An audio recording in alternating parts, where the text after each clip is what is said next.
real threat, as Fnatic just simply were not grouped up quickly enough. Solace, though, kudos, they have taken the tower. Yeah, second or third play that Fnatic have come like this, and it's actually giving them a slight gold lead here, which, considering the amount of kills, but Spirit going in like this, why are you going on him? He didn't even land a spear. Just a pure tilt play, honestly, from Spirit. But as you said, they are still even in gold. We're looking at like that next big team fight that's going to happen. That makes or breaks it. That makes or breaks it completely. Fnatic doesn't win that fight with all odds against them because the composition from H2K is so good in these fights here, diving the backline.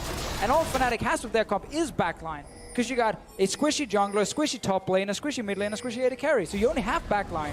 And H2K's comp is built diving that backline. That was exactly what you were talking about, was Febiven, sure, he can have damage theoretically, but if he never gets to use it, then he's not going to do anything in fights. He instantly got taunt in that. Reckless. Yep, Reckless is in trouble. Flash away. He's going to get out with his life. Now Spirit's the one in trouble. Jankos used everything to try to take Reckless down. Cannon Barrage, this might be the team fight. The Radiance is down. H2K have blocked some damage, but a shutdown kill onto Jankos. Fnatic get a small reprieve from the pressure, and are they going to chance Baron? Well, H2K just used their main ways for him to dive that backline on trying to kill Reckless. Only Hecarim ulti down, Shen ulti down. They're starting the Baron. This might be the turning point for Fnatic. If they can get the Baron, H2K have come in. Hemo Plague's on 3. Odo's looking for the Spirit's Refuge. Baron is being focused. It's secured by Fnatic, but at what cost? Ryu's got himself a kill. 3 members of Fnatic make it away with their lives. Fnatic out with 3 of the Baron buff, and you could see Ryu was trying to get the damage down, but Fnatic getting just these little exchanges, whether it was the tower or the better trade from the fight, have now managed to actually secure themselves for the first time in 3 games a solid platform. They have held on through the early onslaught, and H2K can't really contend with this right now. They could not go in 3 versus 5. They got a good amount of damage down, let's not be wrong about that, but still, Fnatic come out the victors from this entire scenario. Yes, good for Fnatic. They actually managed to punish H2K, but again, we gotta look at how they're forcing some of these plays on the side of H2K, using both Shen ulti and Hecarim ulti and trying to just kill Reckless. Like, first of all, why do you even blow ulti early as Jankos there? Just run next to him. And when he then dashes away, you ulti after him. There's absolutely no reason to use everything at first. So whenever H2K have been greedy, been a bit disrespectful with some of their cooldowns, with some of their ultis, Fnatic have punished them. Yeah. And that's why Fnatic is ahead in gold and now have a Baron buff. So everything bad that happened to H2K in this game is honestly, is on them. It's themselves who've been forcing things they didn't have to and wasting cooldowns. And now it's up to Fnatic to punish further. Yeah. Now it's up to Fnatic to use those opportunities that H2K have presented and actually stamp authority in the game. Still, it's only a 2,000 gold lead, and Fnatic are even on towers, but they need to use this entire Baron buff to get absolute control, because Deficio is hammered on about the scaling of H2K's comp. Fnatic cannot put themselves in a position where they're very squishy team can just get run over. Jankos was trying to come in through the flank there, try and get in on top of Fnatic, but they had the vision control. They want to go now. Ryu's got the shield. Fnatic are split up. Febi's already killed. Stand United plus on the hunt. Easy kill. Odo and Jankos now turn their attention over to Reckless and Yellow Star. The rest of Fnatic, they're pushing through the middle lane. This game's getting a bit crazy. Shadow Dash taunt plus a charge sends Yellow Star backwards, and the inner turret middle was secured. So the cost was 2 lives. Fnatic are pushing in the top lane, but how much can H2K take? H2K will have 4 people in the bottom side trying to defend with Ryu against Gangplank and Nidalee, so it's going to end up being an attempted trade here. Fnatic will get the tower first because it is Baron bumped up. Do they have the GPL? No, it was used before, so they cannot deny H2K's push at the same time, but H2K don't have minions for now. They don't, though. Minion layer is a little while behind. Fnatic, they should be able to break open the base. I believe Baron-empowered minions on that tower. Take a look at this. Ryu's doing the best he can. Here comes Jankos. Onslaught not available. Kikis and Spirit puts some damage down, but the tower still stands. Fnatic, they've lost control with that fight, but they are very, very close to taking that tower down if they can get back there in the next few minutes. In the end, despite losing 2 members by getting a second tower, Fnatic keep the 2,000 gold lead. But this is again what H2K's comp is designed to do. Dive the backline. And all Fnatic have is backline. So obviously if everyone goes down, this will happen every single team fight.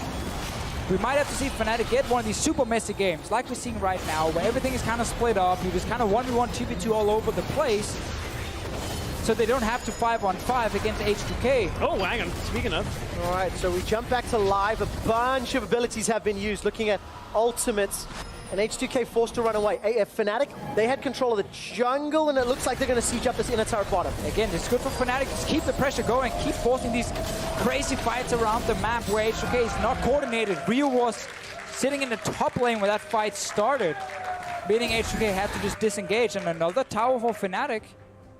Baron buff has expired on them, so Fnatic can't quite push just as easily. But Ryu, as you were talking about, has been trying to bounce between lanes and has been a little bit late. Obviously not running the TP again. This is a third game in a row we're seeing the Ghost Vlad come out, and it has served him well in the first two. He's in a good spot in this game as well, but he just isn't quite matching Fnatic's pressure on the map now when Fnatic are moving from lane to lane. We've seen a couple of fights that Ryu's been in, but that one he wasn't able to help save bottom tower. It was very, very low as it was. And I think if you step back and you look at Fnatic's play, yes, it's become chaotic, a little bit all over the place. But I think crucially, Fnatic have not given up yet. They've not conceded this game. They are separating, instead of trying to play as a 5-man unit, they've become smaller, 2-man, 3-man skirmish groups. It's much easier to communicate and coordinate when there's less people involved. And it's allowing Fnatic to actually run H2K around the map when H2K gave Fnatic that opportunity. Because don't forget, it's because Jankos invaded and gave up a kill early. It's because Jankos was a bit greedy, trying to take out Reckless earlier as well. Wasting ulti from Hecarim, which is one of the key ways for H2K to win these fights here. But it looked way worse for Fnatic earlier. Now it's actually looking pretty decent for them, despite H2K having this good team fighting conflict. Going for Ryu. He'll get out. Not able to chase further. Not enough damage from Fnatic yet. Full channel on the Culling comes out. Cannon Barrage as well. Sanguine Pool will allow Ryu to escape for now. Spirit's still not done. Very difficult working through that Rylai's though.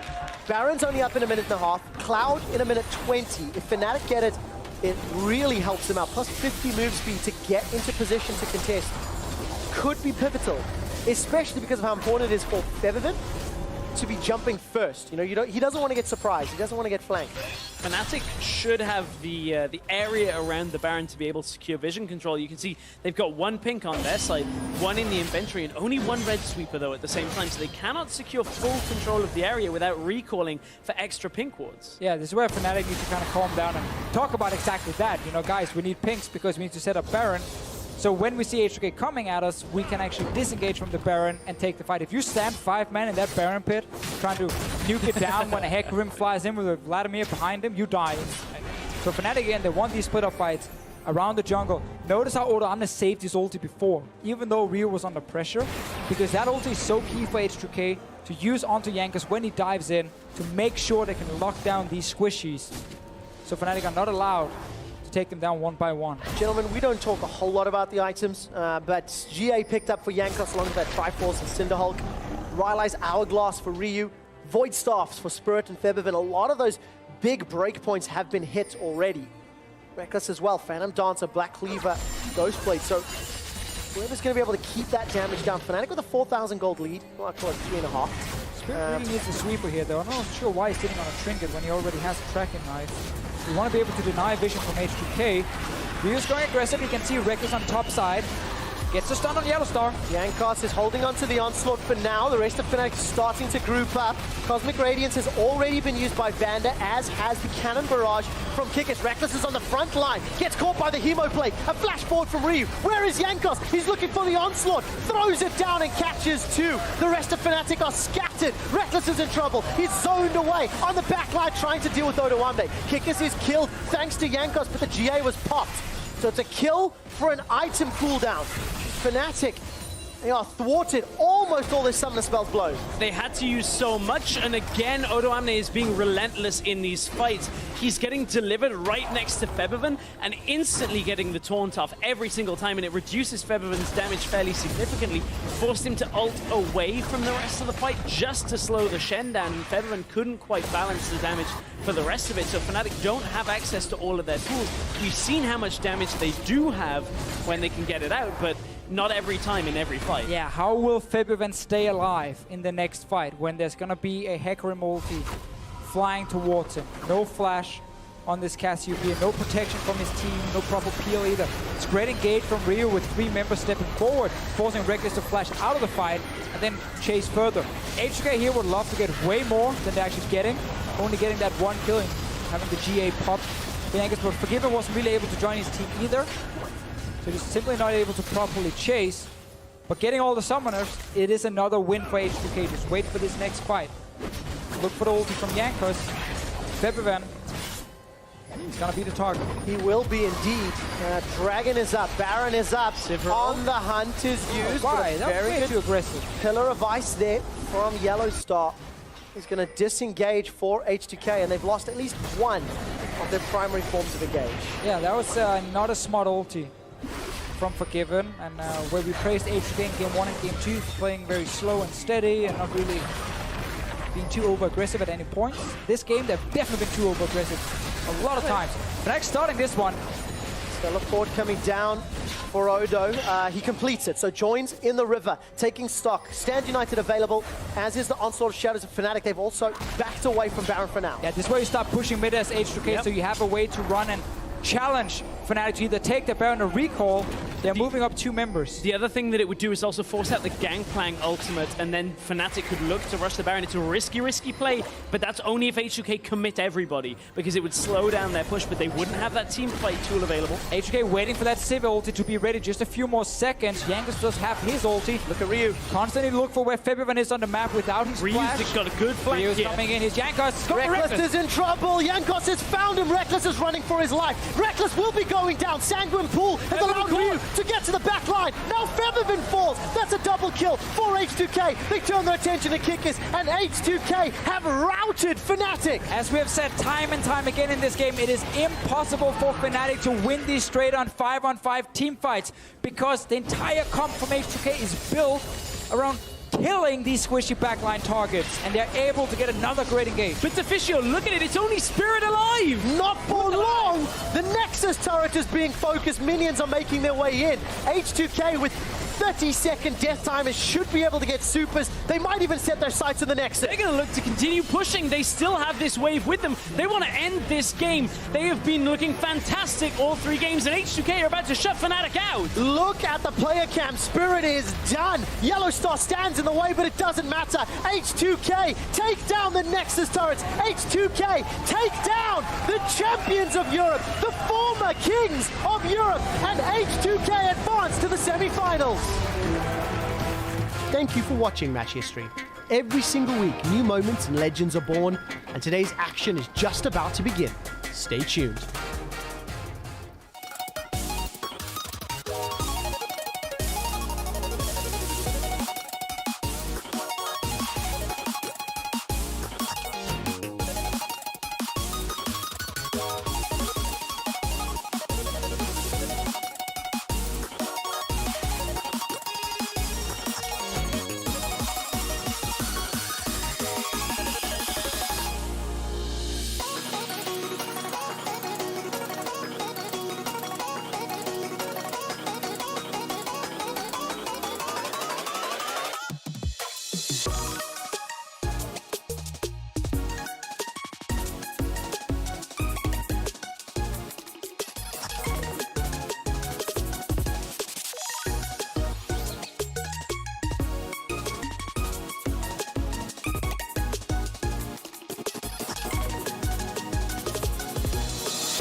Each game is inspired by movement. The drive is to be one move ahead of everyone else, to be legendary.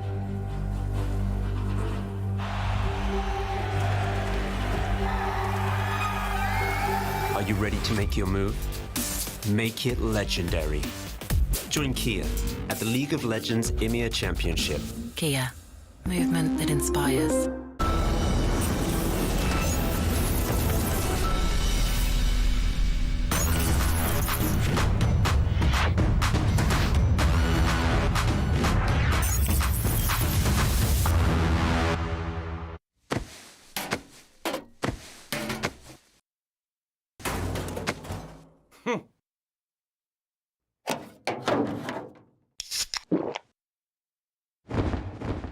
Red Bull gives you wings.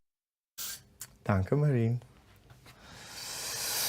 Okay, come up with a new banger copy pasta. Ask that later. Definitely speak to Law about some hair advice. Have a break. Yes.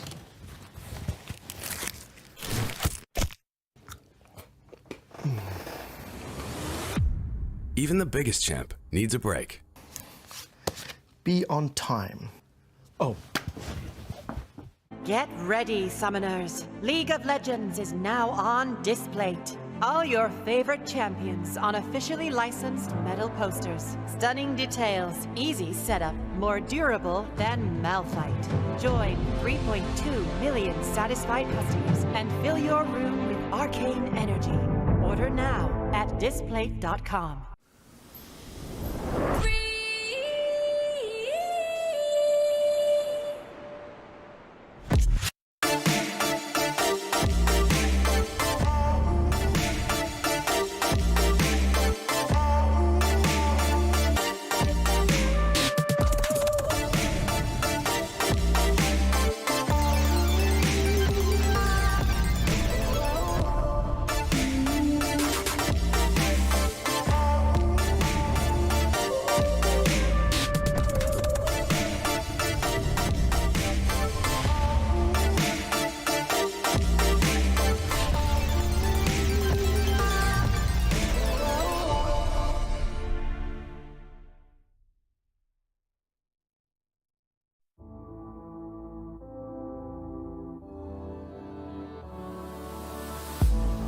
If you had it all, would you look the fall in the eyes?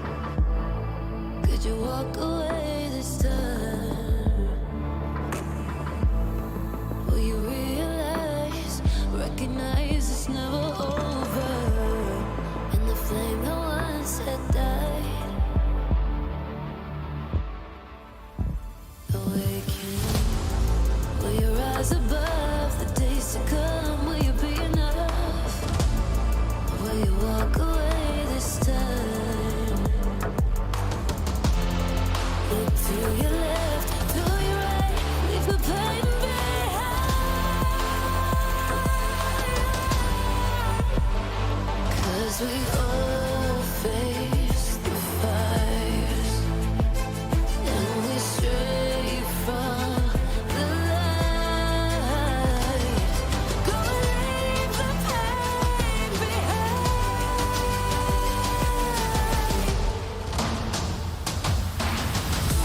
Feel that rush, feel the taste.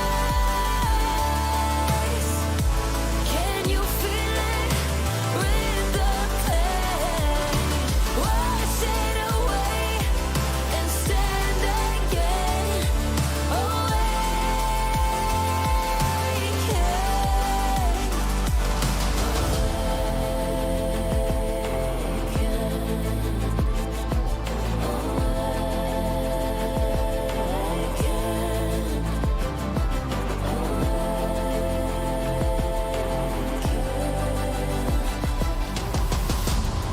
Will you turn and run from what's to come? Will you face it all? Or will you fall away again? What's calling out to be found when the time is right? When the time is right. 'Cause we all face the fire.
Weren't we supposed to film a cold open today?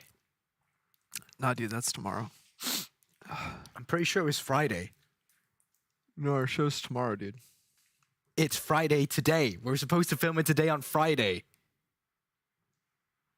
Whatever. Film on Friday?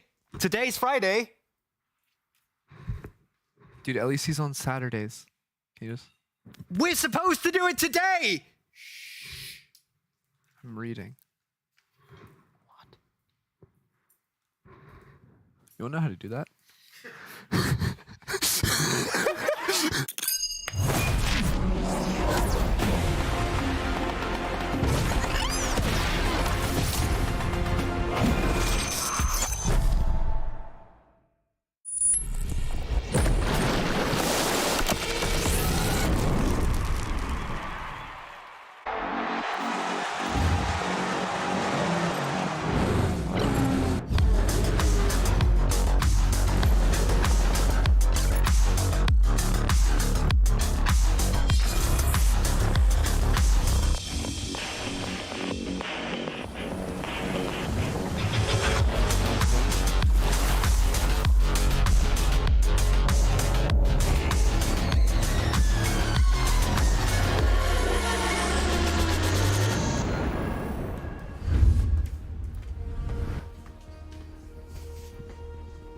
For Heretics, the road has been bumpy all season long. Decent results in winter, disastrous spring, and much brighter summer. But with this format, showing up when it matters can save your season. And following the disillusion that spring was, Heretics made some necessary and welcome changes that brought a new dynamic to the team.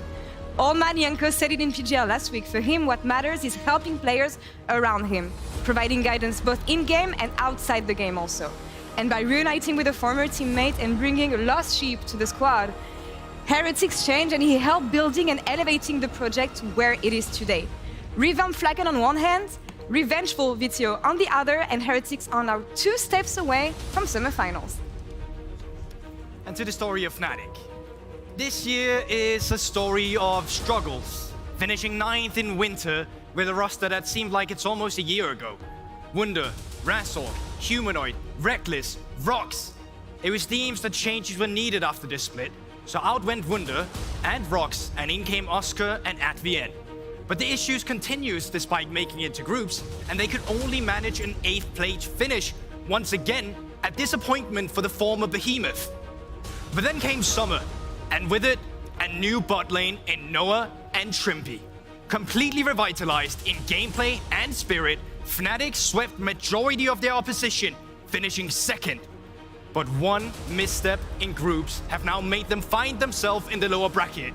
One more misstep, and their entire year is done for. The story of struggles continues for Fnatic, but the question is, can they turn their story into a story of conquering their demons?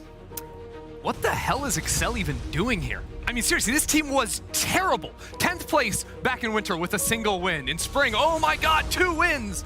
They were changing parts, bringing in Abadage, bringing in Peach, but even the first week of summer seemed like they hadn't really solved the actual problem. Enter week 2.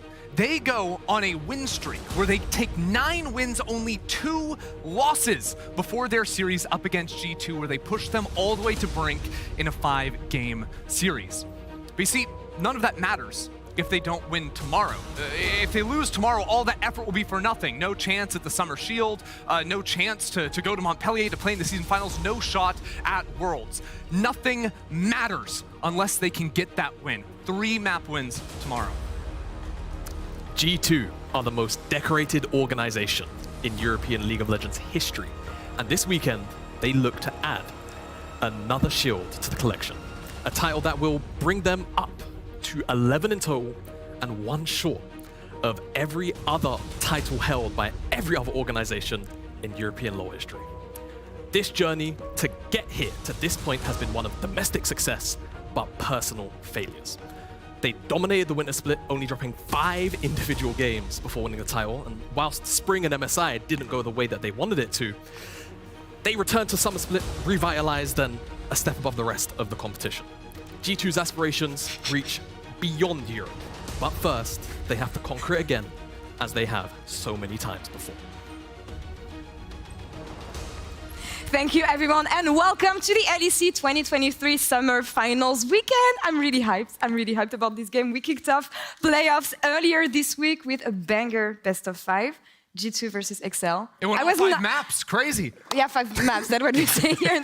I was not expecting this one for sure, and I think it's the case for everyone. I don't think anyone was, G2 versus XL was not only just a story of XL showing up, it was also a story of G2 actually getting challenged on the Rift. And let's be real, Game 5, that game could honestly have gone anywhere. It was great to see teams finally be challenged, and the excitement was absolutely unreal. And I think we saw, to no real surprise, like a guy like Patrick absolutely stepping up on the bottom side, constantly being challenged with those pocket picks of Hansama like the Kog'Maw. That was a matchup that was so exciting to see. And even though G2, like they left open a lot of power picks, they were sort of begging XL or cheering them on almost to say like, we can just beat you on those. And they ended up doing it at the end of the day. Yeah, it's very unique, the style that G2 are playing at the moment with all of this, Kog'Maw Brawn priority. Yeah. I do wonder how long they're going to continue with it, because it seems like at the very least it's working for them, but finally tested into XL. It kind of does make me wonder if any other teams that will run through this bracket will cook something up and have it ready by the time they make it. And that's what's interesting, that they have some hidden picks. They're also keeping the OPs on the back of the bracket, so they can use it, of course. But what surprised me the most was the fact that XL could show up on every side of the map. But it is not to say that BB had, I think, the best series he had all year, especially on Jax, as we see on this team fight. Yeah, it was a story of failing laning phases, or at least falling behind in laning phases, and then finding your footing in a team fight. But let's be real, no one really does that like BB. It's almost magical to see him go down, only to completely come back in the mid to late game and set up his team for success in team fight. I mean, he's always like, when it goes to a dragon, he's looking for the pockets of fog of war he can play in to find those flanks, regardless of champions. Like, you can do it on the Jax, you can do it on a lot of the other initiating top sides that he is going to play. He is always a threat when it comes to later stages of the game. And the meta, it's all about team fights right now. So you have a top laner. If you have a top laner that can fall behind and still have the impact, that's incredible. And creating this flank setup as we did. If you guys are just tuning into playoff and don't know what is happening on Summoner's Rift, what are people playing, we're here to cover it for you. Yeah, what's happening? Know? Yeah, I have no idea. We have some winners, some losers, and some OPs, I want to say. Okay. Let's start with the winners. I guess Saya, maybe one of the best AD carries we have right now. It was not the case to begin with, but it rose in priority. Yeah, 100%. This is a champion that was sort of floating around back during the best of one stage, right? Like as that next tier underneath a lot of the OPs, but as they got nerfed, Xayah has taken over. She got strong push in the lane phase. She pairs well with melee supports with the CC, so you can play around that lane. And more than anything, when it comes to team fights, she is the best anti-dive AD carry in the game. In a meta where it's all about team fights and it's all about your Jaxes, your Nars, or whatever, the Rels jumping on your backline, Xayah can kite that out and punish you so well. It's that perfect storm, right? Because we've moved away from the enchantments that we were seeing a couple of patches ago to a lot of these engage supports, and I think just being able to have a self-peel button compared to a lot of the other AD carries right now in meta that don't necessarily have that option with them, it's just really valuable. And then of course you've got a lot of those strong lane pairings that you were talking about, which does kind of supplement not only a strong early lane, but then for setup in towards those team fights. Yeah, I think the more interesting one was the Gnar. We are Europe, so you're seeing that in laning phase. Eventually got the team fight, it will suddenly pop off. And then also the trundle that has hugely contributed to those victories for that champion as well. And with champions like this Trundle, especially Rising, it makes sense to me that some picks are failing. I'm thinking of Sejuani here, for instance. Cassante has not been really stable so far. It's been a bait pick for a long time. Azir also on the mid lane. Usually picks that players are going to default to, but I don't quite find the success that we want here. Yeah, I feel like as far as the Cassante is concerned, there's just more counter picks coming into meta that top laners and teams as a whole are a lot more willing to play. Things like the Gwen, the Renekton, those are the ones that are kind of propping up the most. As for the Sejuani, I'm not sure what it is. In the LPL, Sejuani's doing great, I'm pretty sure by numbers, but here it feels like a lot of the time teams aren't necessarily drafting, the melee champions that can really be played around and set up for a strong early game transition into a mid game. Yeah, it feels like a bandage where it's like we'll lock in Sejuani to have this reliable team fighter, but we struggle to actually get it going in the early game where we play around some of the Bruises like you mentioned, and then it's just not a Maokai in the late game. Like you whiff that ultimate, you don't have this huge AoE ultimate, you don't get the same vision control of it, so it feels like a bandage when you can't get that. Quick hit on the OPs, as we call them. I'm thinking of Rel, Kai'Sa, picks that can be flexed mostly, but I want to have your thoughts on Jace. as one of the most winning mid laners. Yeah, I mean, I think Jace is absolutely fantastic right now. It pairs well alongside a Kai'Sa, for example, AD mid laner next to the AP damage on the bot side, can double down on the poke. Also an incredibly strong laner, as well as objective fighter because of the poke that you can waylay out. So I just feel like that champion has skyrocketed in priority as one of the reasons, actually, alongside those poke champs, that I think that Azir has fallen off. And definitely a champion that we should keep our eyes on today. But to kick off today's series between Fnatic and Team Heretics, we sat down with 2 players of each team together and asked them some grueling, truly team bonding questions. It's time for Duo Q. It is time for Duo Q, the game where we test how well you're in sync with your laning partner. And playing today, I have Humanoid and Razork versus Jankos and Flakid. The game is simple. We will ask you a series of questions where you will answer which of your duo you think is the answer. If you both agree, you win a point. And whichever duo has the most points can call themselves the closest of pairs. Are you guys ready? I'm ready. I'm ready. Awesome. All right. Who is the best support player? You guys disagree? Did you put yourself, really? Of course. Bro, are you stupid? Dude. You're a mid laner. How can you be good support? Okay. Oh my god. No, bro. Okay. Okay. Bro, you know we do like Cannon or no? Bro, you know that. Bro, you know that. We do like Cannon or no? Reveal the answers. 3, 2, 1. Go.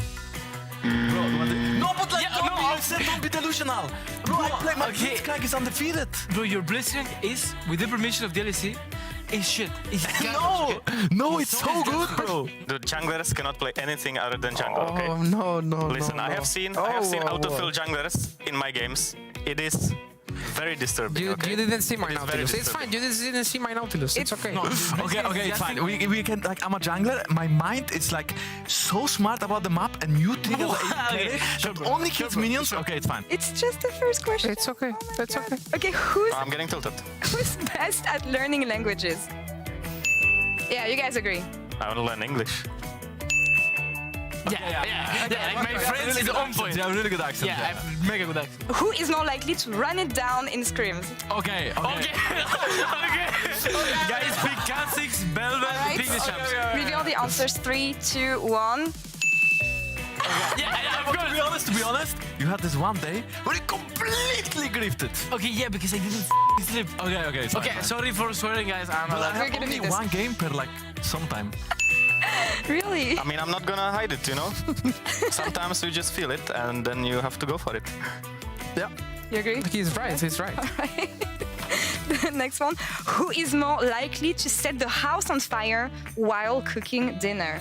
Oof. You disagree, and you pointed them yourself. Okay, the thing is, I have no idea. I have no idea if he can cook. I can make some stuff, you know, but I'm not, I'm not Gordon Ramsay. Okay, this is obvious. 3, 2, 1. 3, 2, 1. I mean, just like, bro, don't make it. Like, this guy couldn't even make instant noodles. It was. What? Okay, sure. How? Actually, It's just adding water, man.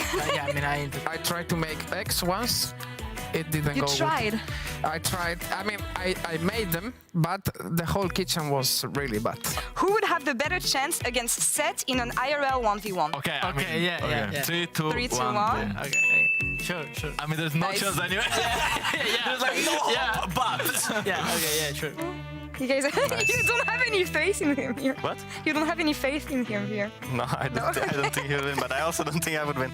Who would survive longer in a zombie apocalypse? You guys disagree, you said yourself. So I've been watching The Walking Dead in the last few months, so I know exactly what to do. All right. Okay, 3, 2, 1, boom. Yeah, of course. Okay. Like, I remember you told me about the dream that you were like in a zombie apocalypse and stuff. Yeah. So you have like more so much experience. I don't know. I have to believe in myself. Like otherwise, I'm dead already. You know. Yeah. Doesn't come to this. Last question for you guys. Who is smarter in League of Legends? Humanoid, you guys both agree? Wow. I mean, I think he's very good at macro game, and he always has a point when he talks in reviews. So I think he's very smart. That's the only thing he has good in the game, you know. He has good laning phase, and sometimes he does good calls. That's all. Who is the smarter League of Legends player? Okay, no delusional. Who is the No delusional. We said no delusional. Okay, All 3, right. 2, 3, 1, boom. Bro, there's no. I knew it. You're delusional. You're just delusional. But this is, I knew it. Okay, this is ego question, and LEC is trying to turn us against each other. So they just agree that I'm better. Okay, we agree that I'm better. Okay. So with 5 points against your opponents, 4, Jankos and Fnatic, you are the winners. Gigabanks. All right, well, thanks, Guy, for staying civil-ish. And thank you for playing Duo Q. Now, let's get ready for the match. Yeah, I'm not quite sure the synergy is on point there. I can't believe they won. They just great. non-stop playing each They were other, but running it down. they know each other so well. Yeah, they do. Pretty cute duo. That was all the fun, I guess, they could get last week, because today is going to get really, really serious with really simple stakes, as the winner will advance in the summer playoffs and lock a spot in season finals. Loser, done for the year. We'll see them in 2024. Bye. You could have saved your season before that, but that's cruel, and it's going to be intense. I mean, honestly, if you had told me that this was going to be the situation, it's like, oh, Heretics, Fnatic, Excel playing for elimination 2 months ago, I would have said good riddance. These teams were so bad at the start of the year, straight up, but that just goes to show how much they've improved with some simple roster changes in the bot side between Heretics and Fnatic, right? That it turns into this almost heartbreaking situation where they have to fight for their lives here to have a chance to get the shield or fight for the trophy after this. And it comes down to just one series. It's so crazy. It's literally the fact that all the improvements both teams have done, in my heart, has really put them in a position where I would have loved to see them there. But unfortunately, when you just can't perform in a format like this, this is what it's going to look like. And in essence, for them, the winners of today will be feeling absolutely amazing. The losers of today, I can't even imagine it. Here's the thing, though, is you control your destiny absolutely from this point forward, exactly. Right? For all 3 of our teams, besides G2, you already made it. Good for you. Why are you even here? Let someone else win. They have to win their series, right? Today, winner goes on, loser is out. Yeah. Excel tomorrow have to win in order to qualify. If they lose, that gives Koi a chance. So it is still within their possibility, within their control, but they're going to have to fight all the way for it. Yeah, but they still managed to show up when it matters, and it's all or nothing for now in the LEC. But there's one player standing in the midst of everything, trying to become the best European player we had all time. And Quickshot, took us through the story. Thank you so much, Law. 600 LEC games. It's a magical milestone that no one in the history of our league has achieved yet. This weekend, however, the greatest jungler that the LEC has ever produced is stepping onto the stage with one goal in mind, fighting for his 6th LEC title. The career of Jankos is one of superlatives. He's got the most LEC games. He's got the most LEC wins. He's tied for the 3rd most LEC titles, an MSI championship. Look, wherever this man goes, he finds success. And with Reckless leaving the league after the spring split, Jankos has successfully outlasted them all. He debuted in the EU LCS in 2014, promoting to the league with an all-Polish lineup in Team Roccat. He quickly made a name for himself after reaching playoffs in 3 out of his first 4 splits. And quickly, Jankos was given a title that he has been associated with up until this very day, the First Blood King. 2016 saw Jankos teaming up with one of his potential opponents this weekend, in Odawamne. In H2K, the team was able to qualify for the 2016 World Championship. They advanced out of the group stage as the first seed, leaving the 2nd place to none other than the LPL champions, Edward Gaming. After that semi-finals run and barely missing Worlds in 2017, Jankos was set to replace the 2-time EU LCS MVP Trick at the reigning European champions G2 Esports. Now, let's be fair. It was a slow start in 2018 for Jankos and G2, but with the acquisition of Caps in 2019, it would make Jankos and G2 Esports the greatest team that the region has ever produced. 4 consecutive domestic titles, an MSI championship, a world final appearance, and all of that in just 2 years. Jankos became undoubtedly one of the most iconic players in the entire region and one of the de facto faces of the LEC. Now, that's not only because of his gameplay, but his emotions, his personality, his laughter, his energy, his character. All of these things make Jankos one of the most memorable and beloved players in the LEC. Now, within his fan base, his screams have been heard around the world. I don't necessarily want to talk about his Nidalee spears, let's be frank. And look, I could make an entire 30-minute ready check just for Jankos. So this small history lesson is to ensure that whether you've been watching for 1, 2, 5, or 10 years, you acknowledge and respect the best jungler that Europe has ever produced. Today, Jankos faces off against another version of Fnatic. He has outlasted every single historic Fnatic member, and today he is playing his 107th game against the organization. That is more games against a single team than half of the players in tonight's series have in the LEC in total.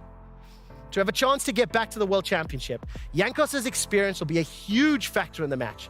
His eyes are set on meeting G2 Esports in the Summer Split Final on Sunday, where he and Fnatic are hungry to take revenge on the former org and show them that Jankos is the GOAT of the LEC.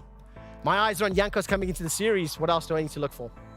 I mean, we have a lot of things to look for and a lot of storylines as well throughout the weekend. Jankos is one of them. You have Razork facing off against him. He was part of Heretics in 2017, but when you think of these two junglers, I love the fact that Jankos outlasted everyone within the league, and you have Razork on the other side who wants to prove himself finally. Yeah, it feels like Razork has always been this jungler that struggled with the consistency that we saw throughout his splits, right? We remember in Misfits days where he would have some of the high highs, but also low lows. And it just finally feels like, with this iteration of the Fnatic roster, that not only has he found himself, but he's also found his ability to play around his team members in a way that benefits him.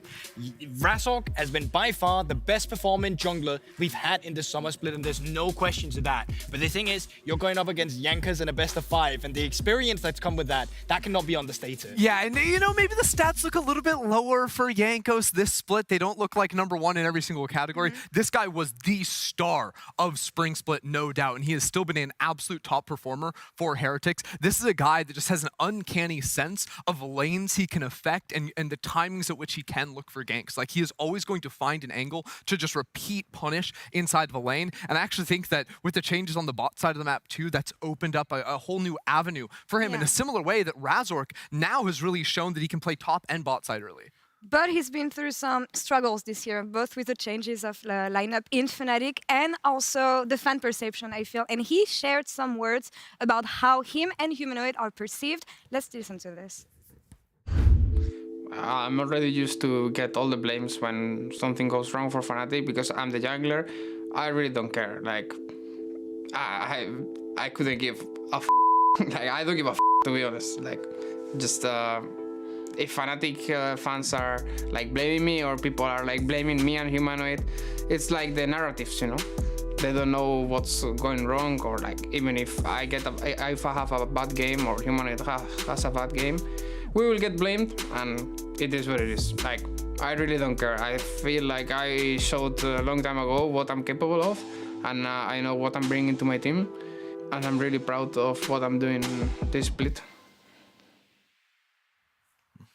Sounds about right. Get flamed, get the community against you, but let's not care about this. And I actually think that is the attitude they should have coming in today. No stress it's so easy to change a narrative. If you play good, everyone will start being your fans again. If you play bad, a lot of them will come just to the flame train immediately. The real fans are the one in between that's always there supporting them. But if you play good, they're going to come. If you play bad, they're not. Just play good. Yeah, just be good. It's easy, and it's actually what Humanoid has been doing. I feel like every year is the same with Humanoid.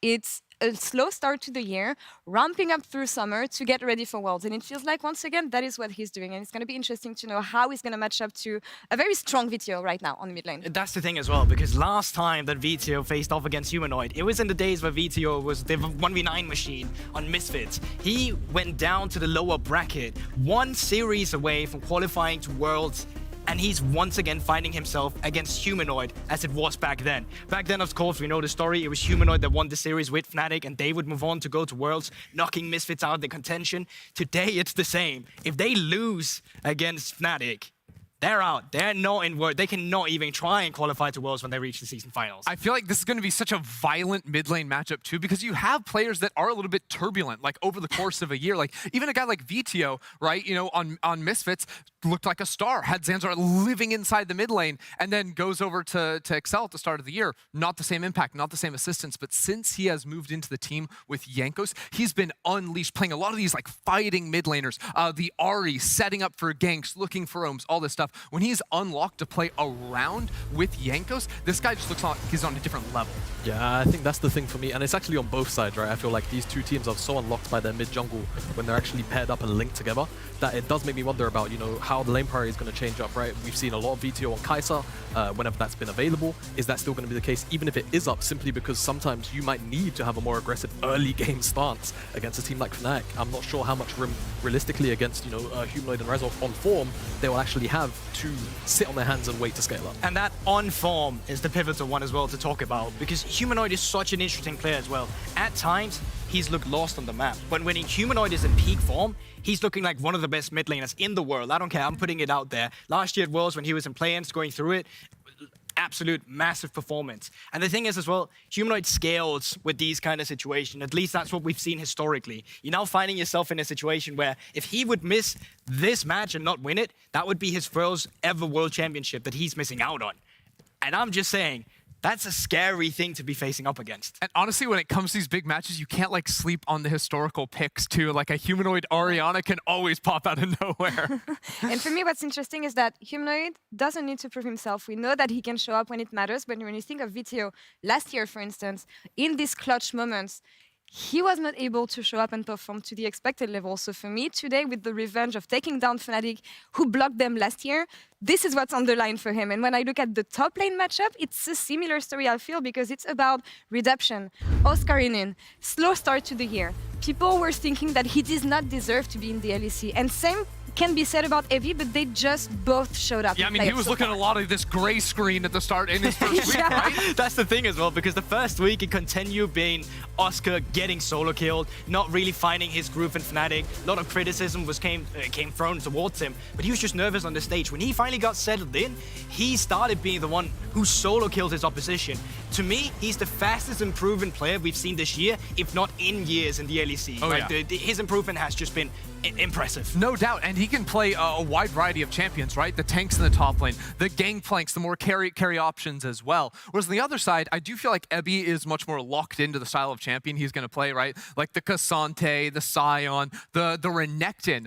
But for him, it's also been a glow up, because I think when he joined the league, right, it was tons of solo kills on the top side, but he was never able to convert that lead into anything across the map. Then it sort of petered out in spring. The last weekend, he was unleashed, solo killing in lane on the Renekton, and then his team fighting was especially impressive, flashing onto the enemy backline, often on his own, 1v2, 1v3, but just assassinating backlines, finding good flank angles. That is what you need to see from Ebby if this team is going to lock in and win today. And with that in mind, it does kind of make you wonder where both teams are going to go with their own, you know, picks, because I feel like we saw a bit of an overlap in terms of what both these two top lanes were playing last week. There was a lot of Ornn, a little bit of Renekton, like you mentioned on Ebby's part. And I feel like specifically the Renekton actually band-aids a lot of what most people were kind of highlighting out Ebby's playstyle to be a bit of a weakness. Sometimes it would either be weak lane into strong transitions into the mid to late, or it would be strong lane into kind of a weaker mid to late. Renekton kind of fills that void of basically band-aiding both of those parts of the games for him. And that's the thing. For me, it is the kind of pick that should be banned or would be worth being banned, because for me, both teams have a really good understanding of the OPs that fits their style the most. And I feel like Fnatic made some improvements when it comes to their understanding of the meta and what they need as well. Same can be said for Heretics, so I'm just wondering how this one is going to come together. When I'm looking at sort of the drafts and the main ideas the teams are coming in with today, I favor Fnatic in the actual like later game team fights. I think that the way Noah has played consistently has been fantastic. Oscar too, if he's on, you know, some of these carry picks like a Gangplank or something, can be a real threat for them. And I feel like Heretics look at their best when mid jungle are playing a really aggressive 2v2 that can seek out and find plays across the map, or VTO in team fights can be on flank watch where he can go and isolate the enemy top laner. So I think there's a lot more pressure on Heretics to get those OPs to find early playmaking around mid lane. Whereas Fnatic, if they can remove a lot of the OPs and take it into the 5-on-5s, I really give them a good shot here. here. Who do you think takes it and why then? It's going to be hard for me to make a prediction on this one. GB, you can go first maybe, given everything we said here. I think for a lot of the reasons that Ender just listed out, the later team fighting from Fnatic, I think, is stronger than the team fighting we've seen from Team Heretics. I think the early game as well we've seen from Fnatic will be more fast-paced than what we've seen from Team Heretics in the groups. The only place I really put on Fnatic as a weak spot is the mid-game, and that's where I see Team Heretics show up. But I think 3-1 for Fnatic due to these things. I'm on the Fnatic side of the fence as well. I think, however, it's not necessarily going to be a 3-1. I think it's probably going to be closer to a 5-game series. Heretics have really won over my heart recently with the amount of, falling behind several thousand gold and coming back. I've been seeing it a lot in the LPL as well, so it's a bit reminiscent there, and it's very like Mad Lions-ish. It seems to be a Spanish organization team thing to come back from that far behind. Well, Team Heretics 3-0, and I will not be elaborating. All right, sure, man. Doesn't make any sense to what you said previously, but Giga Chad, of course. Everything is on the line for the next days. Who will host the Summer Split Shield and who will advance to season finals and who will end the year early? It's time for us to kick the LEC 2023 Summer Finals weekend. Fnatic on their way to their worst ever performance. It's a nice thing, when you come to a different team that was not really working out for a while, and then, suddenly it looks like the team is doing better and better. That's really nice. Fnatic find the fight to win the series and go to playoffs. Now we won 2 best-of-3s, so that's a bit of relief. We are in the best-of-5s. We have more chances in terms of we can drop 2 maps to still make it. I don't think we're the best version of us yet, for sure not. We have only 1 week of practice and then potentially 3 days of playing. So right now the most important thing is to keep being in the competition and hopefully we can step up. The equalizer is dropped down as the death sentence connects onto Niski. Humanoid stepping forward with the damage, and it's Hillisek, the last man standing, an ace to Fnatic. I expect us to be the place we are right now. I think we have the potential. The Thunderstorm coming out, Blackhead doing so much work. He dodged away from everything. Blackhead survives. I'm a bit sad, because we are in this situation of we go all in. We really need to win so many games to make it to the top 6 and maybe have a chance to make it to Worlds. I just think we can do it, we are definitely a top 3 team in Europe or a top 4 team in Europe, so we really want to make it to Worlds, but it's hard because we sucked at the beginning of the year. Right now we are in a good momentum situation. I think if we just make use of that and we grind this week, we for sure have these chances in our hands. Hunsummer gets one as limit falls, and now he steps forward, and Hunsummer just barks all over them, and looking to send Excel into the lower brackets. After we lost, I felt really sad and disappointed, but we will come back stronger next week, and that's all that matters. We made a lot of mistakes, and I feel with the level that we think we are at, we should never make it a close series like this. Excel will take us to game 5. We were confident to 3-0 them, but they played good, and I think we underperformed. Playing against Heretics or Fnatic is just, they're kind of in the same situation as us, where it's win or get out. Petrifying Gaze is out. The equalizer 2 seconds away. Already a kill traded back and forth. Certus is sniped with a long range. It's a 1 for 3 in favor of Fnatic. Teams that have climbed from the bottom of the standings, we are all in the last places in championship points. It's kind of a shame that all of us are in this situation, BTO dashing around the back of the fight as he managed to pick up 2. Broke with a good hook away. The Praise Seeker finds its mark. It's a triple for BTO. I do see ourselves as favorites coming into those series, both of them. It might come to bite me. I'm extremely confident going into those 2. Killer instinctive from Hunsummer. The creme de la creme, it seems, as the AD carry falls to Oda. Hopefully we'll be able to fight for the title and be contenders, and that's some really important thing to achieve right now. I want to take this team to Worlds, and I want to show them the experience and also get a chance to play against the best teams again. Where do we go?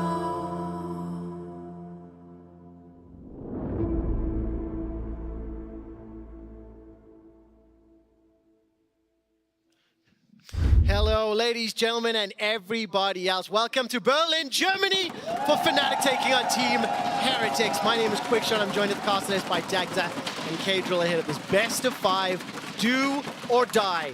Win, and you are in season finals on the road to Montpellier. You have a shot at Excel tomorrow. You have a shot at the summer season finals.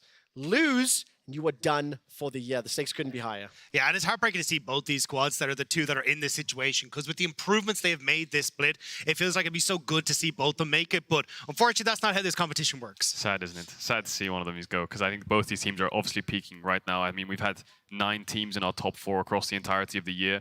I think Law put it well, it's like one split can turn your entire year around, right? But it's just a case of win this best of 5 and you've made it. If you lose this best of 5, it's a quick 5-month vacation. The stakes could not be higher. We're moments away from picks and bans for Fnatic and Heretics.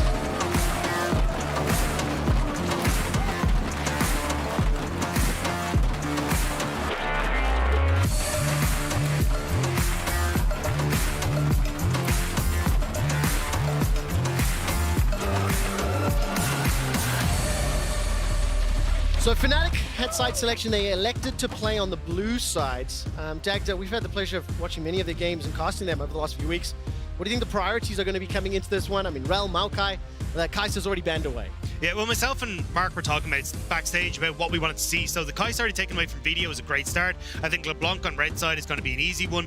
We both thought, though, that the Xayah will be left open, and you're kind of looking more towards things like the Ivern that Fnatic have traditionally banned away when they're on blue side, or even trying to take away things like the Maokai that's been such a big pick. Yeah, Maokai first pick is available right now. Rumble could be a first pick too. That's already taken away now as well, so that's a bit of a pinch. Tristana as well is the next first pick in line for me for Fnatic if Rumble's down as a flex. Also the Jace as well has been a massive one. Humanoid's been working really well on it. Video's played in the past and is spamming it in solo queue, so there's a lot of big picks that are now up and around. Yeah, Jace, Maokai, Tristana. What's the direction that Fnatic want to ban away here? I think a Maokai ban could make sense.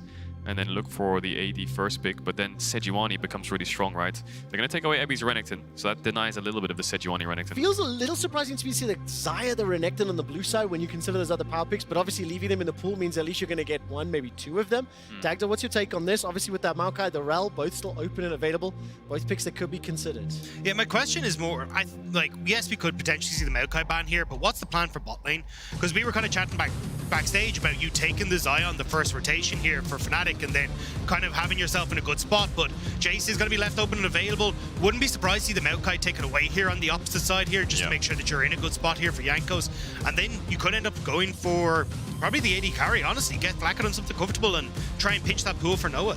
This stings. I feel like Heretics probably wanted Fnatic to go Maokai so they could play some kind of Jace Ziggs comp. That would be ideal with Kai'Sa Xayah ban. So this is a bit annoying, I think, here for Heretics. You kind of have to take away the Maokai unless, you know, Jankos does want to play something like the Trundle Internet. The Rel pickup makes a lot of sense, and there's the Maokai denial. Now Fnatic, they've banned away Kai'Sa and Xayah on purpose. Are they early rotating some kind of a Philios here? Sejuani would be a nice AP jungler to pick up before it drops through, but I feel like Poppy is also another really strong jungler that teams sometimes overlook. Yeah, I think Poppy could be really strong. Other option is go towards something like a Varus in the bot lane, get a bit of that AP damage in there. At least then you can kind of support yourself through that way, because we've seen Noah doesn't really play things like the Ziggs, but actually just going to go back towards the Trundle. So this is something that Fnatic were really good at against SK, was playing around Razork on this more aggressive style, particularly around that bottom side. So pushing bot into trying to play for Trundle could be the option here for Fnatic. And 2 things about that. This Trundle pick, while Razork has only played it once this year, picked up a win. All time, it's his 3rd most played champion. 72% win rate with 28 games. I mean, there's a lot of experience on that particular pick.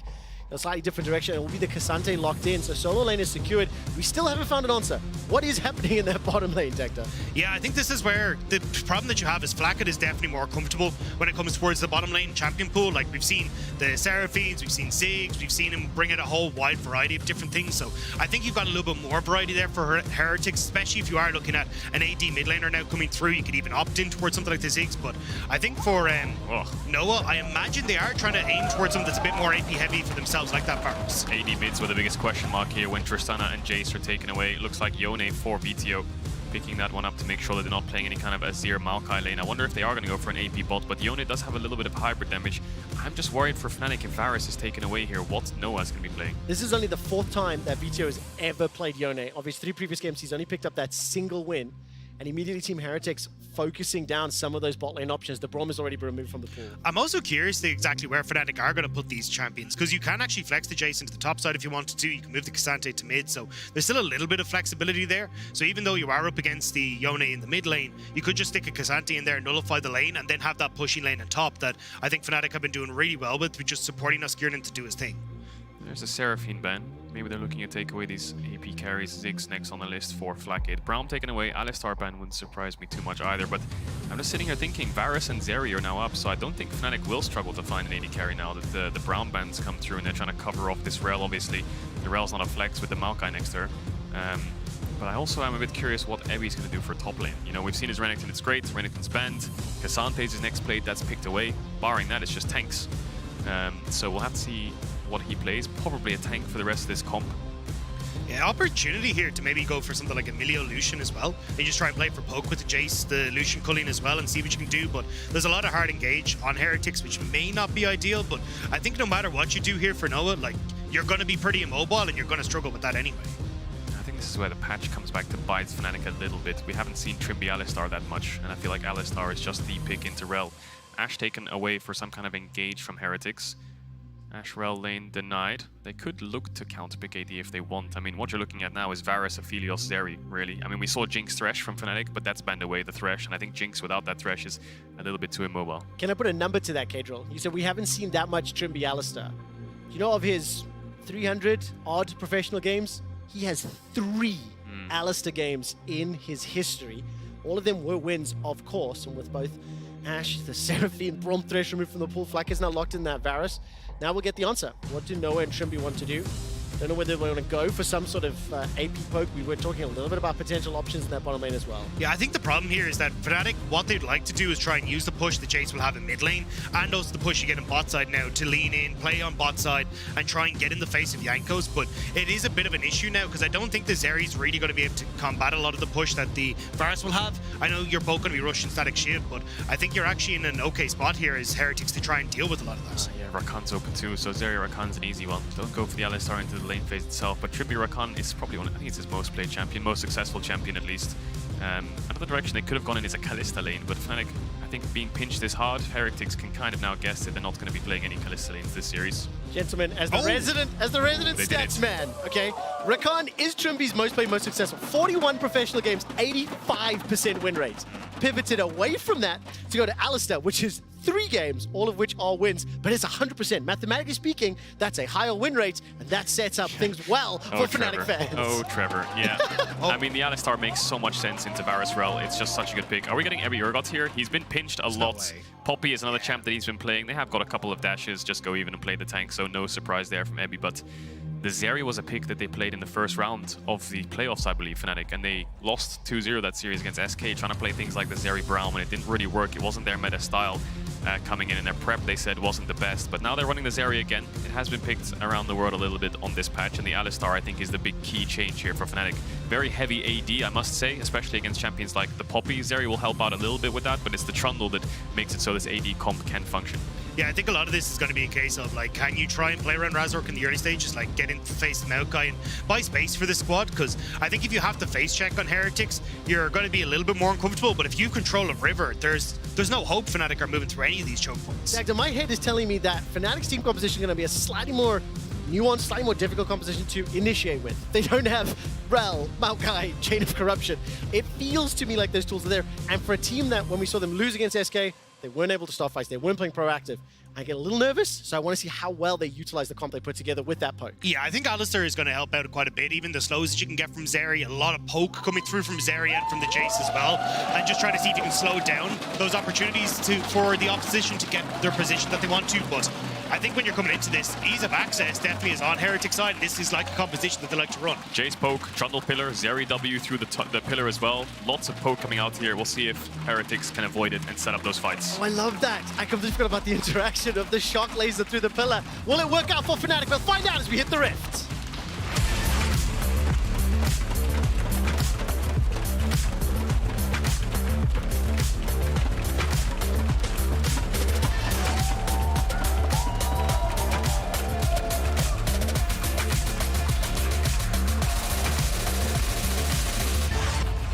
Thank you so much, everybody here in Berlin and everyone watching at home. Game number 1, Fnatic versus Team Heretics. Best of 5 between these two squads. Taking a quick look down the course of Summoners. No gigantic surprises, but I think the man on your screen right now, Noah and the Zeri, a little bit of discussion around it. I think we actually were casting the game where it fell apart a little bit, or myself and Vedius maybe. Didn't work out for Fnatic, but they've had a tale of two halves, right? Fnatic's first best-of series in groups, not their typical selves. Last week, came back in roaring form. Yeah, I think a lot of that, though, is Fnatic trying to get used to the patch. Like, as we talked about, coming into their first game against SK, they gave across, like, Maokai, Tristana, the Kai'Sa, a lot of the power picks that you would want to try and get on your side, and they gave it over to red side. So I think now they're a little bit more comfortable, but this is still a bit of a bizarre one, right? The fact that we do have Zeri in the bot lane, this is something that Noah still obviously believes in, especially when it was Fnatic who pinched that AD carry pool. And the reason that I do want to, like, dig back into memory is, like, on the other side of the rift, Team Heretics come into this, what, 4-0? They haven't dropped the game. Fantastic run, surprises, everyone's so hyped. Jankos and Team Heretics.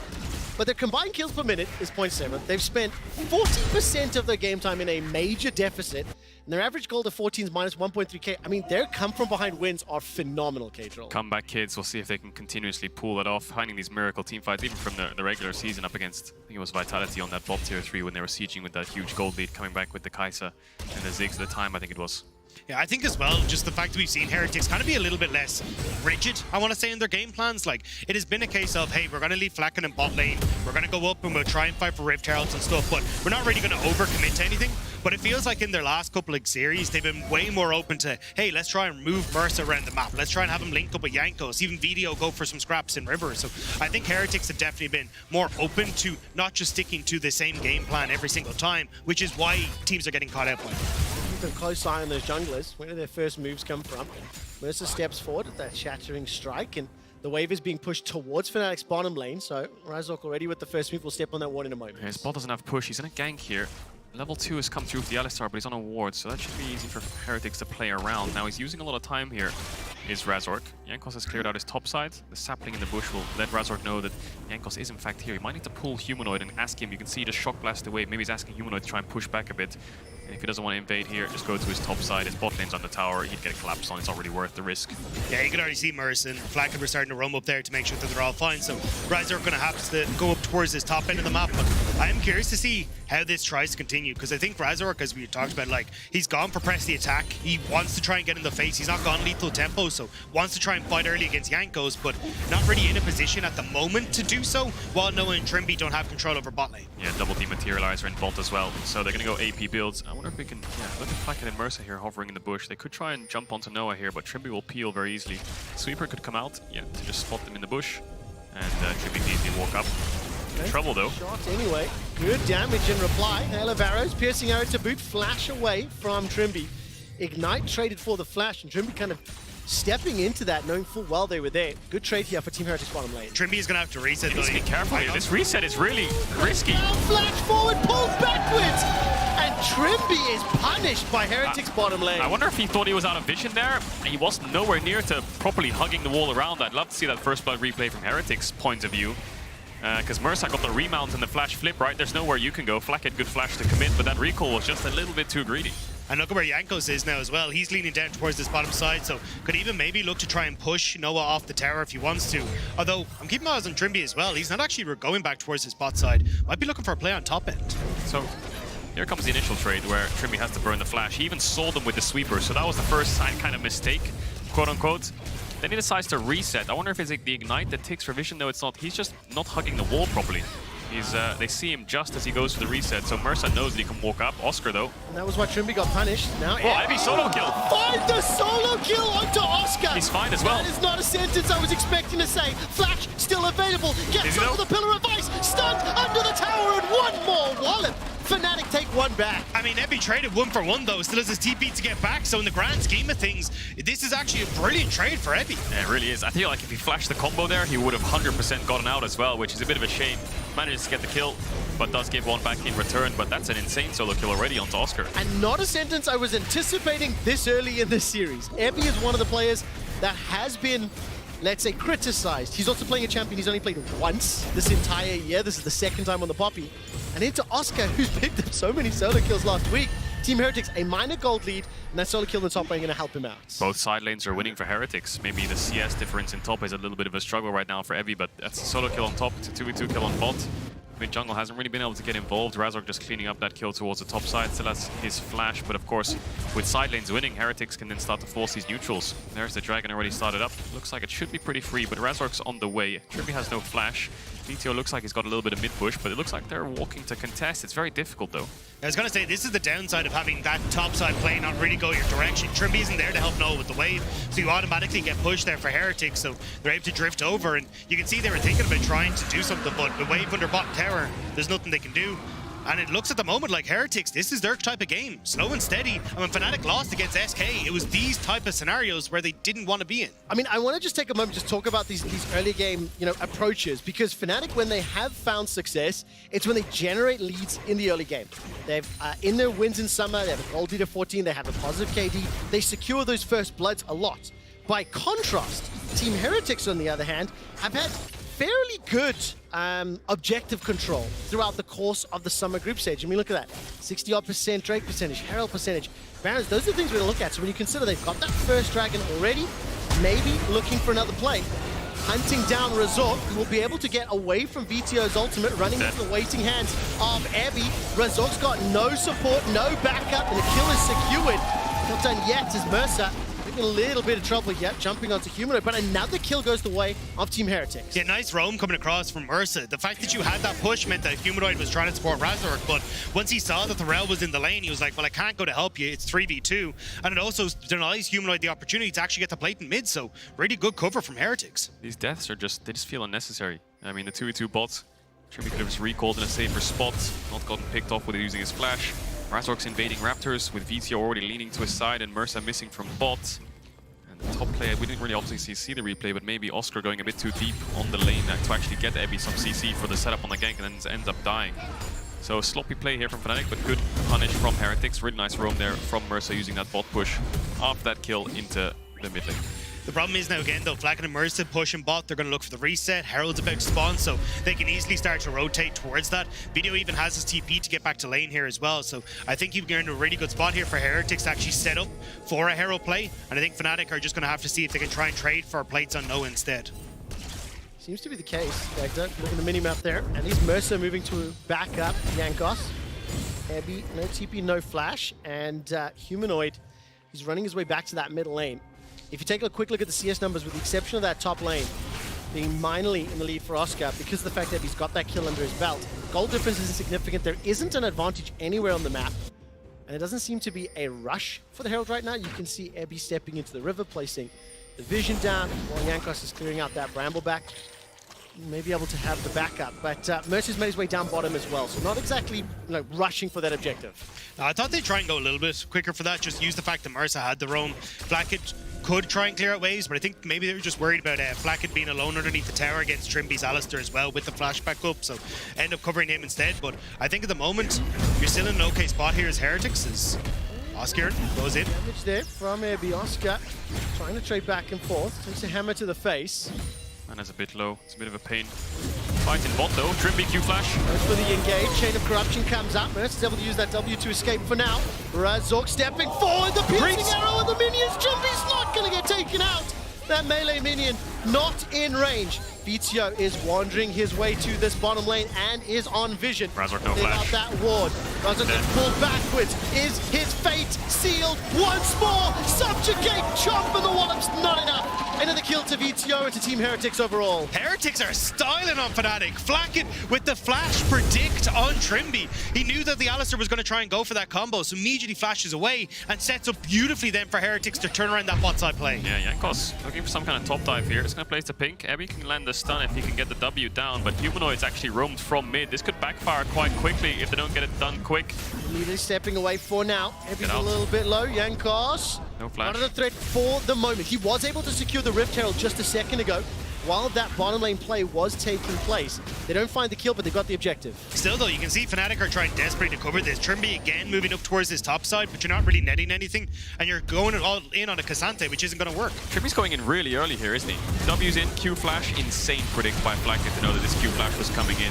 Manages to escape despite the exhaust. If that Q landed, he would have got exhausted and Trimby would chase him down for the stun, and I think Fnatic's extremely lucky here that Trimby manages to live. A lot of damage coming out of the bot lane of Heretics, but then Razork gets caught because of mid push. Humanoid was leaning topside and catching a wave, and then VTO just moves down, no flash. Tries to trade it back with the ultimate onto Mercer, but doesn't quite have the damage alongside that heal. And Humanoid's the one who might be in trouble here. See if Mercer can land the knock.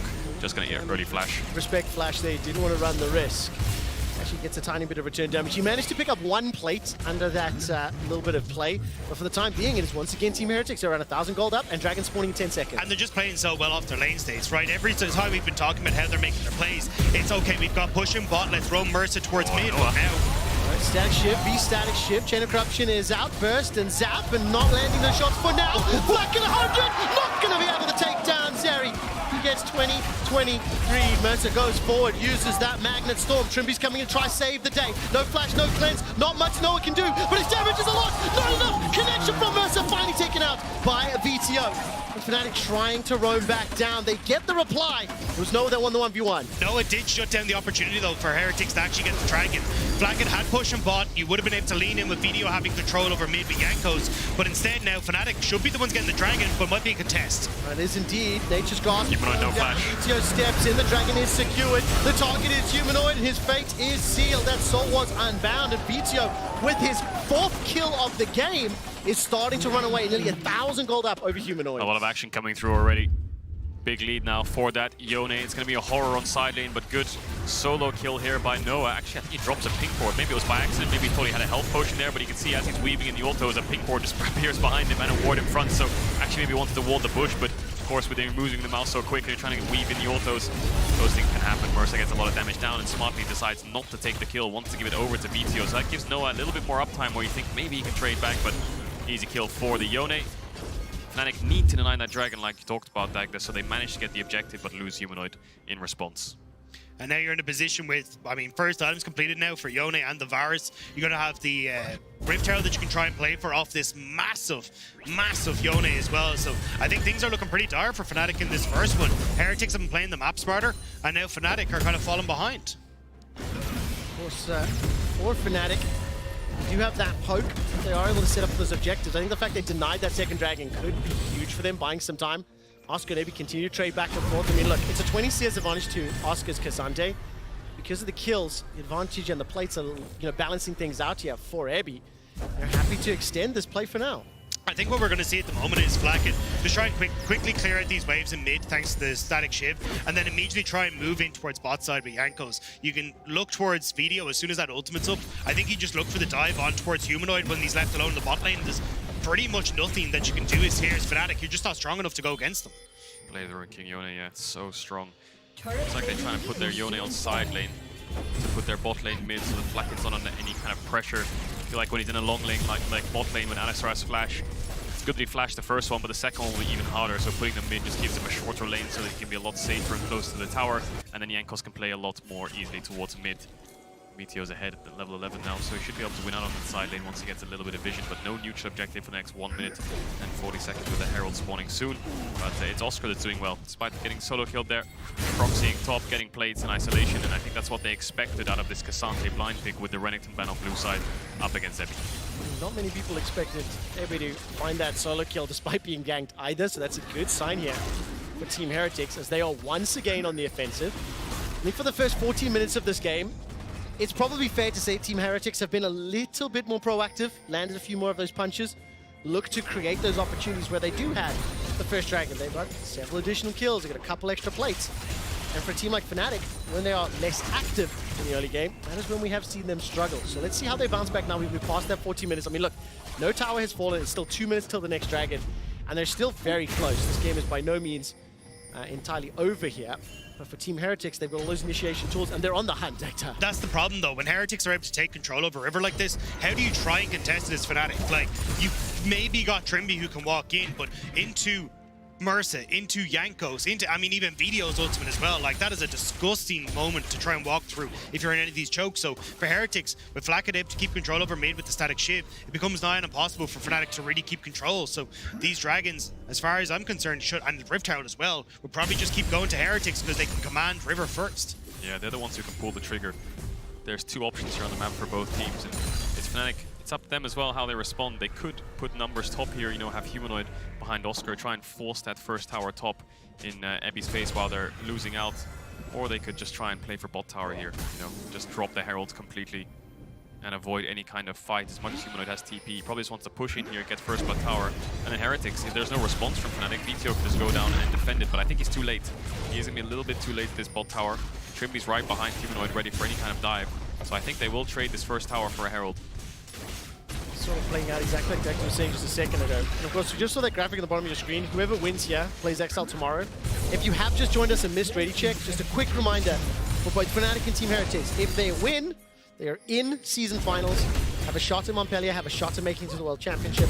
Either squad loses here, the year is over. What did you say, Kajal? A quick 5 months vacation after tomorrow. It's a long time, isn't it? So that is what is at stake here for both of these squads. The Herald was picked up. It is once again in Jankos' back pocket. Decides where he wants to drop that. But I think with the next Dragon coming up, we really want to see how Fnatic either find a way in or maybe try to utilize that poke in those narrow areas of the map. I imagine Heretics will use this Riptail to guarantee mid-prio and then start to move in, although with 7 seconds there, they're just walking in, and you can see Fnatic, they have to back away. Heretics have so much engaged. Where's the poke? There's the short blast already onto Mercer. W doesn't connect from Noah. I think Fnatic, like I said, like when it comes to the engage, Heretics have so much space control with the Maokai ult, with the Yone, with the Varus ult. It's very hard to walk up, it's very dangerous. They need to poke them out, need to find some damage onto anyone, and it's currently missing at the moment. Herald to be blocked, VTO trying to force out the Alistar ult. Jumps onto Trimby, he's held the flash, he's held the exhaust, he's held the ultimate. Shelly is dropped and into that middle lane. Will secure the first tower here for Team Heretics, and with that tower dropping, now steps back into the river. Both top laners have teleport available. Fnatic will be quite happy that Oscar will secure the top outer turrets. I think Ebby was able to back. It's been a little bit of that gold. And they haven't started the Dragon yet, respecting the potential poke here from Fnatic. There is a tiny ward just at the back of the pit here that maybe you could try and go for if you want to as Oscarinen and get in behind, grab Flacket and see if maybe you can make a play, but it looks like for Fnatic, they're just not even going to bother. They're going to immediately move top and try and use the fact that Oscarinen had that control because he cancelled his reset. This Yone and Varus are way too accelerated for a mid-game fight. 2 items on the Varus. The Yone has 4 kills. Anyone walks in from Fnatic, they're just going to get destroyed, so there's no real point in fighting that. Just gonna have to wait, I think. Fnatic waits for 2 items on Zeri, wait for Merman on Jace, Cyril does, and start shredding through with more poke damage, and hopefully they can find better angles. Oscar, of course, managed to get that top tower. He needs more gold. He needs to be more tanky, because he's the one who will be tanking the brunt of these ultimates, and needs to make sure that he can withstand it. I mean, these teams are just, 600-700 gold apart at this point in time. Fnatic have got the tower advantage. They've secured at least one of those dragons, so the soul timer is still quite a while away. And I think definitely feeling comfortable, I think, in terms of just buying time, buying itemization. But in order to build some faith, for me at least, I want to see Fnatic use this poke. I want to see them set up for these objectives, because I think that it feels to me like they're sort of responding more often than being proactive. They need to try and find some sort of pick to make that happen, though, because at the moment, with the way the game is going, it's so easy for you to get side lane control for video, especially with bot lane tower down, and also in mid lane with mid lane tower down. So when it comes to these objectives, Fnatic need to actually try and find a way to catch Heretics as they're setting up vision, but Heretics are just grouping and making it impossible to do so. Maokai is such a powerful champ. I think it's even with the Jace, it's one thing with the poke, but the ultimate in fights just does so much work. Kasante here, Oscar being pinged, maybe some kind of pick being made. Humanoid, if he TP's in, he will die. It's just a case of whether they can get Oscar down. He's got that flash, he's got the all out. Vision secured, the rest of Fnatic are really able to respond, and Blackhead using as many of those autos as possible. Oscar survives a few seconds longer than I was anticipating, but the kill is secured by Vito, the 5th of the game. And Razork do not take this trigger yet. The rest of the squad's backing away. He'll just be a bit of an annoyance there to Mercer. Still, though, you got Fnatic who are now taking the push in mid. Don't get the tower, as Evie's able to roam over, but at least we'll be able to get some vision on bot side to try and trade, but it's again just Heretics controlling the bot. VTO has 5 kills, he has 2 items, I think he's building towards a Guardian Angel or something now. Normally the Yone gets 1 shot in fights, and that's the only risk that you take when you go too deep, but this Yone is going to be an absolute nightmare for Fnatic. I feel like VTO has been having incredible performances in more recent times when things like the Kai'Sa comes to mind, and now this Yone already so far ahead. Okay, question for you now, as we move towards the later stages here. Trimby locks in this Alistar. Shocking, a little bit surprising, not a pick we're familiar with too often. Noah's forced to cleanse there. I think it's fair to say some missteps in the laning phase from Trimby's Alistar. But how crucial is he going to be for these team fights once we do start playing out? Because when you consider this Fnatic comp, I think having that Alistar on the front line, buying some time, it feels like it has to be important. Yeah, the Alistar against the Poppy's going to be a bit tough for Trimby, isn't it? He's going to have to find some kind of flash combo when Evie's been caught off guard, or if he's a little bit split away from Flacket. The question with Fnatic is, what does the Alistar actually do? It counterpicks Rel in the sense that, you can knock the Rel away or try to prevent engages, and it does give you some form of engage, because Fnatic lack a lot of that. but where's the follow-up if you flash combo a Varus? You know, is it a pillar? You know, is that all they're going to have to work with here? So as much as I like the idea of Alistar engaging, I think he's going to be more of a disengager this time around so that Noah and Humanoid can stay at range. But Heretics have so much dive potential from almost every single member. So there's a lot to defend them, Prop. So they need more damage. And when you get early game, it's hard to build for survivability items. Oscar might just be caught again. Humanoid's TPing in. Case, Jankos 2 seconds away from the ulti, will not even be needed. Humanoid completes the teleport. The rest of Fnatic trying to get in range. They've already lost Oscar. Now they've turned their attention to Humanoid. 2 quick kills for Heretics, and the Baron standing too. Yeah. VTO has TP, he's gonna base and TP in. This should be an easy Baron. There's no way Fnatic can fight it whatsoever. I feel like Heretics own the entire map. Fnatic are too scared to fight them anywhere, so they're not contesting any river vision. And Oscar just gets caught again in the exact same spot. I mean, the decisions from Fnatic in this game has already made me question everything, to be honest. Like, you're coming in, they ban the Xayah and they ban the Kai'Sa. They don't put any sort of priority on the AD carry, and they lose out in the AD carry pool. And then as well, with the Alistar, Trimby hasn't looked comfortable on us, and now Skirmishes seems to be the one strong point, and he's massively overextended and getting caught out. I just think Maokai is the pick of the series again. Yeah. As much as you want to first pick Jace Trundle, no real agency. The Yone is a good response in playing safe and waiting under tower. They don't really have any kill pressure on their Yone after 6, it feels like. And Jace really hasn't been able to get himself in the game. And we saw the same in the G2 and Excel series, right? Maokai, 100% win rate in that series. 4 games was played, 4 wins, and I think it's going to be the very same here. 100%. It's so easy for you to actually set up for these objectives. Like, you don't need to have control of the air. You just lob a sapling in there and go, cool, are we safe? And then if you aren't, well, you just throw out the ultimate and walk away. Like, it's so simple to actually try and play this champion in these sort of scenarios. And normally you want Maokai with Jace or Tristana, but now we see Yone as well in this series. So it's a case of, if Fnatic want to prioritize that and go back blue side and first pick it, and Tristana is down alongside the Jace again, what does Humanoid have up his sleeve? It is fantastic though to see Video performing again, because especially after the disappointment that we saw last year from like coming into this, it has been absolutely fantastic to see him pick up the Kai'Sa, have like 50% of his team damage, set a new record. Like, it was phenomenal, and now he's coming in onto the first game against Fnatic here when it's do or die, and it's Video again 6-0, looking great on his champions. Well, for all Team Heretics, I think all of their respective lanes were able to generate advantages, right? There was the kill in the bottom lane punishing Trimby. Ebby was able to find that a solo before he was taken down himself. And then Jankos has now started to punish Oscar's positioning on those side lanes. So the third dragon was secured, waiting for that soul. It's now 4.5 minutes away. Red Bull Baron power play is fully online.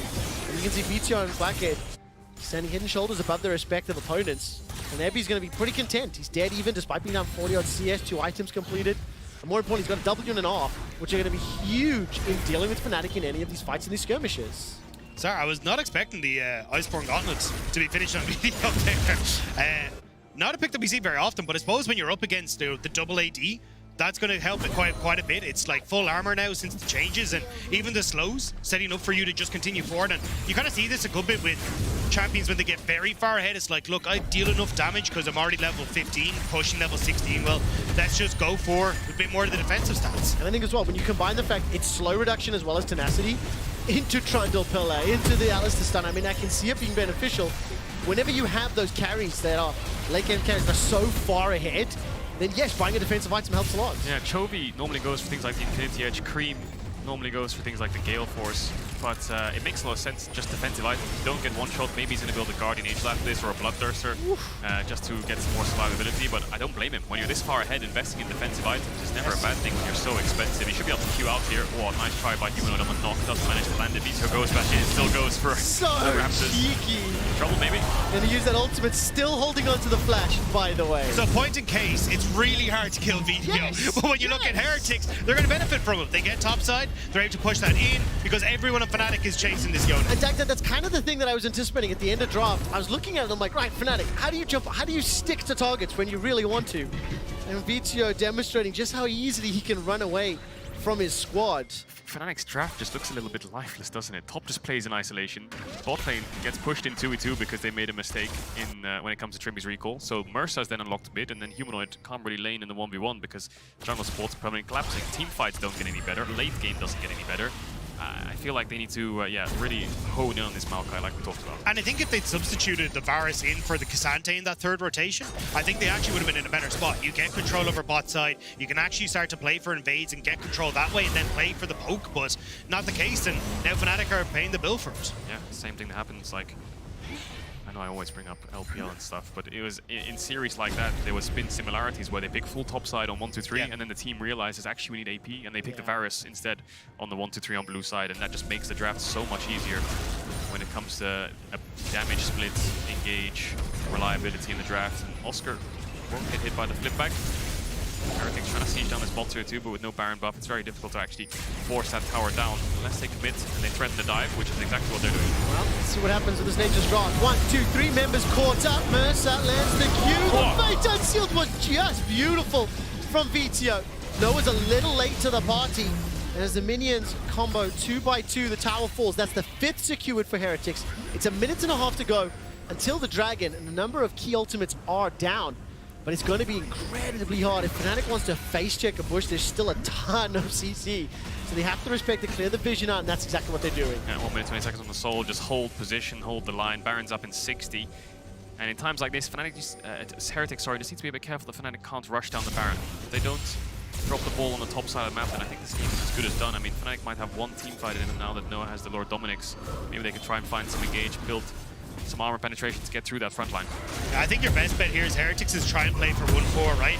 You end up putting Video down on the bot side, have Ebby just stand in front of you, makes it impossible for Fnatic to engage, and you can just then siege up underneath this mid tower, get the last outer tower, and then the world's your oyster. Like, you can easily set up vision then on the top side and deny that opportunity of rushing the Baron or even the Dragon in 40 seconds. Yeah, just have to keep it simple. Jace has no flash. There's no world where Humanoid can walk up against Poppy Maokai Rel with summoners. Even if he shows against Varus, Flakked, if he feels confident, can R flash forwards with the ultimate. If he times the stopwatch nicely on the re-engage, and now actually they're going to look to bait the Baron with the saplings, and with the Varus proc it should help. Nice shock blasts landing from Humanoid now. This is how Fnatic want to set up fights, chunk them out. They're a little bit far behind, which is the only problem, but Flackett's already half HP. There's 20 seconds until Soul. Baron is up as well. Bounties on that outer tower. Fnatic continuing to control the middle lane. Oscar stepping forward, interrupted by Poppy for now. Keeper's Verdict is available. It's going to start to channel. The Poppy Copter won't find a target yet, holds on to it. As Jankos has bought time with Nature's Grasp. That burst damage from Flakked burns Rosorka apart. Mercer pushing forward with the Magnet Storm. Vito shut down, kill secured for Fnatic, and Berlin comes alive. 1, 2, 3, make that a 4th on the board. Evie will be able to at least get one back with the help of Flakked. But here comes Noah and Oscar in it. They're looking to ace Team Heretics in the mid lane and find a foothold back in this game. What an incredible fight from Fnatic. They're going to deny the soul, they're going to get the Baron, and now they're back in the game with their Pocom. What happened to Vito? He died in the blink of an eye. Oscar gets a nice knock onto Ebby here and then lands the ultimate. Trippy actually whiffs the combo a bit by queuing into the ground and not landing it on the Poppy. You see here, cues the ground. Maybe he didn't expect it to flash away, but he just gets the combo up in time for when Vito goes in. But how does he die so quickly? What hit him? Especially when he has the Iceborne Gauntlet. Like, he's got that tankiness, but whiffs entirely, then gets comboed, and Humanoid, Oscar, and just able to rip him to shreds. Humanoid, yeah, just took him out. Jankos nowhere to go. Nice try here by Trippy to W, then Q flash the Varus, but misses it a little bit.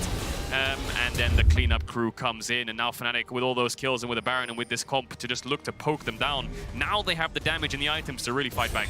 And I think it was a bit of a mistake from Heretics to put Ebby onto bot side, which meant that they didn't really have any threat onto the bottom turret. So Fnatic were like, great, we're just going to keep shoving in the mid lane, get a bunch of poke down, and then Ebby TPing into the middle of Fnatic just set them up beautifully. And Fnatic, fair juice to them, capitalized beautifully. Yeah, it's smart to just play through mid and fight through mid. Hold my point a second here, because Trippy could be in trouble, gets stunned up, has the ultimate, but I think he might just get shredded straight down by the AP Varus. And down he goes, manages to survive and has the Baron recall, but I actually doubted Fnatic's comp when it came to raw straight up fights. They went through mid, so they avoided the Maokai, which is good. But they got so much damage onto Vito. Razork though. Oh, of course, keep in mind, Vito didn't find a target, but Zorg Subjugate's buying a lot of time, but not enough to save his life. Well, all of a sudden, Noah's the next target. He goes golden despite the Baron, despite the team fight. Now it is. Do they win the game from this? Is it over? Like, what? What's happening? Team Heretics just find an opportunity. It's over. They engage, they punish, they lost the game. Kill Fnatic, and Team Heretics have just won. They just just lost the game, Fnatic. Maybe Humanoid can save it. There's a wave coming in. 30 seconds on. Razork, I think Heretics can just push for the win. Yeah, I mean, the fight's in mid. They go to Fnatic and Heretics are like, no. That's not how this game goes. They whip it back around. Video onto Humanoid, trying to see if he can get the kill. Humanoid's buying so much time. 13 seconds for Azor. 12 for Trimby. Humanoid gets some damage onto Ebby, the help of the tower as well, with the minions under the Nexus. The first tower is falling. Humanoid's been zoned away and pushed. The second secured. And Team Heretics look to strike first in this best of 5. What just happened in the last 5 minutes? Heretics threw the entire game away, got 5-man ace for 1 onto Trimby, and then Fnatic got Baron and Denied Soul. You fast forward a minute, and then Fnatic get aced and lose the entire game, dying 1 by 1 by 1. And Heretics just close it out that. It's the classic Dragon and Baron trade for Nexus. You know, you just got to work for that as Heretics. It worked out beautifully. I don't know. They finished so many items. There was an Abyssal Mask, a Spirit 1,000 gold shutdown, a Spear of Shojin, you know, a BF Sword, a Stopwatch. They had so much more gold to go even. And they just got caught. Listen, this was a wild ending to game 1 because of how it played out. We did learn a couple of things. If you had turned the nameplates off up until that mid lane fight, I would have thought Fnatic was Team Heretics.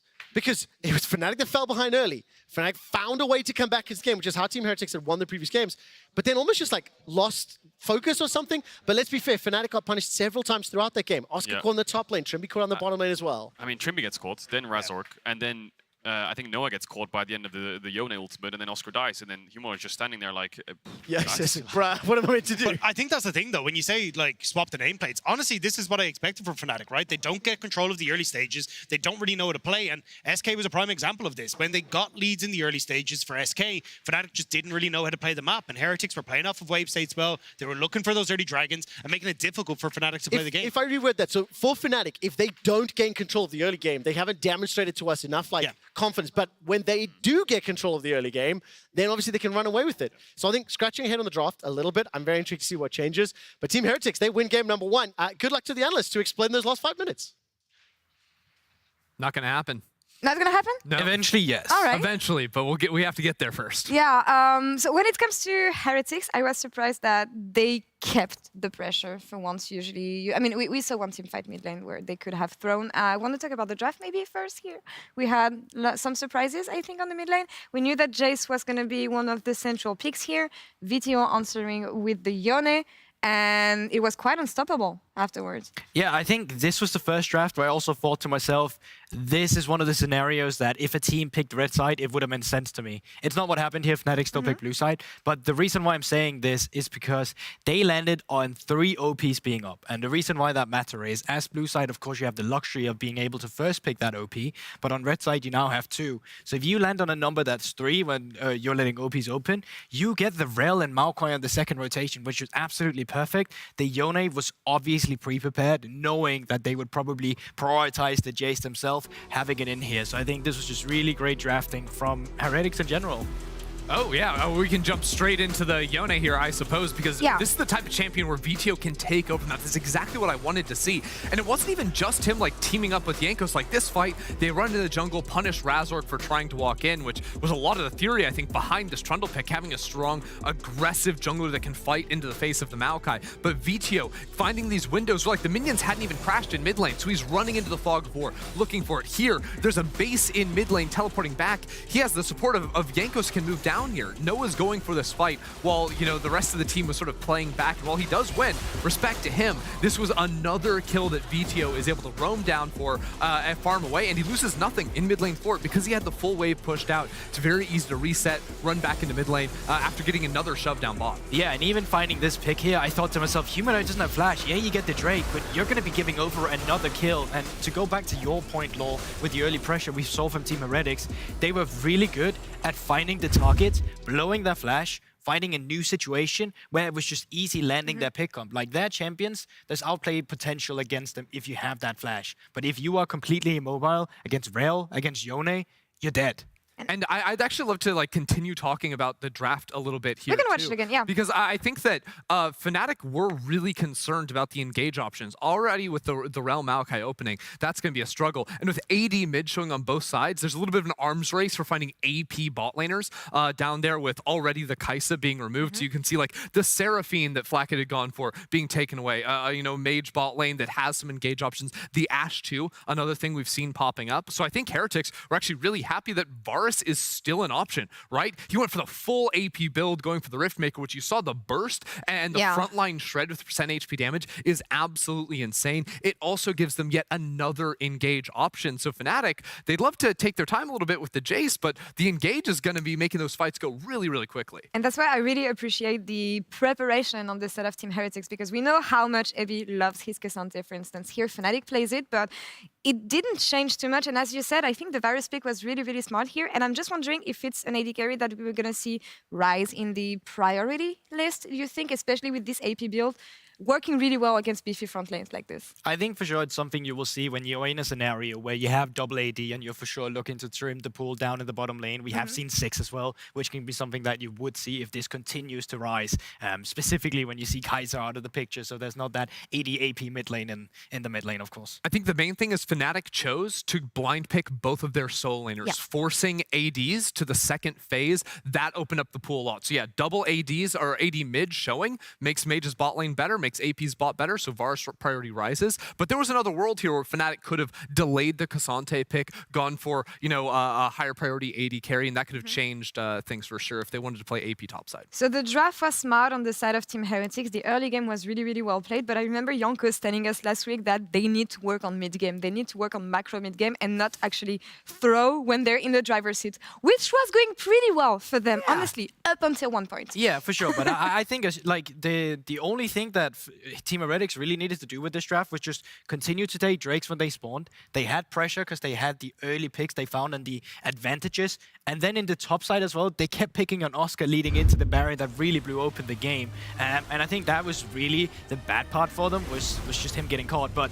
also the fight in general, that made it a bit difficult because you thought for sure after they had acquired Baron that this would be easy for Team Heretics. You'd think, right? But I think VTO gets a little baited off the AP Varus burst. He huge whiffs on the ulti, jumping in there, and gets one-shot by the Jace, right? The CC lockdown of the All-Star just plays into making it so VTO can't actually snap back or anything, and then they get chased down. I think that Fnatic's comp, while it does lack some like heavy engage options of their own, does a really good job of chasing you down if you overcommit into the fight. So seeing that Trimby was holding on to that combo just for when the VTO jumps on in there and he can burst the Yone, it definitely made things fall apart for them, but didn't really change the overall scope of the game, it seemed. No, because, and that's the issue for me with champions like Jace in the mid lane. It's really, really hard to recover with this kind of champions. And in the end, even when he got 1k shut down. Yeah, and even though Heretics kind of threw this last move, it was not enough. And Fnatic, I guess, came back a bit more. But what did they come back for, right? Because that's just in the end what we saw from Fnatic. It was a really disjointed fight when they finally threw it again themselves. I thought when we saw the initial fight where Fnatic picked up shutdowns, the soul suddenly was not giving to Team Heretics, and Fnatic got a Baron for themselves. But then they're just split apart. Yeah. Trimby's in base, Oscar's on the bottom side, 3 members in mid. This team is completely scattered, and you already have Team Heretics, 5 members on one screen, sieging down the mid lane. This was never a team fight. This was just Fnatic being out of position and Team Heretics capitalizing on it. And look, this is a perfect example of, yeah, probably should have played not so extended mid without the team there. And that is an absolute roller coaster. That's the drop off the roller coaster. That is the drop. Splash Mountain. But I was gonna say, that is the biggest like advertisement for Xayah in the universe. Obviously Xayah's getting banned, but we were talking about like the OPs on the patch. Like Noah, if he is able to be on something like the Xayah, can do a lot better against the heavy engage comp that Team Heretics was running. So an idea, but I'm expecting that to continue getting banned and continue to see Heretics go for comps that look like that. And I want to see some improvements on the side of Fnatic, because from the praise we gave them during Reddit check to what we saw in game here and dropping the ball so early in game, that's not what I'm expecting from them. So draft is one thing. How do you want the early game to be played out? Well, I think early game in terms of like, I'm not so sure on the early game. I think that Razork wasn't really enabled a lot. Like, even when he went for like the one invade, he got punished. And on the Trundle, it's really hard for him to find ganks. He was always pre-spotted on Vision in the river. Yeah, but I just felt like they grieved their counter matchups. I'm sorry, but Trimpy with the first recall in an Alistar into Rel matchup, you're usually quite happy about that matchup as an Alistar. On the top side as well, with Oscar just didn't really find the mark when they ganked him in the beginning. He ended up dying, trading 1-for-1 with Ebby. It just felt like every time there was an early game play for Fnatic, they never came away with it when they had tools to actually get advantages. And for support, like the double disengage support bans in second phase, I think that was a problem. Fnatic need to recognize the type of comp the Heretics are running with the first 3 picks and then draft specifically to counter it. Fnatic was maybe a little bit spread out in what they were trying to do, and that definitely cost them. 4 games to make it better and warm up here in this best of 5 as Team Heretics take the first step towards advancing to tomorrow and securing a spot in season finals. How will Fnatic react with the back against the wall? We'll be back right after the break. Trimpy's gonna have to reset. He needs to be careful here. This reset is really risky. Down, flash forward, pulled backwards. It's okay, we've got pushing bot. Let's roam Mercer towards mid Noah. now. Static shift, V-static shift, Chain of Corruption is out, burst and zap, and not landing the shots for now. Black in 100! I guess we go into Makai. You W first, don't Q. You W first, don't Q. Oh shit, I'm a... Ult me, he can ult me. I can ult kill by that, I can ult kill. Like, look, Jace. Go Nash, go Nash, go Nash, go Nash. Despite the Baron, despite the team fight, now it is 40 they win the game? Is it over? Like, what? What's happening? Team Heretics just find an opportunity. It's over. They engage, they punish, They lost the game. kill Fnatic, and Team Heretics have just won. They just lost the game, Fnatic.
Get ready, summoners. League of Legends is now on display.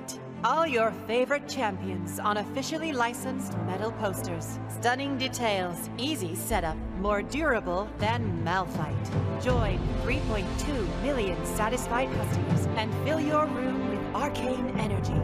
Order now at displate.com.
Bs and NBs, welcome back to the Berlin LEC studio for game number 2, where Fnatic take to the stage after gaining and then throwing that first match in dramatic fashion. I'm Quickshot, joined by Dagda and Kadril once more. Fnatic, after losing head side selection, they elected to stay on the blue side, and I think I found the words to explain why I didn't like game 1's draft. I don't like seeing Fnatic without engage tools. I think when they don't have engage tools, especially engage tools that can really work well in the early game, I just don't feel like I've seen enough from this team to have faith. Yeah, I kind of heard as well that their one engage tool ended up running us in the first 3 minutes of the game. But I definitely think coming into this, I want to see an adjustment coming through. I want to see them try and prioritize a bit of a stronger bot lane so they can actually set themselves up. And as you say, just find ways to actually try and play out the early game in a stronger manner. And Berlin, I know there are a lot of Fnatic fans here, so I'll make it simple for you. If Fnatic fall behind at 14 minutes, you're pretty much effed. They've only won one game when they've fallen behind at 14. So we need to keep track of that, and if it'll be different this time around. In game 1, they banned Kai'Sa, Xayah, and Renekton on blue side. I wonder if that'll change. Yeah, I really think they need to try to look into a Maokai first pick. I think the first step of plan A, I think the Fnatic could go for is same bans, just change first pick. The only thing I wonder is if they just drop the Renekton ban and go for Maokai, let Ebby have a fine champion like the Renekton, and then just try to suppress that with Oscar. Like, drop a Maokai ban here. No, they haven't. They've gone for Rel, so I think they are going to look for Maokai first pick. Yeah, I think you have to at this stage. Like, the Maokai is just so incredibly good. And the fact as well that you're able to play with video now, bringing it to Yone as well. But Heretics are actually going to be the one that ban away. Yeah, so they're going, we're not going to get our hands on this twice. They're going to go. So. Oh, they first picked the Jace anyway. I thought Tristana would come out, because now I think Heretics could look for a Tristana 1-2 here. And Renekton's up as well. Renekton, Sejuani, Tristana, triple topside like that would be a Heretics bread and butter, I feel like. Yeah, definitely. I mean, that'll leave you with an incredibly strong topside when you can play easily for Rift Herald as well. And you can leave Flacket alone. Like, this has kind of been the style where you see them play a hell of a lot over the course of the split. I mean, we've seen them be a little bit more proactive, but if they can just play strong topside, they're happy out. They went for Ahri instead. Now, I actually did look at the stats. VTO lost both his games on Tristana. He hasn't won. He was both games against BDS. Maybe after that series, they said, maybe we'll drop the Tristana for now. And the Ahri worked fantastically against BDS second time around and against Koi. So I think VTO's best 3 champs are Kai'Sa, LeBlanc, and Ahri. And he's gone for one of them. He's got one of those top 3 champions that he favors. And I think the beauty of this draft here is they can counterpick on 3 with something like the Trundle if they want. And that's what I'm curious to see what Jankos does want to take. Because whenever I see an Ahri, I'm like, okay, we can set up for a really strong mid jungle that we can try and play through. Maybe we see Jankos try and go for something that's a little bit more of a damage dealer or a carry oriented pick. But I think when you've got this kind of style, like, it's easy to just set up for, hey, we're going to go strong topside and make sure we're all good. Poppy picked up smart into the Renekton and Ahri. Just a question of whether that's going top or jungle. We'll see in just a second as to what Razork wants to pick up. I think Viego can work here. The Ivern is up as well, if that's something that Jankos wants to play. And the Sejuani is as well. So he has a plethora of options to even be able to drop. But they're actually going to go for the Aphelios. And when we talked about this a little bit in game 1, where we wanted them to pick up their AD carry in the 1-2-3 so they didn't fall short on the 4-5. Aphelios was open on the 4-5 last game anyway, but they went for the Zeri.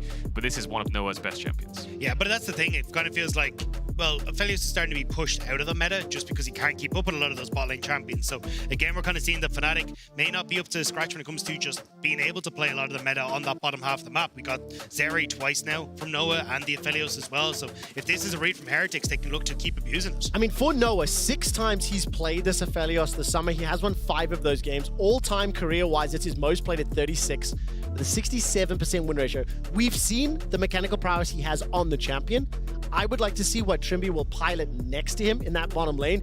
Did not seem to have the impact they would have hoped on that Alistair into Rel. We were ideating what Jankos could have been running in that jungle. It will be the Trundle locked in and not the Sejuani, which is one of the options available. Yeah, I'm curious to see if they end up just going back towards something like the Sejuani here for Razork and just go, right, what the game plan is try and play around the 3 guys on top side who can all proc the Sejuani stun, just create a massive beefy front line for this Aphelios, and then let Trimby play something like Emilio or even something like a Janna as well, because a lot of what you're looking at on Heretics is very short range. We want to jump in on top of you, and something like a Janna could actually work out really well for disengage. Also looking at this Poppy, because I feel like if it's Poppy top, what AP jungle can Razork play that's not Sejuani or Gragas that's now banned? You're looking at things like Lilia, I know his Echo is good, and then vice versa. If you put it jungle, what top laner can Oscar play? I'd love Kennen. Yeah, Kennen is something I'm thinking of, but he hasn't played it, I believe, this split. I was thinking of Ornn as well as another option, but up against Trundle, that kind of sucks, I'll be honest.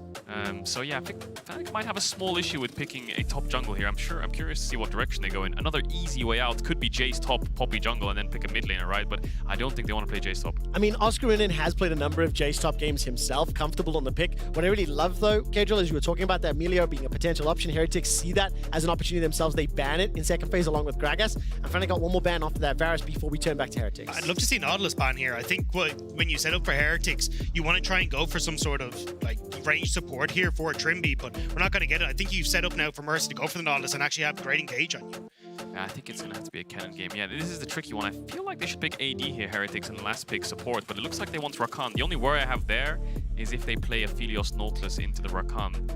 But then again, Trundle's on the enemy team, so I don't think Heretics care too much about them having counter pick support and having a beefier front line.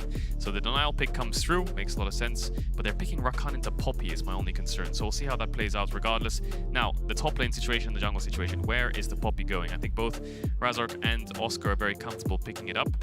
It's just a case of what AP they can pull out.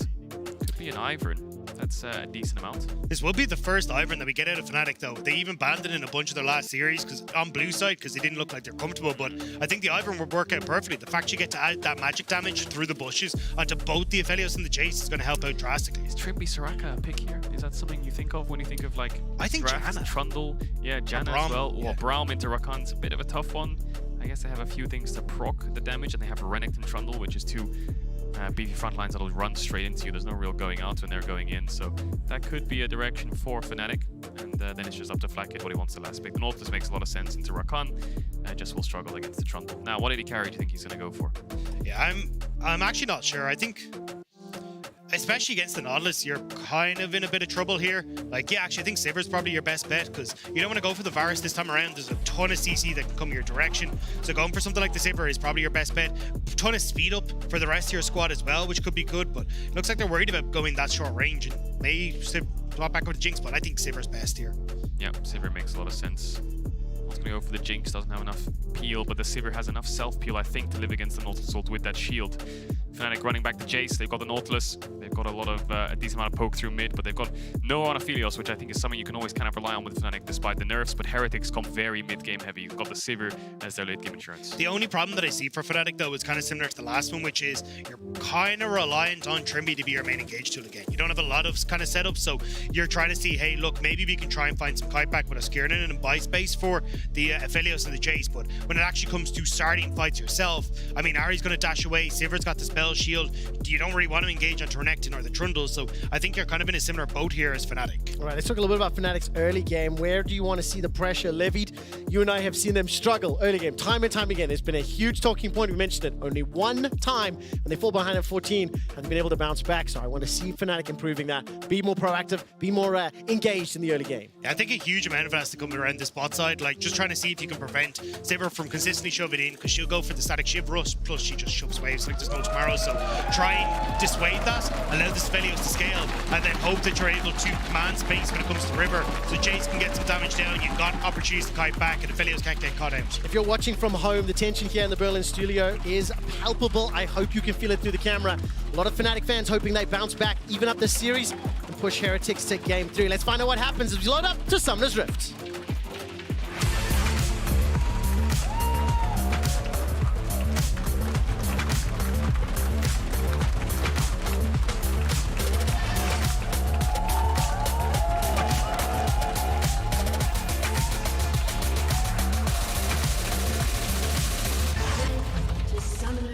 Welcome, ladies and gentlemen, everybody else, to Summoner's Rift. Immediately, Team Heretics are grouped up here, defending any sort of vision invade. A little bit of poke comes out there from Ivern, fully spotting them out. Thumbs up, spread across, and of course with the numbers advantage, Heretics in the top lane, it does look like Trimby and Noah feel comfortable to step forward. Did Trimby flash over the wall? He's sitting on that Hex Flash already. I didn't quite see his movement, so I can only assume so. I didn't see it either, so not entirely sure, but Trimby flashed out of base, I think. He was running through the lane, and then he flashed by accident at his tier 3 tower in the first 5 to 10 seconds of the game. Now, I don't think that's the end of the world, and the Hex Flash, but... Yeah, Noah was spam pinging his flash, so I guess they're joking around a bit. He also emoted Trimby, so they're probably having some laughs about the fact that Trimby flashed level 1.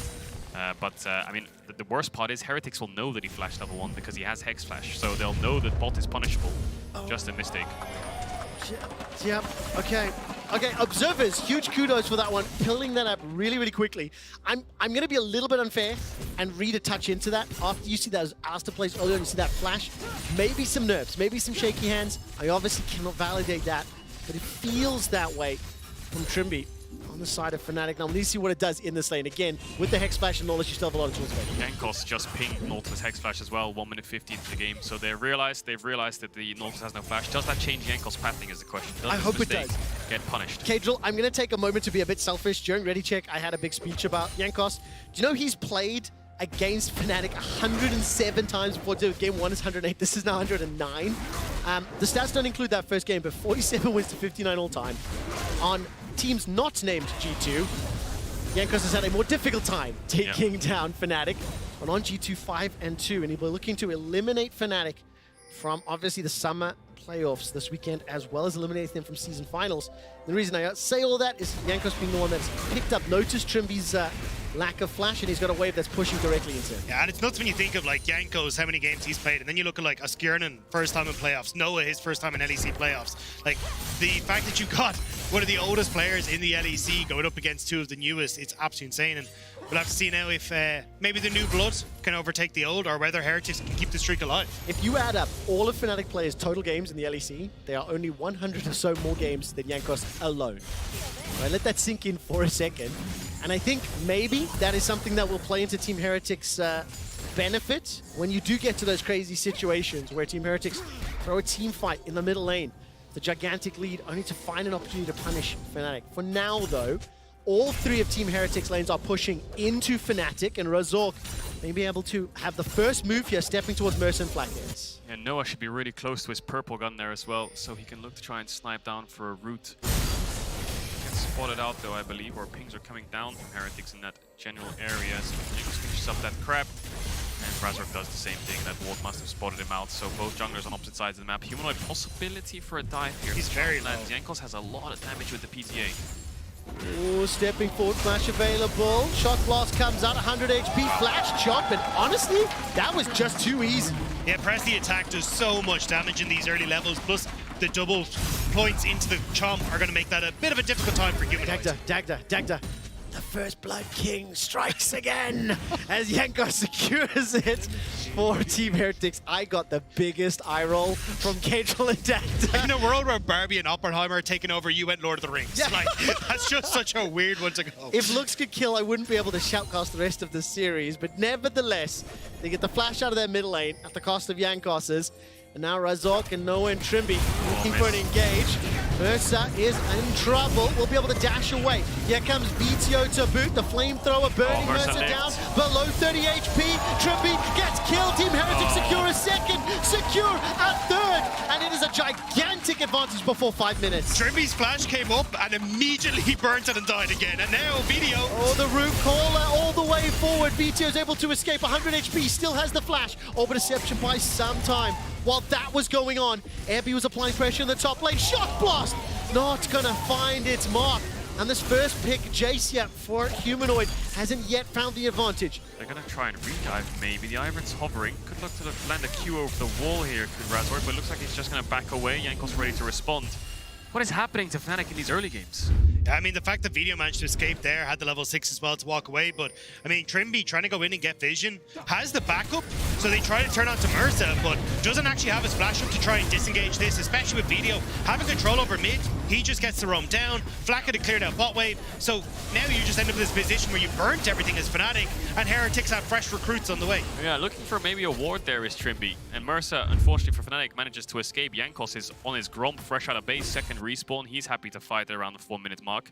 VTO has mid push, and Flacker just kind of wanders over. Abby pops the ult onto Oscar. Let's see where the poppy ult goes. It's just going to knock him up, so no pushback available. Pillar will get his flash, perhaps. Can they follow up? No, they can't. We're going to need to get that. Want to rinse and repeat.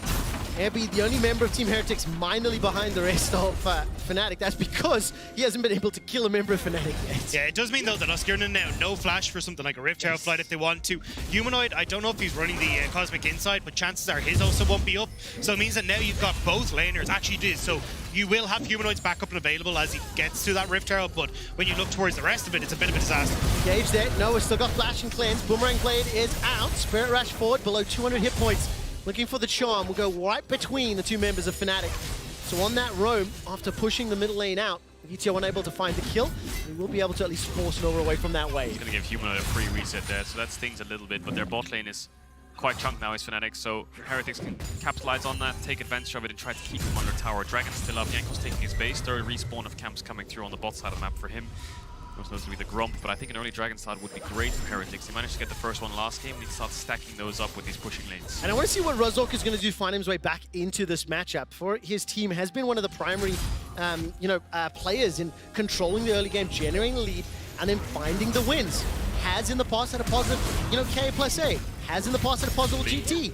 This time, however, is being kind of run around the map by Jankos, who secures another kill. 2-0-2, 100% kill participation, and is currently putting Team Heretics in a fantastic position. Level 6 for Flacken is on the hunt. Those boomerangs, they be bladed, and it's Mercer that secures the kill with that ignite. And Razork, I don't think, can do enough to really turn this one around. The tree is here, but this time it's the bird that's ousting it from where it needs to be. And Heretics now, control over bot side, control over the top side, control in jungle. And I mean, Razork, when we looked at him against their win against SK, he was playing off of knowing Trimby bot side, invading in onto the enemy jungle. And myself and Cage were talking backstage saying, look, well, personally, I would have loved to see this again, like try and get into Yanko's face, hit what has been the crutch of Heretics, which has been Yanko's kind of propping them up.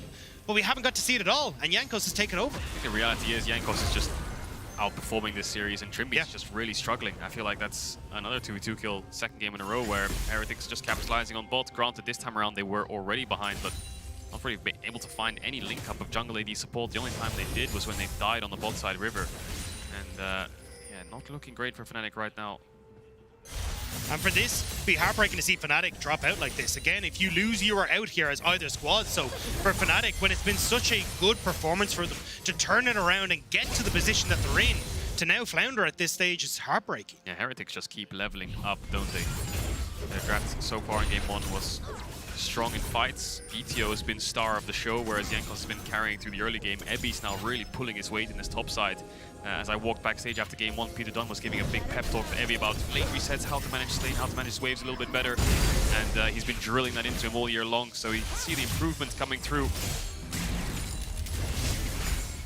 His most comfortable champion on the Zari. 4 games played, 4 wins in the course of summer.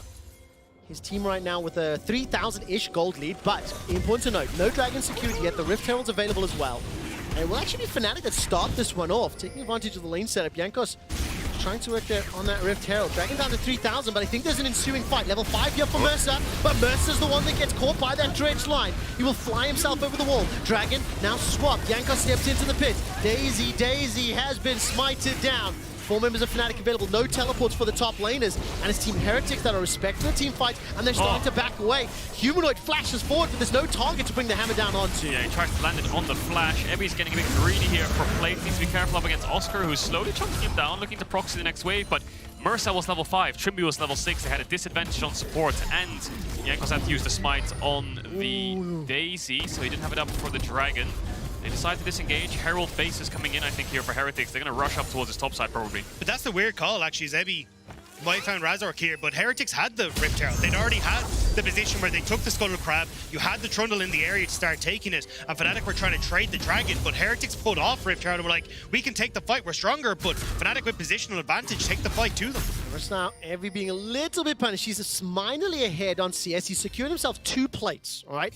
Divine Sunder has already been picked up by Jankos because of the 2 kills and the 2 assists. And the teleport from BTO, the charm, the knocker, the Orb of Deception. The Humanoid's able to escape with his life for now, but that may concede the Rift Herald, which is theoretical gold for Heretics. And that's the big win there. Even though they don't get the kills, they get Humanoid back into base. Has TP if he wants to try and come in. So Heretics do need to try and rush this down. You can already see the TP from Humanoid into the top lane. All right, moving his way forward. Oscarina has got that Keeper's Verdict.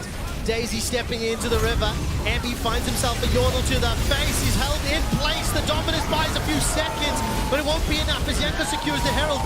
Now they're trying to find the kills. Mercy with the great knockup, followed up by the charm from BTO. Humanoid is slowly being burned down the backside, but Daisy buys so much time. I think that was a double knockup, allowing to at least get one back. BTO remains relatively untouched. Zoska's trying to get the damage out, but it's an Ivern and a Poppy. It takes so much time. That Buckler doesn't have the damage, but the Root Caller will just about. Mercer's buying time. Oscar's being burnt down. He's not taken out yet. There's just not enough damage, and no matter how tasty the Daisy is, they can't find the kills. If there's one more thing that's different, here comes Abby, Ruthless Predator. One slice, the second dice, and his team Heretic stamping authority on this game. Mercer played that fight so well, and he's been stepping up massively for Heretics over the course of this playoffs and groups. The fact he managed to pick up the Rift Herald off the back of that as well is such a massive win for Heretics. Mercy and be damned for Mercer. 1-0-4. And man, Ivern and Poppy trying to run down Ari just could not find the damage. Initial engagement from Fnatic was good. Look for the Renekton 4-man stack, but what does that open up for? It opens up for the Ari Rakan. Let's watch Mercer here. He just got so much CC out. E with the R, walks onto Oscar, knocks up Humanoid. BTO easily follows through, lands the charm. And from that point onwards, I feel like the damage comes through, that BTO can get resets here and there. Nekla just about lives, but gets taken out. And then it turns into this 2v2 scenario where BTO is just trying to get out. He's just trying to survive, trying to trade onto Oscar. The only real form of defense here is offense, so they're trying to push the Poppy back because the gap close with the Ivern Qs is too much. No mana on Oscar. Mercer, just a little bit enough mana left to knock him up and force him back with the flash. BTO just lives. Daisy. So close. The shield as well from Mercer may have been what kept Video alive in that play. Ebby respawns, TP's in, and Razor, you've been caught in the Croc's mouth. I mean, the dessert's tasty there for Team Heretics. 8 kills to 2, nearly 4,000 gold up. Herald was dropped during the course of that replay. We saw it going in the middle lane. And look at the total gold. All 4 carries for Fnatic ahead of their respective members, and Mercer ahead of Trimby. As you expect, so literally all in the red here for Fnatic. And as I mentioned before this game to the Fnatic faithful here in Berlin and watching at home, when this squad falls behind, they've only won one game at a deficit of 14. Let's not forget what happened in game 1, because Team Heretics kind of created an opportunity that could have bitten them in the ass. And I think that's what Fnatic will be looking for. It's not, again, discount. They do have the Jace, they do have the Aphelios, so there are options, but it is so hard from this position. They need to find a way to claw it back. I think the Aphelios is a decent amount of scaling if they can get 2 items on Noah, but let's not forget, going down match point against Heretics is not the position Fnatic want to be in, let alone to get into season finals, but obviously they won't be able to make worlds with players like Humanoid and Trimby. But it's the Jankos Flacket bromance that's standing tall on the Worlds attendees next to Ebby that really want to go back to that tournament. Hey, listen, they won Duo Q earlier today. I tried to curse them with the monologue. Costa curses are not real. Jankos is doing very well. 4-1-2. So it's about 80% kill participation, and we're 25 seconds from the next Dragon. So if you look at the minimap, Kraken and BFSO picked up there for Flacket. He's making his way back to the bottom lane. Teleport is not available for either top laner. It looks to me like Team Heretics are trying to at least push this wave out a little. Only shallow vision in that bottom quadrant. And it was Fnatic that picked up that first Dragon, so Soul Point will be a little bit slower there. Yeah. See a little setup. Moving in now with Daisy, just trying to force Heretics back and get control over this river. That'll allow Humanoid to get this poke down. Edge line, managing to connect. Death charge, the Moonlight Vigil! And just as we are closing the coffin on Fnatic, they find themselves kills. Humanoid, where's the Shock Blast? Holding on to it for now. This will be Dragon number 2. This is actually huge for a potential late game comeback. Clawing their way back slowly now they are. That's a nice kill onto BTO. It's a shame they didn't get Mercer as well. Nice engage there from Trimby. Good ultimate from Noah to get the damage down. Dragon, like I said there, Trevor, going to be picked up. What's the soul? If it's Hextech for Fnatic, that would be ideal. If it's a Cloud, that's really going to suck with Jason, Ivern and such. It's going to be, let's see off the end there. It looks like it's Hextech. Hextech, perfect. That's really good for Fnatic when you're playing Jace. Psychic? Yeah, no, I think Jace and Hextech Soul, that combination hand in hand is just absolute. It's way too oppressive to play against, really, especially when you're playing champions like Ari. And I think for me, the fact that they've got Jace first pick 2 games in a row, I do want to see Humanoid find these Shock Blasts have a large impact. You need to get value from those picks. But kudos to Trimby. Tough opening of 2 games, but he finds a key target. Yeah, managing to. Yeah, managing to just curve that one in and around Jankos to get onto just video. Nautilus things. Yeah. Oh, here we go. Yeah, it is Mercer. Just Well, Nautilus turn things. this one around. Oscar TPing as well. Double TP behind. Gonna find the damage. 1, 2 teleports after the second dragon. Mercer cannot fly away for his life. But here comes Jankos. Here comes Video. Epi's gonna be a little late. The charm will prevent any of those shot blasts for now. And the tower is the focus. That should just about fall. Tower secured. 2 teleports spent, but they find another couple kills. See if they can transition it into anything. 40 seconds on the Herald spawn. They're all on this top side, but they're probably going to have to push in mid and take a base suit. Humanoid's pushing in bot, but if they want to fight the Herald... Oh, turning their he needs to join. attention. That's pinned against the wall. Osgren finds Yankos. Scuttle Crab will be secured. They don't find the kill, but they are clawing their way back. That gold difference now down to 2,000. Humanoid staying bot. Let's see what he does here. If he recalls, they probably want to fight Herald, but if he stays, I think they just want to take this bot tier 1 and might have to give it up. Ebby has the TP advantage, and Noah is yet to reset. So I think tempo for Fnatic is a bit of a struggle despite winning that fight. The neutral might go over to Heretics, which they can then use for either side. Trying to deny the cannon there, Humanoid on the tower death. And the thing is for Humanoid as well, like, yes, getting that bot lane tower down is nice, but if you try to overextend on this bot side, the opportunities for Jankos and Video to come down are going to be a bit painful. Video, though, is having a bit of pain himself in this top side as Still Trimby got the moving up. flash, still got the Spirit Rush dagged up. Oscar buying some time as he knew that Trimby was coming. Orbit Deception does a lot. And with the Pillar of Vice, he's forced to flash over. If you look at the minimap, Mercer and Flacket are nearby. They wanted to come for the second Rift Herald. Another time that I think Team Heretics' objective control, barring a couple dragons, feels a little bit stronger. Managed to get into position, managing to use those Rift Heralds relatively well. And again, potential gold unlocked here. Yeah, the game 1 and game 2 objective control has been a bit stronger than Fnatic, but Fnatic props them. They've got the first 2 dragons this time around, which is huge for them. This Herald, we'll see how they use it. I feel like top tier 1 is an easy pickup for BTO if he wants to walk up and has Mercer covering him. So they won't use it for the tier 1. He's actually kind of scared. As his team moves away, he is going to walk up. Oscar's coming out of base. So it's a trade of towers in the long run of the play. Around 2 minutes of play there. They get the Herald though. Don't know where's the damage. Trimby and Razork for now. Fine time for Noah. But a squishy bird is much easier to kill. And you can feel it, gents. Every time Fnatic are stepping forward, this crowd gets louder. This crowd is definitely hoping for Fnatic to push their way back into the game. And Trimby's finding picks. He's finding opportunities. It's 2 minutes to the next dragon. Look, they're setting up the vision. I mean, Dagda, they're looking for dragon number 3 in this game. Yeah, I think they should be able to at least get decent vision control down on this bot side. You can even see Ebby had to completely back off of that bottom side just in case Fnatic decide to make their way down there. But at the moment, like, the fact they don't get the kill, Mercer would have gone for the reset. It's just given an opportunity for Fnatic to buy a little bit of time for vision, but they still need to try and deny Heretics entrance into River before they come through. But looks like with the push on bots, they should be okay here. Look, Humanoid flash timer. Heretics have it to a T probably, so Jankos wants to force onto Humanoid with his flash deficit, but Fnatic are reading the play. Revice comes out. The Frost Charm. They've layered the CC beautifully for now. VTO is burned down significantly. Dragon is up in a minute, and Fnatic, they're not going to contest just yet. They read the play. They knew the Humanoid flash timer would be punished, but they didn't arrive in time. Maybe Humanoid should have stepped back a little bit while he waited for his team to collapse onto this bot side because they had the read perfectly. Just arrived too late. Nice punish there from Heretics. Now, teleport is available for both Humanoid and VTO for this next dragon fight. Humanoid will be up in 15 seconds. You see VTO starting to back away. We also caught a quick glimpse there of Oscar and Ebby trading in the top lane, both of whom also have their TP. The problem, though, for Fnatic is that you still have this Rift Herald in Heretics' back pocket. If they put that mid, they can actually force a large push down the mid lane, and Fnatic will have to maneuver to deal with that. So by default, Heretics should be able to fall back, set down vision control as they leave, and move over towards this dragon. Fnatic, a little bit late coming out of these resets though, although kind of similar with Flack. It means that maybe Noah can push out these waves enough that they can't really threaten it as the dragon spawns, but it should be totally fine here for Heretics. And I mean, if you look at the itemization, right, 2 items completed for pretty much everyone at Team Heretics. So even though their team is only 2,500 gold ahead, their effective combat gold, as you're seeing on the screen, is nearly 4,000 gold, right? It's only 2 items apiece for respective Oscar and Humanoid, and a supportive tools there too. So for now, Team Heretics will not only have the gold lead, they also have the damage advantage, and I think it's going to be very tough for Fnatic. Jankos bought the Anathemas and put it onto Humanoid, so I think him blocking the Shock Blast shouldn't be too much of an issue for Heretics if he wants to stand in front of Flacket to walk in. So these Shock Blasts might be pushed onto Jankos, but they're not going to do any damage. The Anathemas is already stacking up and ticking. He's got the red buff too. Trundle passive, if he's in range of those creeps, will heal him up. It's just a case of can they break this setup from Fnatic that they're going to try and hold with their lives. The Herald's going to push out bots slowly. We'll see if Fnatic want to deal with that or if they're going to get forced upon.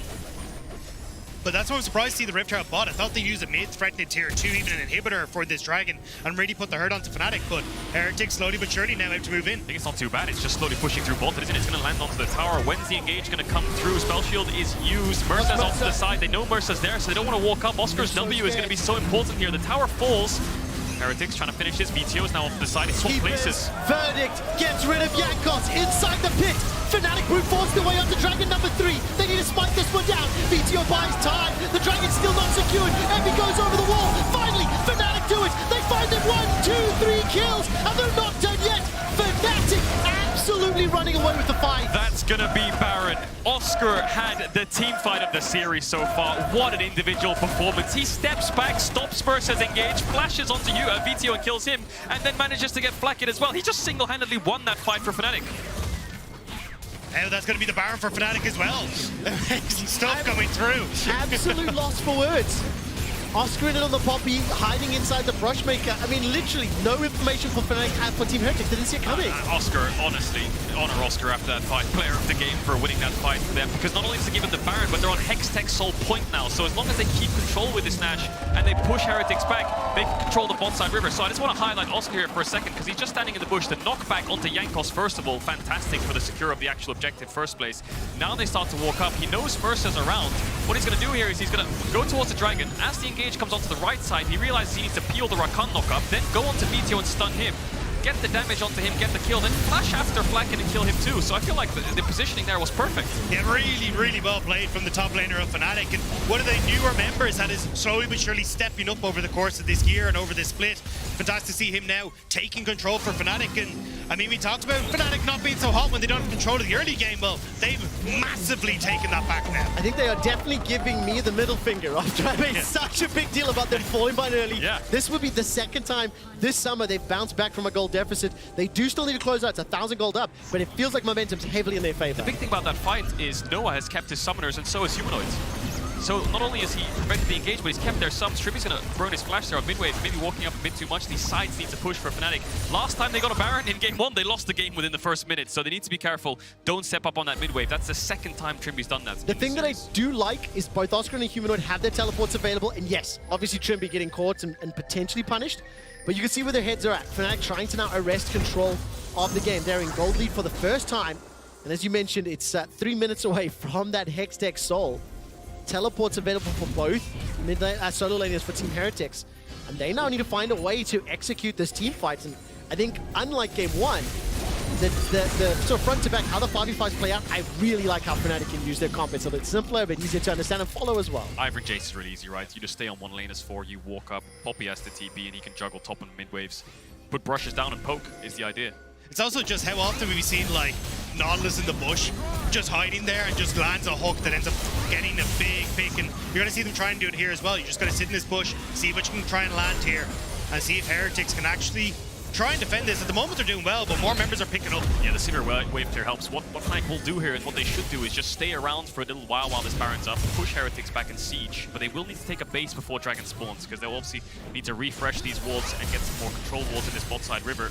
So the siege begins. Can they get this bot tier 2? That would be ideal for Fnatic. Daze is going to die by the looks of it. Shock blasts are landing, but the wave's a little bit too far away, and Oscar's juggling these other 2 lanes the best he can.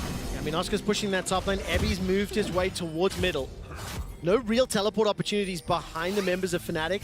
You're pushing into Sivir. It's so hard. And the combo that, of course, with VTO's Orb of Deception, obviously a bit tougher against the Baron and Powered Minions, but the Observers are doing a great job of highlighting the difficulties that Team Heretics are working with when the vision is denied and the members of Fnatic are inside the bushes. Last Baron wave they have to force, but Trimby's dead. I mean, so much damage in reply. Noah's Moonlight Vigil unable to find one back, and Trimby steps just a little too far forward. Orb goes out, Charm connects onto Humanoid, but there's not enough follow-up.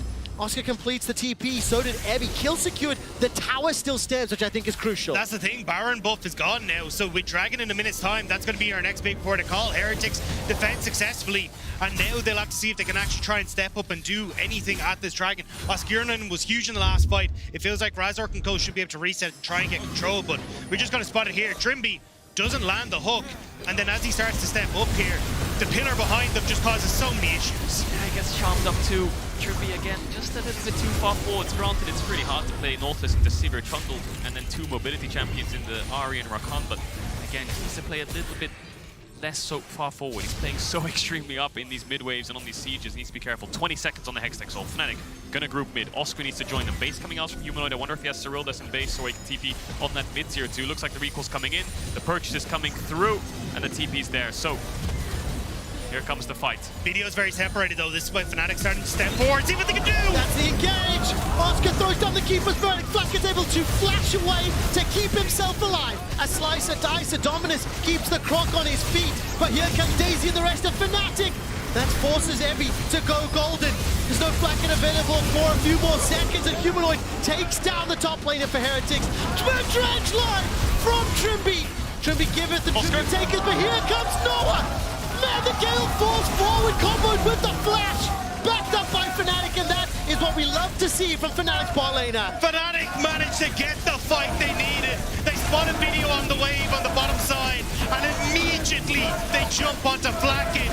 Fnatic are showing that they're still alive and kicking. We've got a series going now. It looks so Heretics' favorite, even in this early game here. But Oscar, again, he just flashes onto Flackid and basically pushes him out the fights single-handedly. You know, he realizes if I chunk out this Sivir who's being greedy towards mid, then I can force Flackid out. So what happens here is he does damage, Flackid flashes and heals. Now it's a 5v4. They go onto Ebby, they force him back. Flackid struggles to rejoin. He has to run around the blue pit. BTO tries to collapse. And then Ebby's kind of stuck on top of 5 members. Granted, the stopwatch buys enough time so they can get a lot of healing and damage out, but the redemption comes through. Oscar gets the stun. And then here comes a chase onto Flackid with no flash. It's Oscar's engage on the Poppy, and it's Noah's slam dunk on the Aphelios that's carrying them through these fights. Yeah, there's just nothing that Heretics can do, and again, they're trying to take these fights, but they don't really have control. As you say, the greedy pathing from Sivir, not going outside of the river to get into position, and they get punished. Fnatic once more now, starting to siege, starting to set up. Hextech Soul on the Jace. This is going to be a nightmare for Heretics to hold against. Look at the shock blast already. I want to see if we can find the squishier targets. Obviously trying to look at their best one to focus down. And look, I'm going to remind everybody during the course of draft, we saw that Aphelios locked in relatively early on. We've discussed the bot lane from game number 1. But you know what you're going to get from Noah's Aphelios. He is one of the best looking front foot Gale Force players that we have in the league. And it was that Gale Force play that set it up again. Bottom tower, secured. Bridge line will find Yankos, Keeper's Verdict. At least sends Yankos away for now. Baron's down to 2,000, being focused up by Razork, secured by Fnatic. Ebby's GA is popped and he's caught between 5 members of Fnatic. And just to stay alive thanks to the Quadrinker, but it's simply not enough. Now, 4 members remaining. It's a Baron, empowered minions. You have to feel Fnatic are going to look to open up the base. Noah still has the blue gun. 3 items strong with the Hextech Soul, level 16. See if he can get that damage down if Heretics overstack. Baron buffer, like I said, 2 minutes 30 seconds now. The siege begins. Top wave looks good. Fnatic gonna go for the 4-1 again. Heretics separated again though. Video was off pushing, had to TP into that fight after he'd gone for the reset. So a little bit of a mistiming there as Heretics not quite able to do what they wanted to. And now Fnatic starting to push in towards this top side. What can Fnatic achieve here? Looks like they should be able to keep pushing in. They can indeed. That's their 4th tower of the game, evening up against Team Heretics. Just before we saw that Red Bull Baron power play graphic pop up, the gold swing from down 5,000 to up 6,000. Fnatic have come back in dramatic fashion. Oscar Rinnan, one of the key players to do so, 11 out of his team's 13, and Mercer is looking for the quickness. He's flashed forward, but the Moonlight Vigil from Noah's done so much damage, he's shut down. Flacken finds the Boomerang Blades. Oscar shuts down the Sivir, pushes back another. Ebby and BTO versus Fnatic, but there's simply not enough left in the tank. 1 member remains versus 3. That Jason Soul is tearing Heretics apart. Heal, shields, appeals are too much for Heretics, and Fnatic now will push in towards the Nexus. That is what we're going to call this comp, the heal, shields, and peels from Fnatic. Ladies and gentlemen, everybody else, we do indeed have a game on our hands, and Fnatic even the series at 1-1. It was a very rocky start, wasn't it? It was those team fights where Fnatic have come back, and that's where they're showing their strength so far in this season, this series. I feel like the draft was a little bit better for them as well coming into this game too. And as much as Humanoid and Razork were a little bit quiet in the early stages, the Ivern was doing work later on. The Jace poke was good, but my MVPs were really Oscar and Noah in those fights. Yeah, I think they got caught off guard by the Ivern. Honestly, like even looking at myself over the last couple of drafts they've been banning Ivern consistently. They put absolutely no inkling at all that they want to try and go for this Ivern. So gets picked up, brings it out beautifully and sets up really well for Humanoid on this chase again. 3 games ever for Razork on the Ivern. And also, I think when you think about how Razork and Fnatic have played and have approached their early games, not the type of champion to take over, not the type of champion to have that huge early game impact. And that was something that I was not expecting, but it was executed well in the late stages. Ivern is good into Trundle, right? In an isolated jungle matchup in the sense that Trundle will have the advantage in the first like level 1 to 5 where he has really good early kill pressure with the PTA. He found a dive mid, a kill bot. If Fnatic can slow it down in those stages, the Ivern will eventually take over later on, and you can see the amount of shielding and healing it can do. Even a mortal reminder coming out from Flacket couldn't cut through it. Well, it didn't work out. What it does mean for us is we get more games today. 1-1 to head to the analyst test to break down Fnatic's win. Yeah, and it was a really convincing win, and especially what we wanted to see on the Fnatic side this time. And I think we're going to take a look at the draft first, because we have a lot of things to cover for this draft. First, Jace priority, once again. What did we think of the adaptation on Heretic's side, who can finally get the Renekton that we've talked about? Well, I think it's finally the fact that Renekton, I mean, I care less about it, I'll be honest. I think for me, it's more the fact that you put them in a situation where they didn't want to try and trade the Jace and Maokai. By Fnatic banning the rail, you were in this situation where you could have said, all right, we'll let Maokai be open so we can trade 1-for-1 no matter what. But it felt like they weren't comfortable with the trade if Fnatic was suddenly going to first pick the Maokai. And they would rather just have the fact that Jace was open, come in with a pick themselves. But they didn't have all the OPs they wanted this time. And I really think when they saw the Jace, then Ari Renekton, then Poppy Aphelios and the Trundle on 3, they clearly had a plan to shut down the Jace, but it became a bit hard for them there. Yeah, I mean, I feel like for me, from the perspective of Team Heretics, you know, it's one of those things where if, as Fnatic, from that top 3, you know, you're able to kind of curate a lot of fights in the early game as Team Heretics, which, to be fair, did start to happen, you always feel fine. But in Fnatic's case, sure, they kind of walked in. I feel like it was kind of, as Kadra was kind of putting towards the end, right? As the Ivern, you don't fall into too many traps in the early game, then you end up being fine. Even though they did, because there was a couple of mistakes which ended up coming through from the side of Heretics, it kind of allowed the Ivern to outscale on the jungle matchup. I feel like, it came down to playing slow and control, and finally finding these opportunities with the Ivern pick. We've been talking about this champion a lot. Usually in the right hands, he's going to be really successful. I feel like today it was. Yeah, I think so for sure. I think this was a bit of a draft gap as well for Fnatic coming into it, just with the picks that they have. You have Ivern into double melee topside. You barely have any engage on Team Heretics. I think Heretics really pinched themselves in with the first 3 picks because you knew you had to go for an engage. If you go with any normal engage champion, there'll be a Braum on the other side. If you go with the Rakan, Nautilus will come in. It became difficult for you to find a good draft win condition and way easier for Fnatic to play out what they wanted.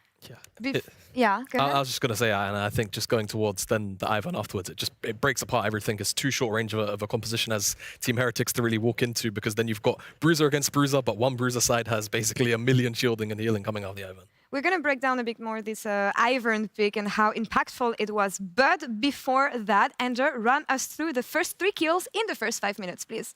Yeah, well, thanks, Laura. I think you guys broke it down pretty well there, where Heretics didn't have a lot they could do to sort of get an advantage or to really maintain it. Mostly we were looking around that mid lane, and this is where, again, just like in Game 1, VTO and Jankos do a very good job. So both junglers go for a full clear, and then while Razork is on the bot side looking for maybe a gank opportunity bot lane or some vision in that jungle, Jankos, we can roll a clip, goes straight between the turrets in mid lane after taking down this Scuttle Crab. Now, there's not a lot that Humanoid can do. Maybe you could play a little bit more south side and try not to kite into the left there, but this was very nicely done. Even VTO holding a lot of his spells, ends up missing the charm at the end, but the burst damage is there. So it's a good start from them. Then both of them reset at the same time. Doesn't matter that the TP comes back to lane, that they're a little behind on tempo, with Razork getting that base off first since he didn't go for the gank. They're ready to pounce when Fnatic walk in to the jungle. Mursa was lying in wait. Jankos is here, and VTO, even though he was the second one to TP back into lane, still is able to get the first roam. Humanoid doesn't move,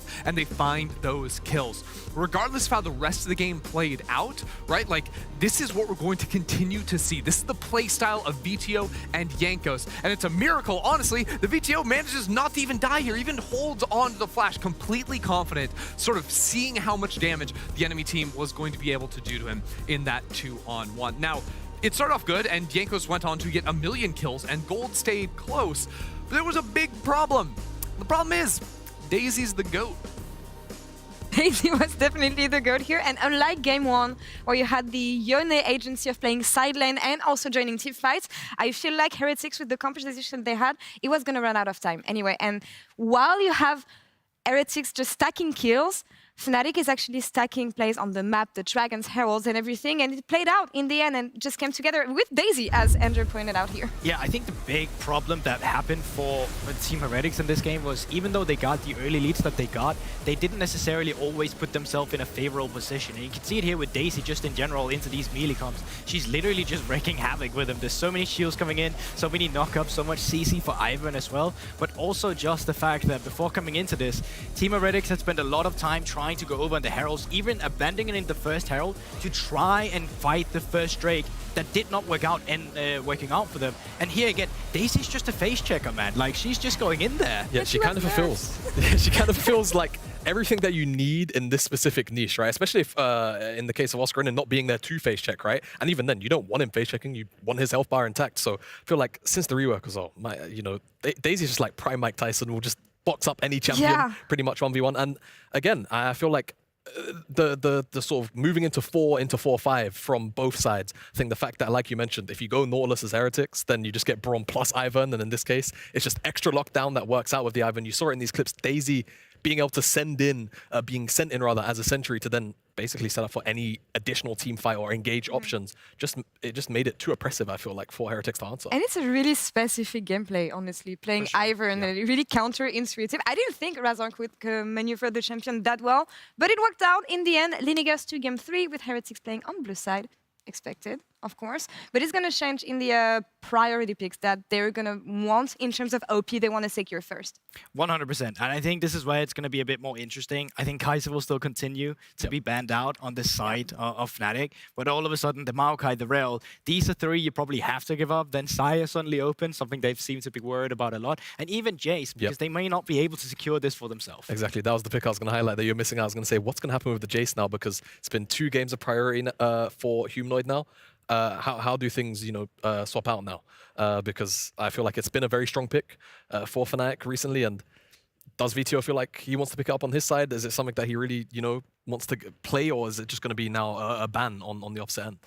Is it going to be still about mid lane and these early plays from Heretics and how they can translate it into comfortable mid game? Because for me, they didn't have the comp to do what we've been used to seeing from them previously. I think given how things turned out in the early game, yes, of this game too. I feel like the mid 2v2 is going to be super important. I'm just not sure where, Heretics land, because VTO is not going to get Kai'Sa. Jace is probably going to be banned.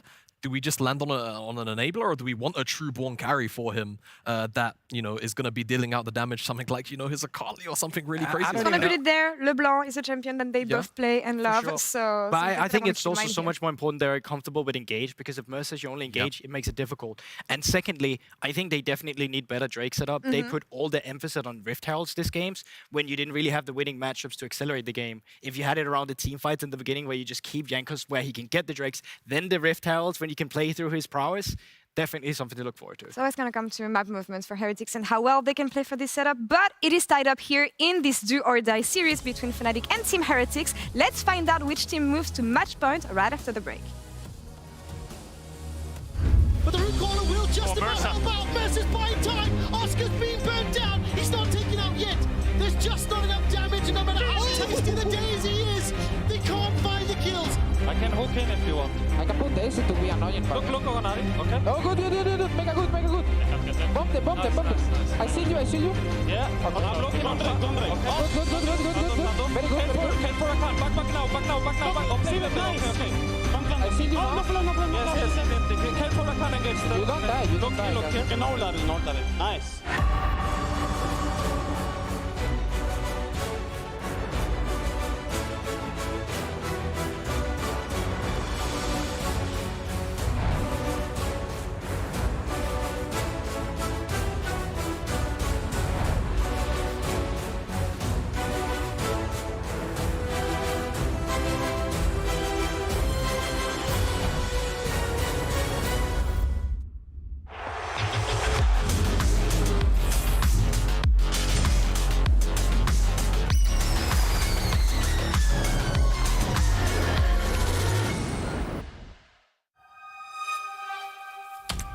Each game is inspired by movement. The drive is to be one move ahead of everyone else. To be legendary.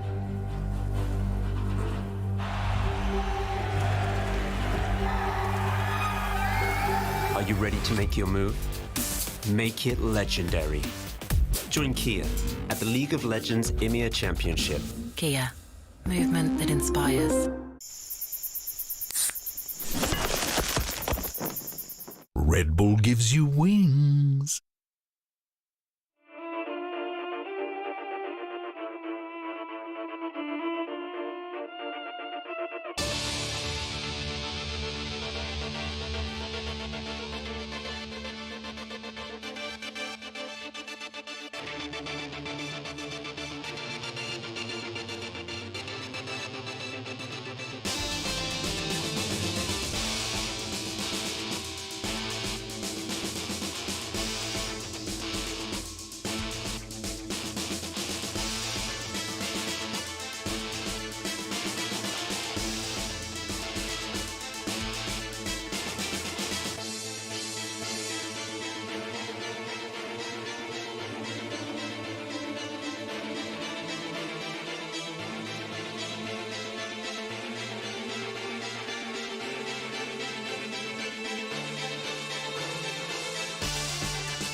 Welcome back to the Caster Desk for Game 3 of Fnatic versus Team Heretics. As Team Heretics were taking to the stage, a number of fans here in the studio started chanting and screaming, "First Blood King," trying to silence the Fnatic fans in Berlin. We'll have to see what Team Heretics can do. They lost Game 2 at side selection, went blue side. So, Kedril, what do you think will change? It's the first of the series that we see Team Heretics on the blue. I think they're going to try and force a VTO special first pick. You know, one of the Tristana, one of the Kaisers, one of the LeBlancs, one of the Jaces. I think it's one of the directions they'll go in. As much as I like the Ahri from VTO for setup, it lacks so much damage that I feel like keeping VTO on something that can actually deal damage in fights would be a pretty good investment for a first pick. Yeah, I think as well, just having something that can kind of team fight a little bit easier. We could see in the last one, they just couldn't quite find the engages that they're really hoping for. You know, the Trundle wasn't really happening, the Renekton wasn't as well. I think Poppy target ban on blue side is also going to free up the draft a little bit. I think Heretic should look into invest in a Poppy ban. Well, good job, good adaptation from Heretics. And of course, the Maokai has been another pick that has been prevalent throughout the series. We anticipated to be very, very impactful. Rel was a pivot for Fnatic, so they banned Kai'Sa and Xayah in both of the games.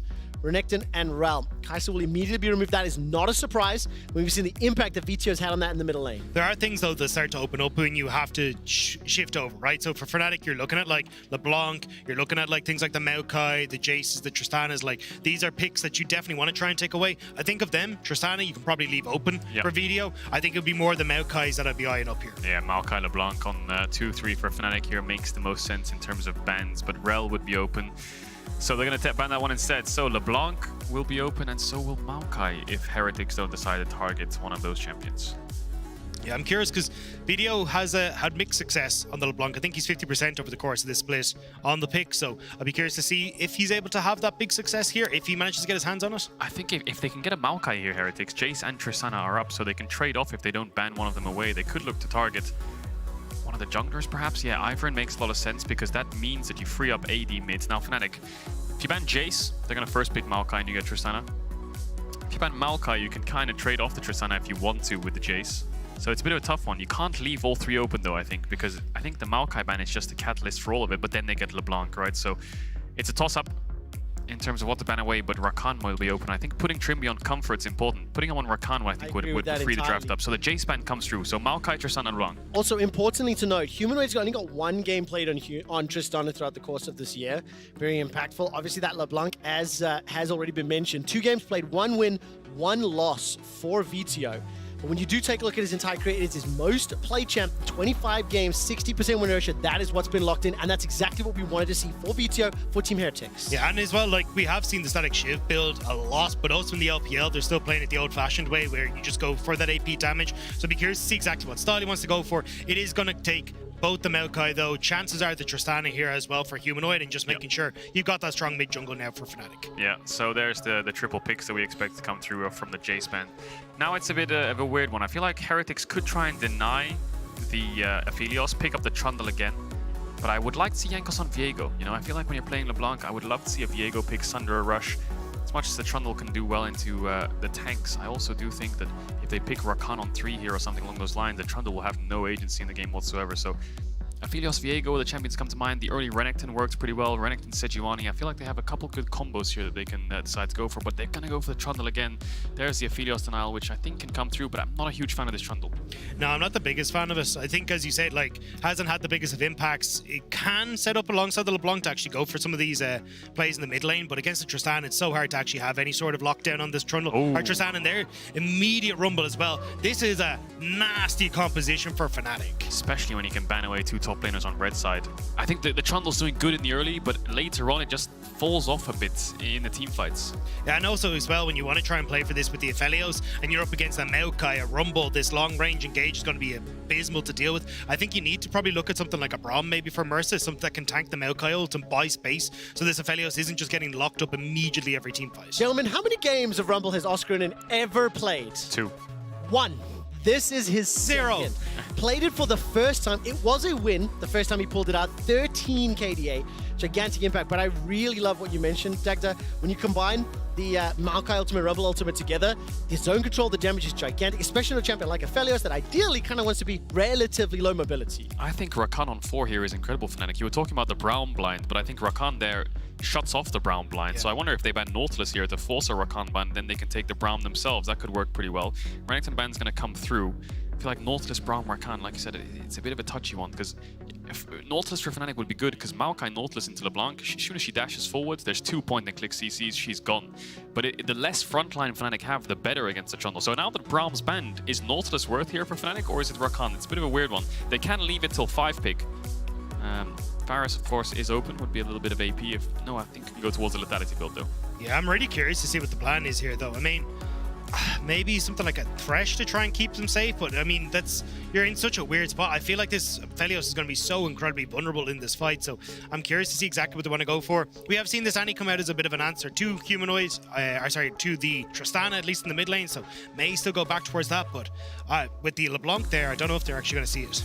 I do like seeing Abby locking in his Cassante. It is the most played champion, and for Mercer, we'll lock in the Nautilus to round it out. I can see some furled eyebrows there from Dagda as we now turn our attention to Trimby and what his support pick will be. Yeah, I just don't really like what Heretics are bringing to the board here. You don't, yes, you've got the Cassante who can try and step forward, but you've got so much engage that can come through on Fnatic's side. It becomes really hard for Aphelios to try and play these fights with Chain of Corruption, Maokai Ultimate, even the Equalizer as well. Now you add a Mad Cow into the mix, this is not going to be a good time. No, it's not. Goes for the Alistar. Now the Alistar into Trundle LeBlanc is going to be a bit tricky to teamfight, but again, it's just about the amount of threat that they can put onto the Aphelios like you're talking about.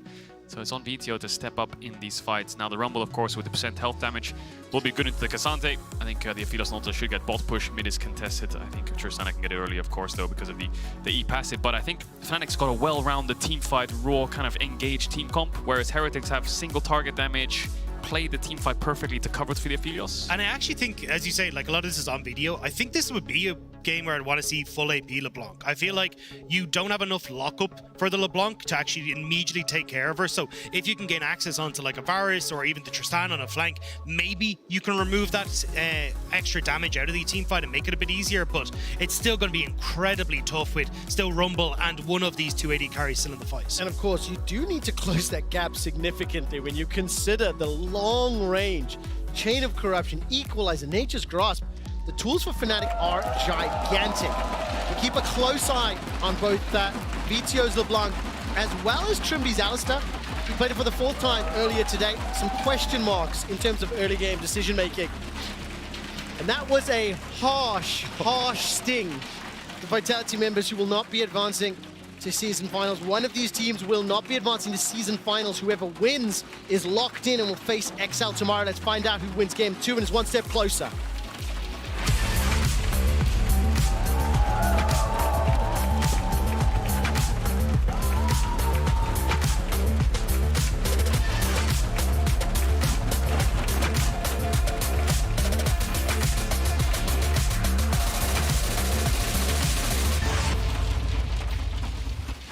So blue side had a 70% win rate coming into this weekend, and Heretics managed to steal away some from that stat with their first win of the day. Now we'll have to see as they take to the blue side for the first time during this series if they can try and live up to that statistic once more. Yeah, and of course, Fnatic, they can put a damp in it. Come on, don't be so biased yet to blue side. God forbid. God forbid. Of course, on the red side, for Rumble looking to burn down their opponents, that was an awful segue. I do want to shine a brief light onto Oscar Onin. He's playing a champion for the 2nd time ever. Obviously, the Rumble is one of the big impactful champions of the meta. And in game number 1, the fact that Oscar was killed solo by Ebby while being ganked was a bit of a surprise. If you look at the numbers on your screen, Ebby has had a rough summer. I think that is a polite way of putting it, and has been assisted, let's say, by Yankos several times. Look at the jungle proximity, significantly more time. I want to see what he can do on his comfort pick, but I will say for at least the first 2 games of this series, I am a little bit happier to see how he has played, the way he's impacted the game. It's been a little sloppy for many members of the players here, but into this Rumble, the risk or the damage of falling behind is exacerbated so much more because of the impact Rumble can have in the early and mid game. Yeah, and that's where I think you're going to see Oscar and start to try to take over this top side. It's a good matchup into the Cassante. You've already got a strong mid jungle for Razork and Humanoid. It feels like they have so many opportunities to try and play around this top side to set themselves up, particularly around Rift Towers. I like Fnatic's draft a lot. I think the Maokai poke, the Varus poke, who will be going towards Lethality, is strong. They've got Rumble, which towards the later stages actually can function as a poke champ. What do you do with the Equalizer? You just kind of throw it down on one of their carries and then you can just force an objective. That oftentimes works. And I think what's the cooldown is like max levels like 50-ish seconds or so. Between 50 and 60, it's just insane when you think about it. Yeah, so there's a lot of threat of poke on Flakkit, so a lot of skill shots to dodge, a lot of saplings that need to be tanked. But the LeBlanc is the wild factor for me for VTO. As much as the Maokai W can lock him down, there isn't that as much lockdown in the follow-up if that is down. So, you know, an Alistar on a chain, you know, the Varus immobile, the Rumble is also in a chain. Like, it's really easy to blow up the front line because Fnatic don't have that many tanks, and the Trundles will be used on the Alistar, so everyone's going to be really squishy on Fnatic. It's just a case of playing their range properly. Yeah, but that's where it does become a little bit difficult, as you say, because Flakkit, like, yes, you have Ebby who's there, but if Ebby is off split pushing against Osgurnin and suddenly Razork lets out an ultimate and you're like, well, we're kind of up a creek without a paddle, because Trimby can now come in with a flank. You've got Yankos who'll be locked up by Razork, and that's where I think a lot of these difficulties are going to come from. Again, we'll have to see if Flakkit can be as fast on the trigger finger with that flash as he was in game number 1, as Marissa makes a visit to Humanoid and makes him blow that W as well. I mean, Team Heretics just playing the 2 chains comp, looking for the distortion dredge line. Flash Ignite still available. Does Humanoid sniff out that anyone's moving? You can see that Flackett with the early back. He's picked up that cult and control ward as well, making his way down. A couple of pings from Fnatic on Scuttle and Mercer. Look, there's no lane to play around. So I think once you see Flackett show up, that'll give the information to Humanoid, but he's got so much safety on Tristan. Yeah, Flackett took a cheater off the first 3 waves, so that kind of allowed Mercer to be unlocked and hover for those mid ganks. Got a little bit of mana out of Humanoid, but not the end of the world, and Flackett can now safely catch his wave, and Mercer's back in time for the experience. The question is, do they hold this? It's quite a big wave to hold if they want to. They're going to use the DMAT to invest and swap over the aggro onto the Nautilus. They will be able to hold it. Noah's base is going to suck a little bit because the Aphelios is already out of base with the Cull and a frozen wave. This could be an opportunity for Mercer to take a recall if he wants to. Well, keep an eye. Also look at the minimap. Razork started to move into the jungle of Team Heretics. Thank you, observers. He's placed that ward down. Looks like a little bit of a split map. It's kind of mirrored, of course, by Jankos, who cleared just that little bit quicker, has already backed, picked up that Sheen, and is back onto the Rift. If Oscar sticks around, there is shenanigans possible with that Pillar of Ice and that Pathmaker. But Ebby is running a little bit low. You can see what the plan is here from Fnatic, though. Get that early vision down, let us and bully up in this matchup, and they will spot out that Jankos is on this Gromp, so you know for Oscarina to try and crash this wave before he's able to finish it, get yourself into a decent spot, and if Ebby is going to be this low consistently, Razor can full clear towards that top side after Ebby takes a reset and try and kill him as he burns that TP to get back to lane. Looks like that might be the case. It's bottom lane again, just being shoved in over and over. I mean, keep an eye there on Noah, using those piercing arrows to try land that poke. Similar poke being landed now. This Humanoid will get rooted up, but he gets that E-bomb explosive, winning that particular trade. And with the junglers having done mostly a full clear, no real opportunities yet for either of them. Oscar's winning an isolation in this matchup. 10 CS lead, doing great, building towards the demonic embrace. I think Heretics' wave control in bot has been much better than Fnatic's, though. They've been holding this wave close to their tower for so long, and this has surmounted to a 10 CS lead in a lane that Jankos can pop a visit to, because they've still been trying to crash this wave, I think, here, Fnatic. As it will slowly eventually start bouncing after they've held it here for the last couple of minutes. Razork is in the same area, right? Wardle spotted out, that control now being focused down. With the wave in front of the town, like the advantage that Flackett has started to generate. Not going to look for the fight, but did that dragon get started by Razork? No, it's clearing out the ward. Thank you. Clearing out that ward instead and backing away. Couldn't quite see under the tower. And nevertheless, no opportunity to punish just yet. It's Fnatic once again. A little bit of a lead, pushing all 3 of the respective lanes. I think it's important that Razork just keeps going up and down this river behind mid lane, because if Humanoid gets ganked, he needs to be ready to respond to push Jankos away so Humanoid can live. If he can sit in isolation, he can keep trading into VTO's face and keep the push. There's Jankos showing on bot side now, just to make sure that Heretics aren't ganked on this push out. Yeah, I'm curious to see, though, what the plan is for Razork. If he wants to try and visit topside at all, or if he's just going to go right. I mean, Oscarina's winning this matchup hard. Let's just leave him to it and not really give that much attention. Especially as you can see, like, Dragon now started up for Fnatic, or sorry, for Heretics. This might be an opportunity for him to go top, but looks like they want to try and contest. I mean, this early game start, yeah, VTO up, what, 10, 12 CS already. It was nearly a 20 CS advantage for Heretics before the Dragon was started. Dragon will be secured as VTO is forced to run away using that LeBlanc clone. He should escape with his life. Trimby now being burned down, and he will be able to get the pulverized step out. Humanoid looking to find a target for the Buster shot. Whoa. Will not be enough to kill Mercer, and the sapling runs away.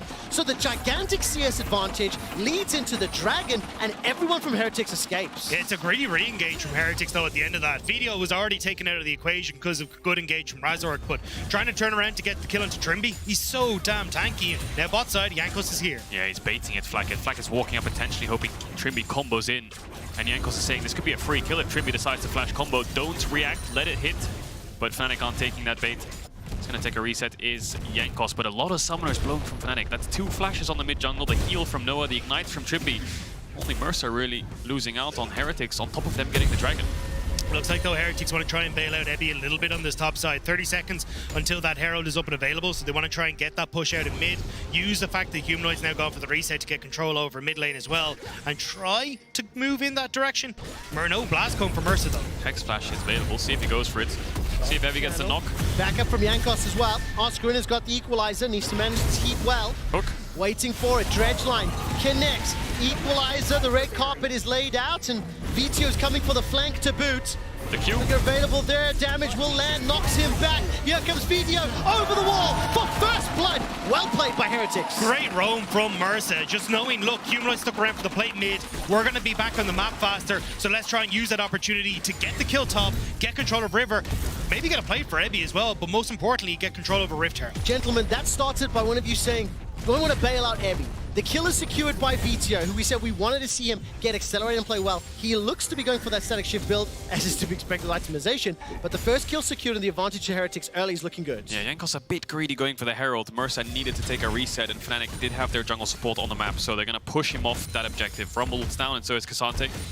I expected maybe the Cassante ult to go through the wall across into the jungle where Mersa was lying, but instead goes over the wall. Flackett moved up towards his top side next to Mersa. Noah still on bot wave, and once Fnatic spot out that the enemy AD carry is top side, they'll know they're in a split map, but they have a lethality Varus. There's no tower threats from Fnatic on this bottom side of the map. This is a really good swap by Heretics. Fnatic can't really get anything on the cross map. Emmy can hold the tower easily. They're going to Herald top. Oscar's going to try and push out this top wave, but no one needs to get to this top side. If I'm an excited Team Heretics fan, am I just loving everything Heretics are doing right now? It feels like every time Mercer's left the lane, it's been a gigantic advantage. There was a huge CS lead for Flackett. That cheetah recall you mentioned earlier, they've got the first Dragon, they've got the first Herald. It just feels to me like Heretics are sort of firing on all cylinders. And I think Mersa has really stepped up over the course of this last split that we have in summer. Like, finding these sorts of roams, working with this team, specifically, like, the amount of times I've seen him over the course of this, link up with Jankos to find opportunities or skirmishes in River, and even in this one as well, sets up the play beautifully. Yeah, great kill for VTO, but I think the beauty of the map state now for Heretics, as we see VTO gets the kill,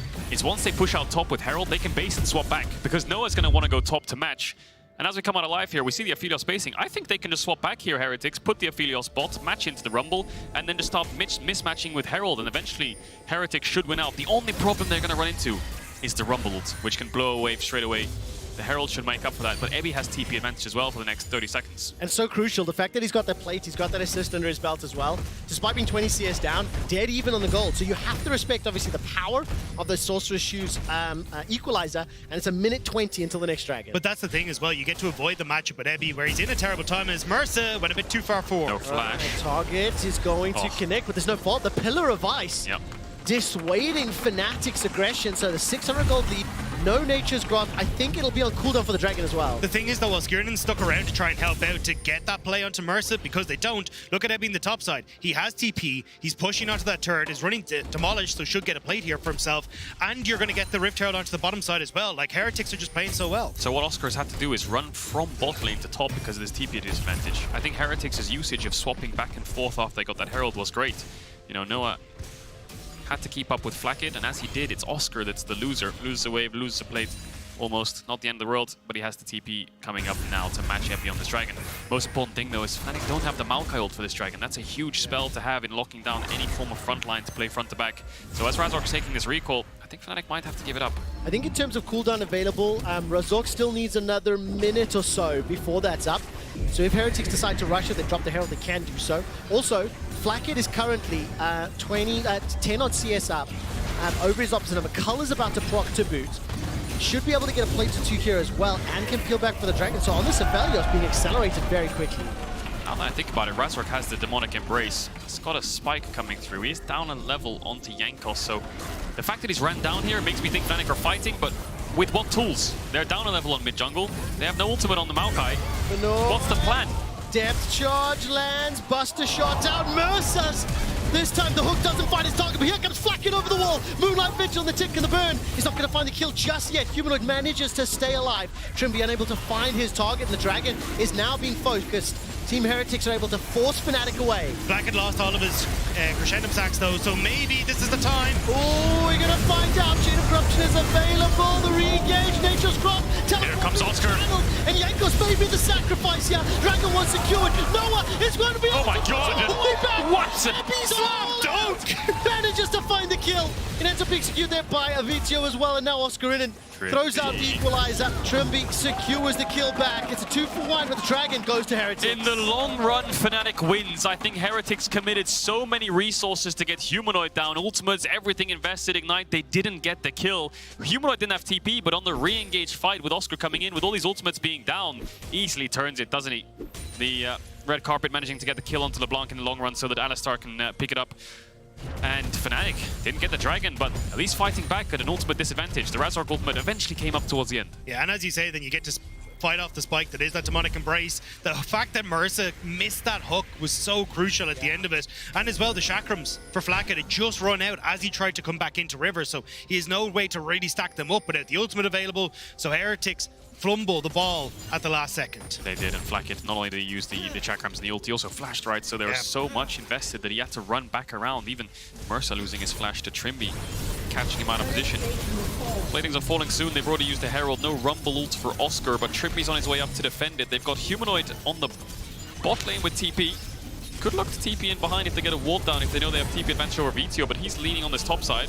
There'd be no TP though, of course. Take a look at the rest of the backup options here. Razork making his way towards the top tower. Still a very minor gold lead here in favor of Team Heretics.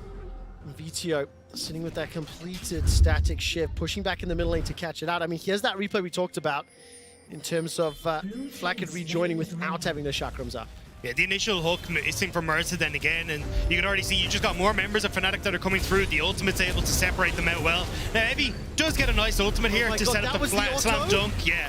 And then, boop, alley-ooped immediately in, but Vito does manage to get the kill off the back. Razork's ult just came up as they engaged. What a nice timing too, but wow, that Cassante flew halfway across the map, didn't he? Can I just say thank you to the observers, because I actually was wondering exactly what it was that from Vito that got the kill, and the fact that they followed that all the way along. Very well played. He's just sitting 2-1. Now Ebby's going to be the target of some love here from Trimby. Starting a fight. All out's available to him. Trimby level 7. Humanoid's going to double you away. All out you. Oh, Ebby is going. Take it forward. Ebby gets stunned. He got him. Knocked down. He manages to find himself a kill. 3 more members of Fnatic are now chasing him down. The rest of Team Heretics pushing towards the top lane. Eventually, Ebby will fall to Razork, but at what cost? Ebby has solo kills this weekend. We're like, what is happening? He managed to get it on Adam, and now he's set up for Heretics to dive off Skirmishes. Ebby is here to play. Oscarinen's using that equalizer to try and clear out the wave, make it more difficult, pick up the CS that is possible. Kill secure to Vito, 3 of his team's 4, and the tower will fall. Let's not forget he solo killed Oster in game 1. This guy's having a stormer over the last few weeks, and Trimby didn't get the best combo in, did he? He didn't get the Q, and then he knocked him a little bit even closer to Humanoid, which stings. Humanoid pushing in his bot side, trying to trade out towers. I think Ebby's giving a thumbs up to all the fans, people mentioning things already. I think kudos where it is due. He has not had a great summer, and at least 2 of these 3 games is stepping up to the plate. Reminder though, that it was Oscarinen's Poppy in game 2 in the team fights later on that really took over. He's a champion that can have similar levels of impact on this Rumble, as Fnatic will find a tower back, but we're a minute 20 from Dragon number 3. It is still only a very minor goal difference between these squads, and you just feel, Dagda, I get this tingling in my bones, that both teams are going to want to contest, look for that fight. I mean, Fnatic wanted to commit to it without having Razork's ultimate to start. And I think that's where Evie at least trying to move in here to get that vision down for Heretics. Humanoid gonna hop himself away, but they want to try and, excuse me, sorry, set up that deep vision, so then they're in an okay spot. Vito so strong now as well with the Night Harvester completed. He's a massive threat if you're trying to get past or circumvent this vision that's been set up for Heretics. So look at Razork's item. He's just gonna finish the jungle pet in 1 more creep. When he gets that 1 more creep, with the demonic embrace and the points in E, I think the poke's going to be strong for Fnatic. There's no 2 items on the Varus just yet. Rumble's going to push in top with TP, but Razork needs to upgrade that smite, and then they need to start finding ways to poke them down. I mean, take a look at the mini-map. You can see just how many wards have been set up here. Team Heretics with the Herald in the mid lane, 2 charges, securing 1.5 towers. Ebby leading the charge. Now, while that is happening, Oscarinen pushed the top lane and secured a tower for himself, so it's 3-2. Dragon is up in 10 seconds. Fnatic should be able to clear this wave out in the middle lane. Oscar doesn't even need to commit the teleport because he's making his way to the mid lane. Should be in range for equalizer.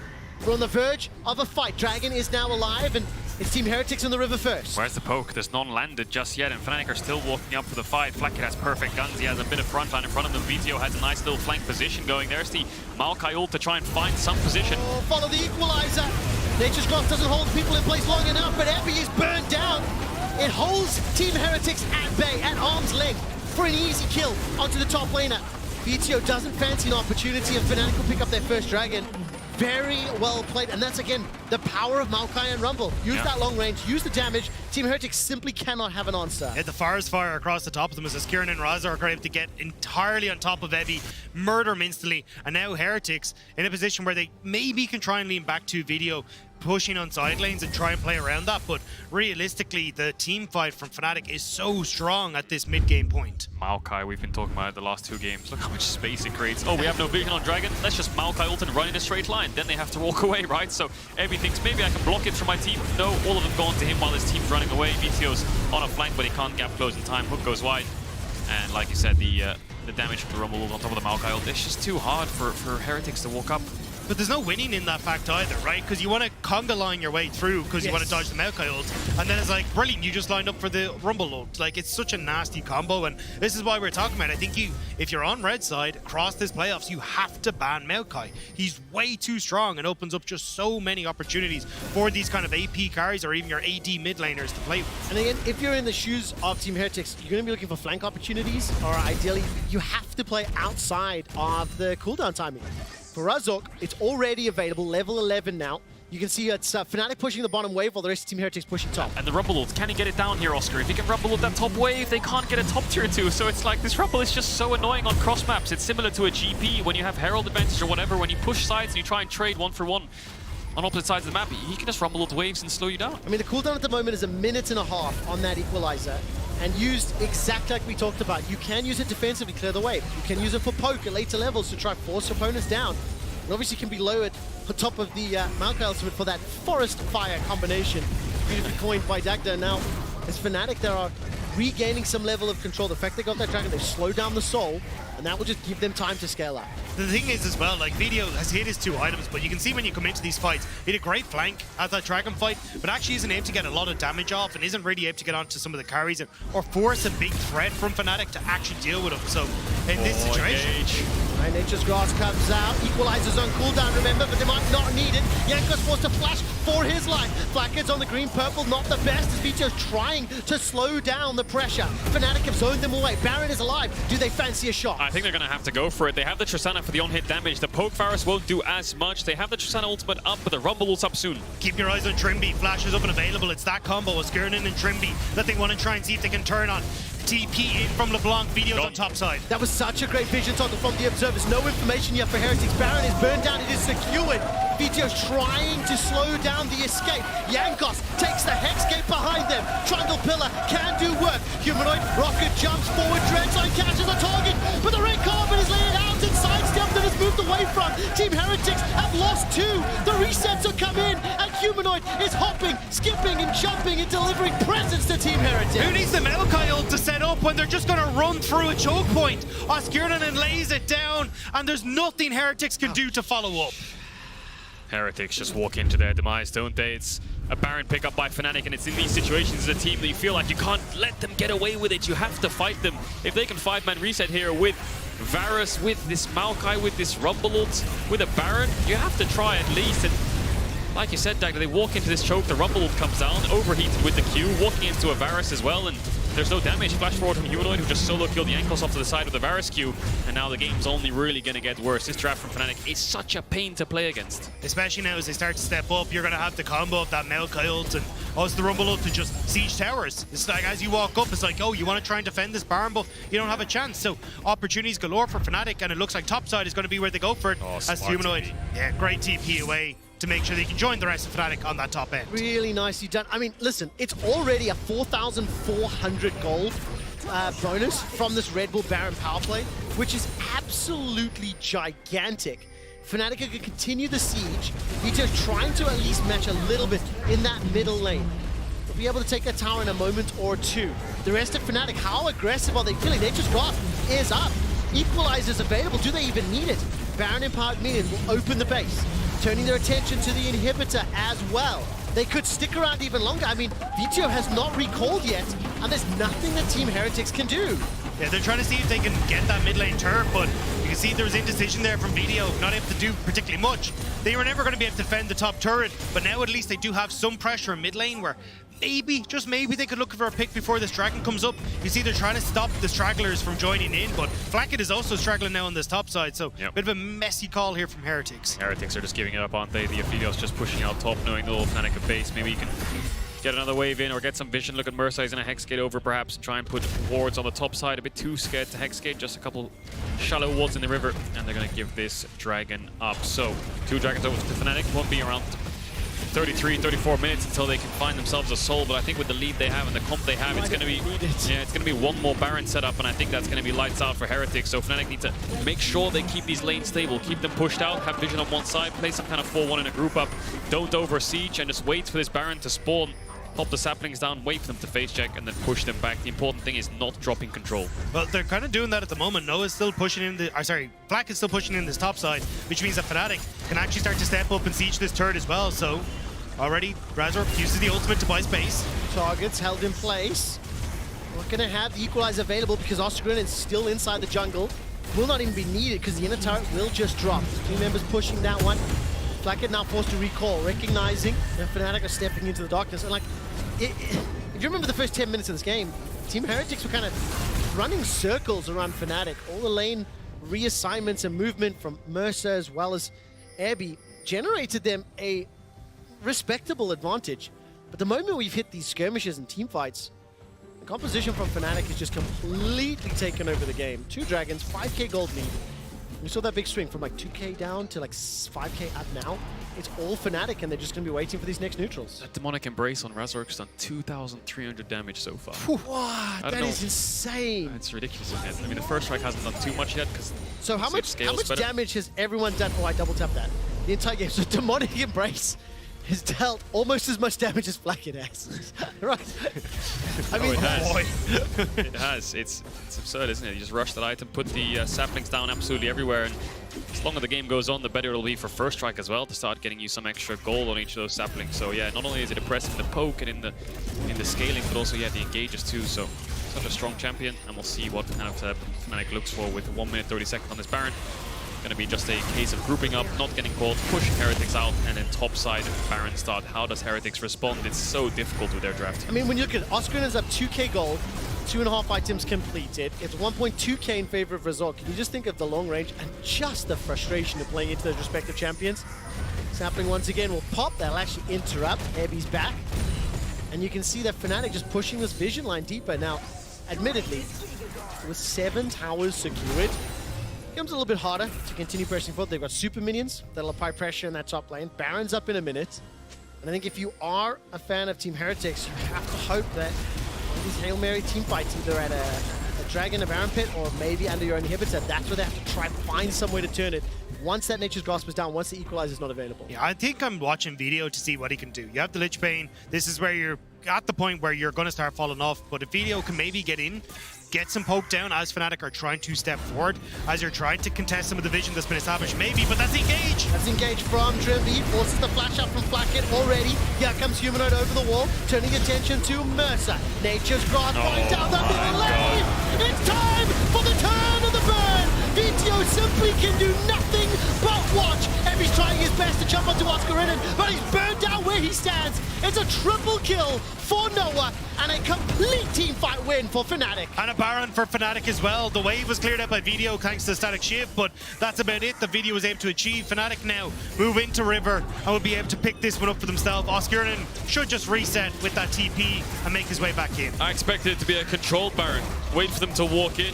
But this is the second time Trimby's gone for the W creep Q flash onto Flacket, and he's reacted well, but the chase potential this draft has with the Maokai ult, with the Tristana resets, with the Rumble slowing you down, there's no real way to escape. VTO can only just try and poke them down with a static shift with the Qs, but there's no real spells or ultimates or threat that's stopping Fnatic from running in a straight direction. So here comes a WQ flash. Flacket, great reaction times once again, similar to the, I think it was game 1 on the Alistar from Trimby. Humanoid realizes jumps too far forward, flashes back, but now you have this 5-man line position where they can't do anything. They don't have any range to answer back. Yeah, and you can see Trimby just able to follow up on the Equalizer, set up a ton of damage there. And Video, yes, he arrives in, but I mean, the LeBlanc not really getting too much done. The game has just gotten too out of control now for Fnatic.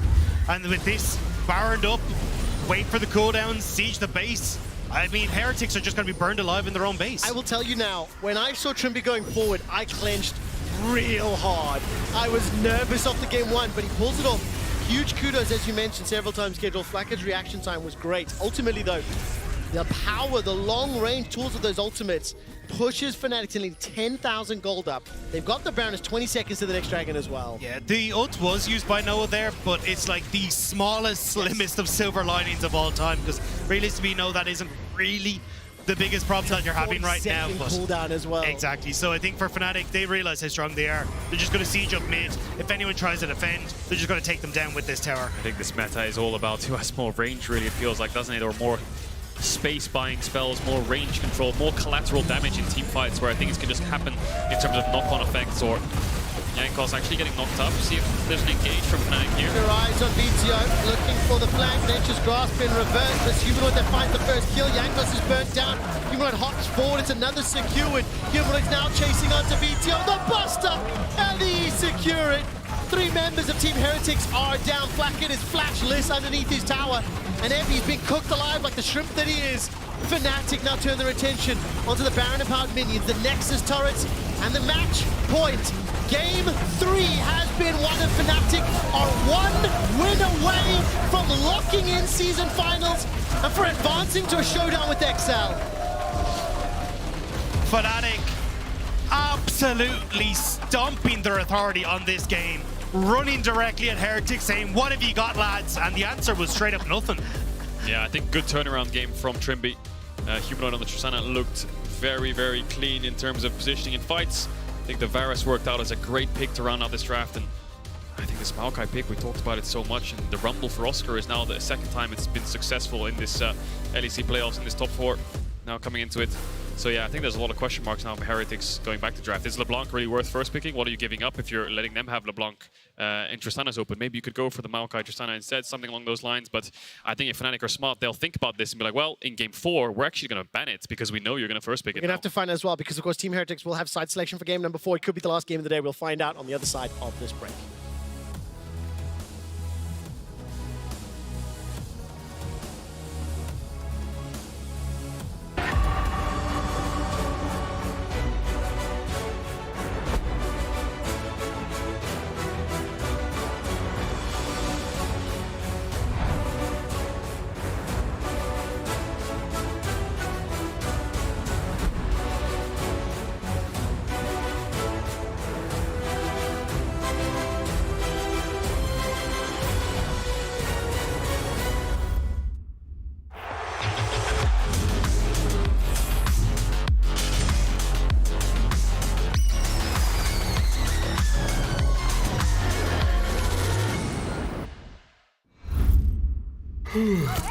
Hey, yeah, I need a break though. That was some. Oh, Kevin was looking for you. Oh, now? Okay. In the green room, yeah. Okay, I'll go now.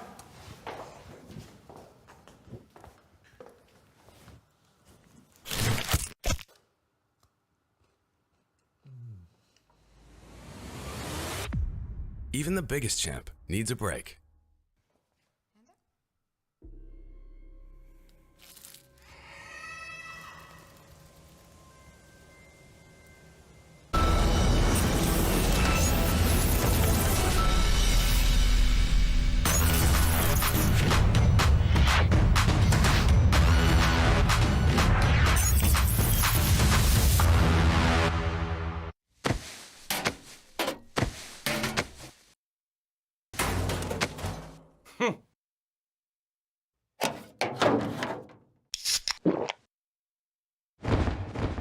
Red Bull gives you wings.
Crescendum sacks though, so maybe this is the time. Oh, we're gonna find out. Chain Corruption is available. The re-engage, Nature's Crop, teleport being channeled, and Jankos may be the sacrifice here. Dragon was secured. Noah is going to be able to push all the way back. What? Epi's all out.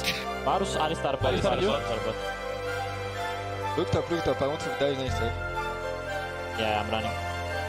Envy smurfing so hard. So fucking good at the game. Nice, bro. Envy, you are so good. Channel.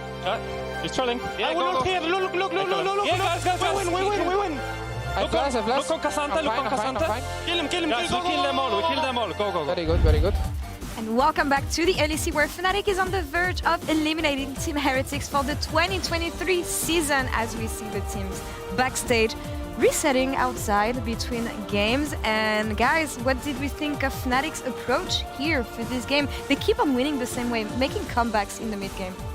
I mean, honestly, if it ain't broke, don't fix it, right? Like again, they're having this combo, like massive range, right? The double ADs are cruising on through in the team fights, and that's sort of what I expected coming in. It was gonna be like mid jungle for Team Heretics, trying to find plays, which they've gone for, and yet Fnatic continue to be better in the team fights. Yeah, I think as well, when you look at the bans as well, just going into it, we knew there was going to be adaptations with Fnatic moving to the red side, but it almost felt a bit too easy with them with the draft, the bans they could finally throw out there. They wouldn't have to ban Kai'Sa on blue side. They could do a normal red side ban here as well. Rail going out the window, really good. I still thought this was going to be a Maokai ban personally myself, because I actually valued the Maokai a bit more than I would have valued the LeBlanc, despite it being VTO. And then the Rumble still being available to you on 3, it just felt like this was going to be a really solid way for Fnatic to play out their third game. Yeah, now I'm no expert on counting. You can ask my second grade teacher about that. But I'm counting OPs here. Yeah. And even though Heretics are blue side, they get the LeBlanc, and then I'm seeing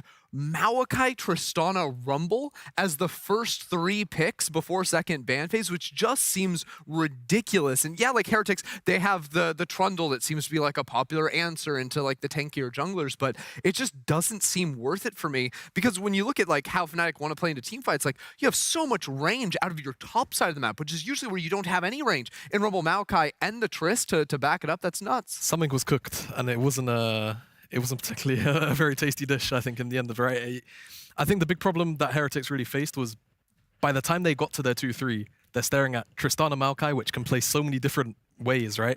And I think the fact that you try to, reach for a 2v2 in mid-jungle, then you have good scaling out of your AD carry slot, but then you just get rumbled on. It's like, well, now we're getting engaged on from 2.5 screens away always.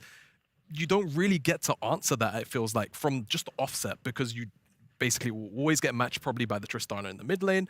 We've seen a lot, especially internationally, that, you know, if you try to side lane with the Blanc, Tristana is one of the few options that actually answers it out really well on the side lane. So the one way I would say that Heretics perhaps could then play the game kind of just gets one-to-one ruined, and at that point they tried to kind of run in to Fnatic head-on, and it didn't really end up working out. And it feels like they're not sure of the approach they want to take here. And honestly, when you look at it on blue side, you have so much things that you need to ban, especially when you think of what Fnatic has been successful on. So I feel like the first draft we saw from Heretics was maybe covering some of the weaknesses that they had that were exposed now. Exactly. I think you're onto something there. Was all of a sudden Ivern has entered the conversation after game 2, and they're like, okay, we have to ban this way first phase, because the priority after that game was certainly going to rise out of Fnatic's side. The Poppy, another problem up there that they went for as well, but it just felt very limiting. And I think maybe if they'd gone to something more of a strat that like Fnatic employed in game 2, or Fnatic were banning some of the OPs still on blue side to make it maybe just a 1-for-2 swap where they have counterpick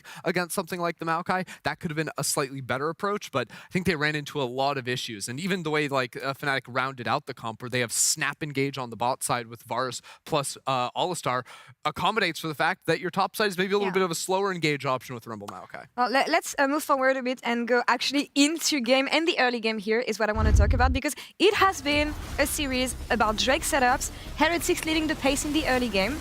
And I really felt like Heretics this time around as well adapted at least a priority from what we saw from the earlier game. Last game, it was very much about securing the top side, getting Rift Herald, and I think they realized after that game how pivotal it is that they actually stopped Fnatic from securing some of the dragons, specifically when Heretics has been so good at getting ahead. And they did find some good moments in the first few Drakes where they had the good setup, but then it turned into moments where Fnatic started having better responses to it, and these Drake fights turned into either where they both trade something, or where Fnatic finally starts getting something back in the game. Yeah, it just feels like to me, you know, for Heretics, I think your read on what they were thinking is probably correct, and I think that Fnatic's answer in that then, it becomes an even stronger one, where, you know, you don't mind giving up the Heralds or even fighting for the Dragons, and you know that you're always going to out-comp, it feels like, Heretics at the one thing that they're now trying to do. Well, and the thing you're seeing on the screen right now is Heretics, throughout this series, have been crushing the early games. So, like, Fnatic winning those Dragon fights isn't just, you know, oh, we snowballed bot side, and now we're winning, hard winning on that side of the map. No,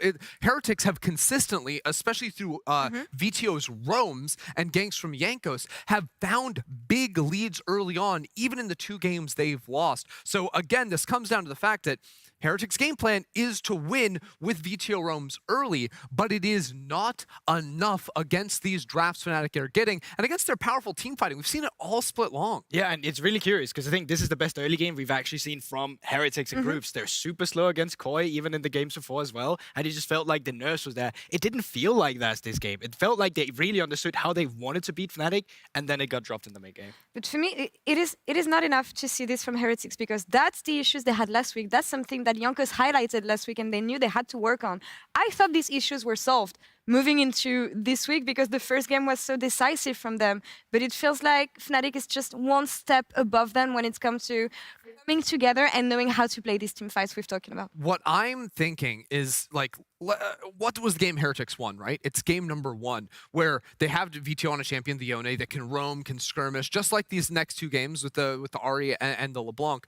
But around it also, there's so many engage options. Like, team fighting is so obvious, it seems, and so powerful, they can single out targets and all jump on them. I feel like the comps they played in these other 2 games are less clear in what the roles are going to be, whereas Fnatic had very clear identities. When it was the Ivern game, it was sort of kite back, look to re-engage with the Nautilus, and then here, long range engage, pick off targets, just outrange within the team fights. That's been a problem for them. They need to find a comp that both gives them powerful roaming, powerful skirmishing, but also very clear team fight options. And they have to do it now. This is the last opportunity they can of coming back in this series. Lose one more game if you're Heretics, you're eliminated. We say this. The year is over for you. They chose red side going into this game, which I find interesting, but also could solve the drafting issues they had so far. I think if they try and take a very similar approach to what Fnatic just did to them, I think they could actually put themselves in an okay position.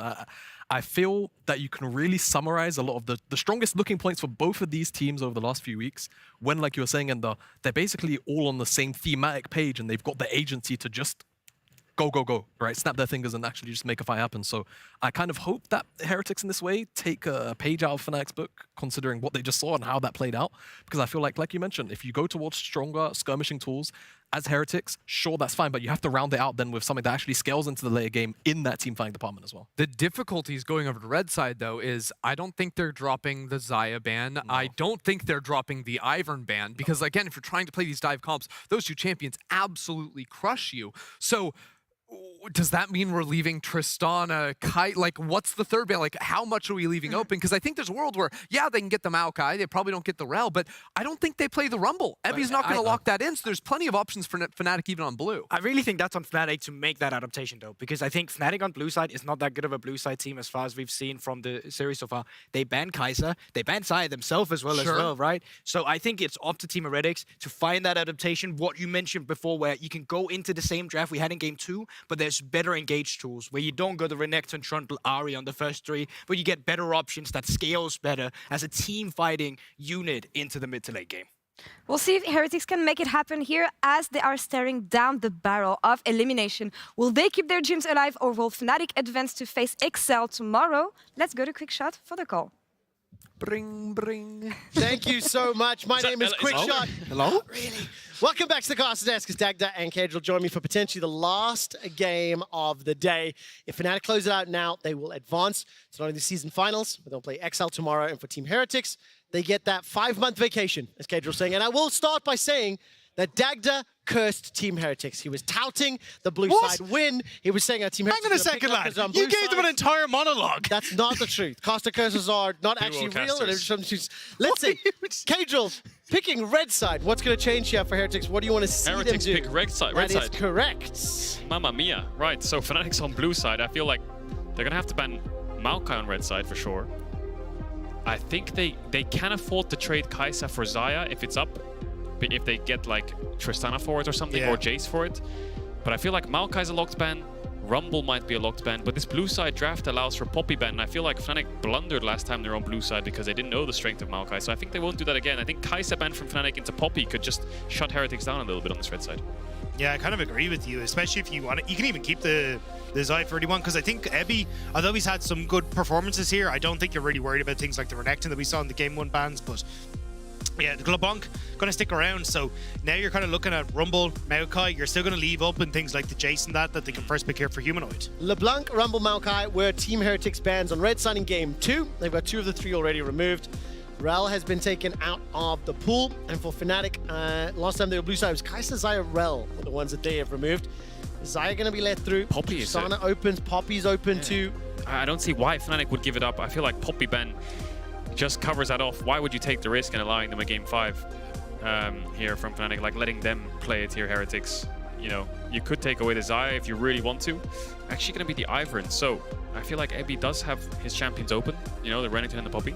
I'm kind of surprised though, because you can now, as you say, go for, you know, Humanoid Chase, take that off here, but then you on the opposite side, you get the Poppy, you get the Xayah, and it feels like 2 of the picks you were scared of for Fnatic are taken away. Like Jankos has played the Ivern, but maybe they're just incredibly scared that they were going to be able to bring it out and pilot it with the double, like composition. Even Tristana coming in mid for video. Tristana, Sejuani, Xayah, Rakan, Poppy. I feel like everything's kind of open, you know, and if the pick comes in here from Heretics is Xayah, I feel like Fnatic, if they've learned anything from this series, Varus, 2-3 here is a must. If they're going to pick jungle top and drop bot lane again, I think that's a massive mistake, especially when Xayah is already locked in. You really can't afford to drop bot lane. So unless they've got something planned, like a Noah Ziggs or something along those lines, I really see Fnatic go for the Varus. All 3 times that Fnatic has played that Xayah this summer have been victories. It's going to be the Ahri locked in for Vito in that mid lane. Or Aphelios. Yeah, it does mean though that you can actually take the Poppy here if you really want to, and there it goes. So surprised to see the Ahri that high contestation, especially when you see the Jace on the opposite side. I think he could have just left that for a little bit. I also think if they just went Xayah Poppy there, they get Rakan on 3 if they want, right? Because they're not going to pick Rakan into Poppy, and I feel like Fnatic's learned a lot through these last 3 games in terms of adaptation. Heretics, the Xayah pick is open, yes. The Ahri is something we saw from VTO, but didn't have as much impact. We need to see a Viego here, or some kind of carry jungler from Jankos, right? They're not really going to run back a Trundle, are they? I mean, they have a Varus and a Poppy, so it makes sense, but okay, they're going to go for the Xayah Rakan anyway, but it's just limited against the Poppy. I'm sure they'll ban away things like the Nautilus, though. But it's even if you try and like go for, say, poke here for the Varus, you've got a ton of long range. You need to try and go for this engage, but as you say, the Poppy's going to be able to settle up a lot of that, and even if you go for something like the Viego, I think you're still in a pretty desperate spot. I think Ornn ban from Fnatic could be good. I feel like Xayah Rakan, Ahri, Viego, Ornn could be like a Heretics 5-man comp that actually gets through the mid game against this Poppy and gets leads. So there's the Nautilus ban. I really think Renekton and Ornn bans are a must here from Fnatic, just to make sure that they can't get that mid game spike through top. I actually think a fallback to the Sion here for Ebi could be the call. Like something, if they ban the Ornn, because it's like, look, at least you got something that can literally just leg it at them and see if you can make it happen. Just leg it at them. You don't have to worry about being Poppy W'd right. You can actually just get into the middle of them. Yeah, for sure. So here's the last ban from Heretics. Varus already picked up. They could take away a top laner, but the Poppy is a flex. So another support could work. The Alistar for Trimby has kind of been working pretty well. You know, into the Rakan could be an option. Leona is another one for Trimby that could work here in this game. But Sejuani is going to be the takeaway. I think the Poppy can go top, and I'm still thinking Ornn. Even though they could pick Ornn on 4 or 5, whatever maybe, and maybe you can counter with something like a Gwen. I think it just stops their comp from being this point-and-click engage on Tavares. Ebi's got 3 games on the Ornn, 4 games on the Sion through the course of the summer. Would definitely fit those options as you mentioned, and Fnatic figuring out which one they want to remove. I think Malphite's playable on 5 for Heretics. They took away Vi. So they're denying the Ahri Vi, but yeah, I think that frees up Ebi a lot. Anyway, they still need to pick their jungler here, Heretics, and they've targeted jungle. We wanted Viego Ornn as the 4-5. And I think they might have just given it to them here, Fnatic, with those bans. I think this is kind of a sloppy 4-5 despite their strong 1-2-3. Yeah, I think depending on how we see these next 2 for Fnatic go, like if you are, I mean, yeah, if you go for the Ornn, Malphite definitely could be the answer. But I think it might be a little bit of a call out there from Fnatic going, look, we know you're going to go for this Ornn, so they're going to see if they have a response in tow. Maybe they think that the Viego Ornn 4-5 from pick ban 2 is fine. Maybe they thought it's fine to give up. Maybe they were scared of Trundle Vi because they're going to play something like Leona, Alistar. No, they don't think it's fine. They're going to take away the Ornn. So Fnatic definitely worth thinking about it. And now, like you said, Ebi. Is it a Sion game? Is it a...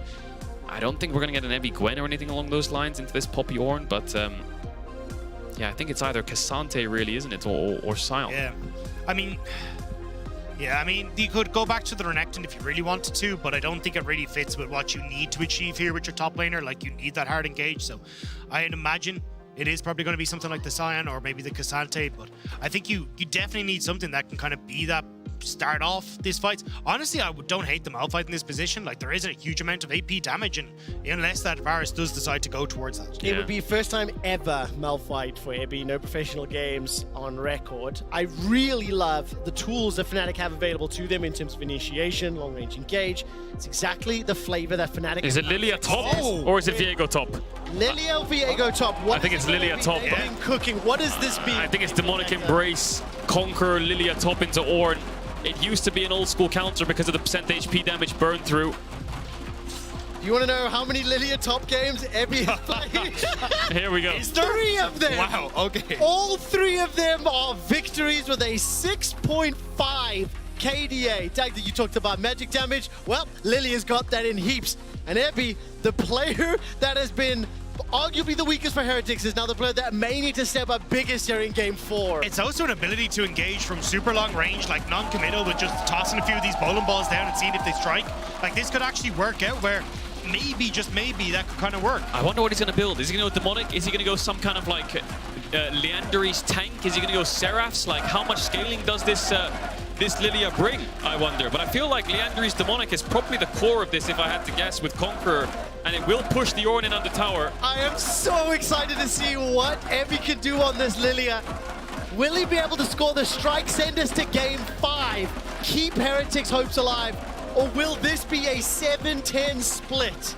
Close out the frame with the loss, be eliminated from 2023. We are going to find out as we load on to Summoner's Rift for Game 4 of Fnatic versus Heretics.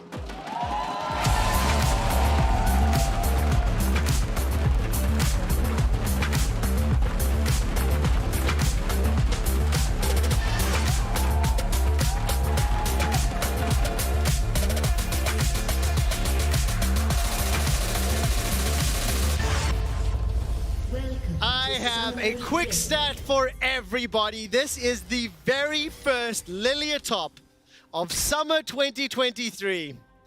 Worldwide. Ladies and gentlemen and everybody else.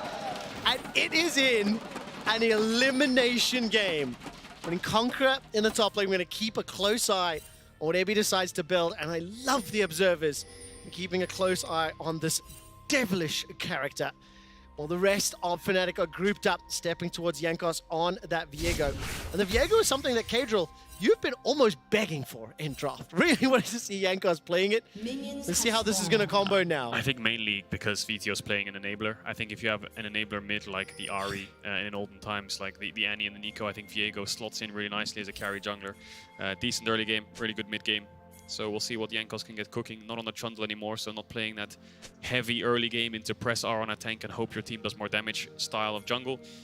So we'll see what he can get done. A bit more farming orientated. But Razork is going to do 3 bot camps, I think, and should be an easy level 3 for the Poppy. I wonder if there's any bot play that Fnatic might have set up in terms of an early dive, if they can get any good trades with his Halo Blades and Leona stacking waves into the Xayah Rakan. We'll have to see, but easy way is just to transition top or use that bot push to invade. Noah.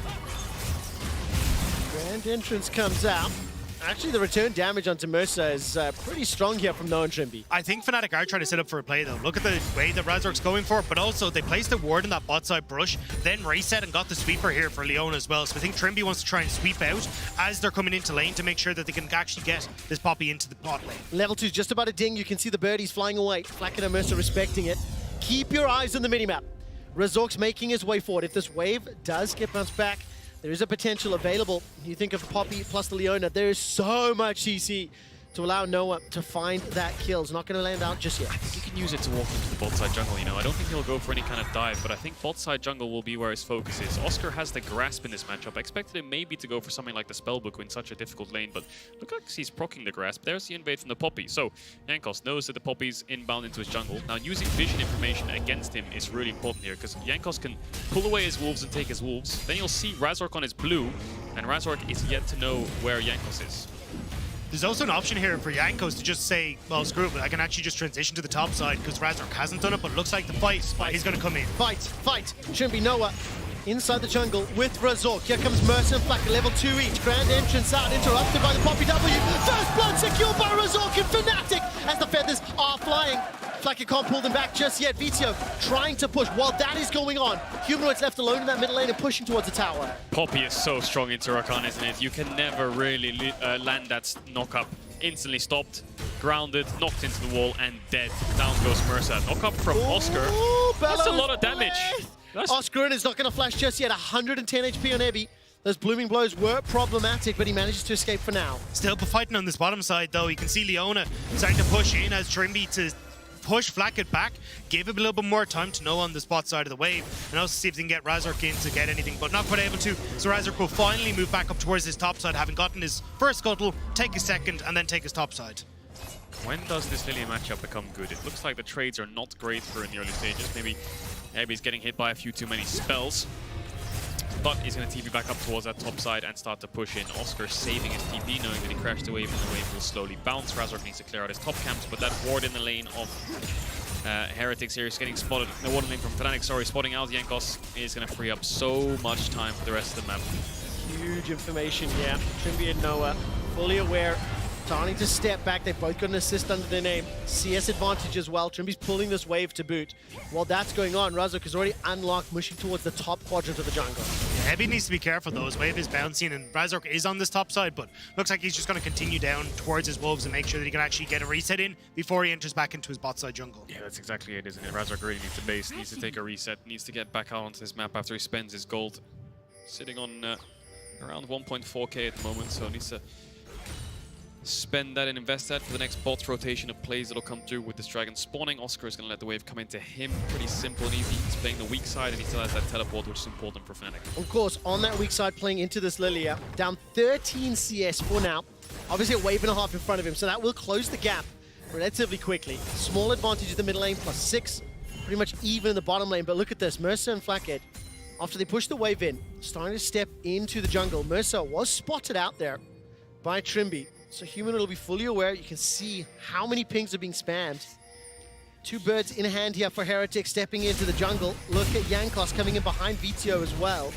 So looking to set up a play, but there's just nothing available for them. Video is going to hit level 6 off that wave, so they're trying to see if maybe they can try and play around that timer. You can see there, he just gets his ultimate available. So Heretics looking to see if they can maybe get Humanoid's Flash or something before that, but they still should at least get some pressure, which allows them to get Vision River. But with the wave pushing in on bot, they can't really start up Dragon. They'll need to clear out both bot and mid before they try and reconvene on this Dragon. See how the lanes go though. Looks like Fnatic, yeah, slowly getting it in. There's still 3 D-mats on the Rakan. See if Mercer wants to use those, but looks like they're letting it push into bot's vision. And Fnatic are going to move towards this Drake area. Mercer's going to put down a couple ping jets of vision and start it up. And the bot lane of Fnatic will join them. Will Heretics fight? Looks like in this position, maybe no, but VTO has an access into this bot side river. It's a bit scared to walk up though, doesn't have full information as to where Fnatic really is, but Jankos is going to give them that information now. TP's available for Oscar and it is not for Ebi. Dragon's down to 2,500, 3 members of Heretics just south of the pit. VTO, Spirit Rush and Charm, can he find the target?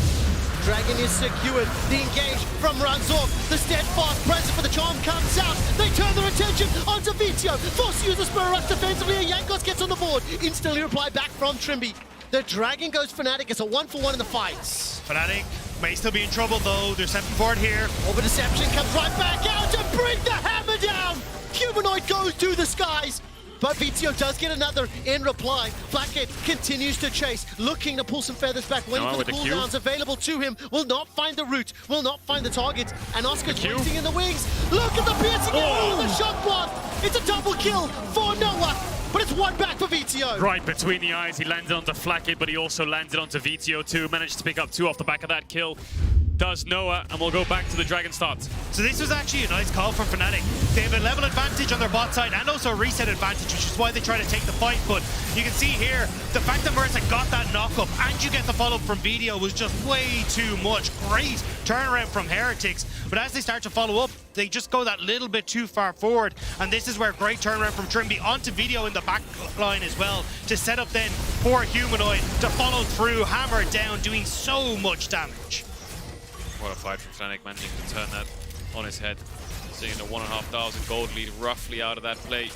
We'll see how they transition it though, because I think bot side pressure is the focus. You see this Q again from Noah. Flack is trying to sidestep. VTO tries to flash forwards to stop it and try and get the kill, but doesn't manage to do so. Here comes the bot dive. Flackit has no flash, has to cleanse, but Mercer is miles away and they're going for a Herald. This is a dead Xayah. Noah's 1,100 gold up, 100% kill participation. Fnatic faithful have been rewarded. Noah has stepped into the shoes of the summer season and is stealing the show in what could get them to season finals into Saturday as well. And let's not forget, this game gets you to season finals to qualify for Worlds, right? This is absolutely everything. You win and you're in, and then you actually have that chance at pushing yourself to the international tournament. I mean, that's exactly what Humanoid and the rest of Fnatic want to do. Humanoid forced to flash, defend the play. And now Trimby looking for a re-engage, only level 5. No solar flare available to him, no backup either. Not only that, win and you're in. It is a long, long history of Worlds qualification for Fnatic. I want to make it very, very clear. If Fnatic win, they keep their hopes alive for Worlds. They do not guarantee Worlds.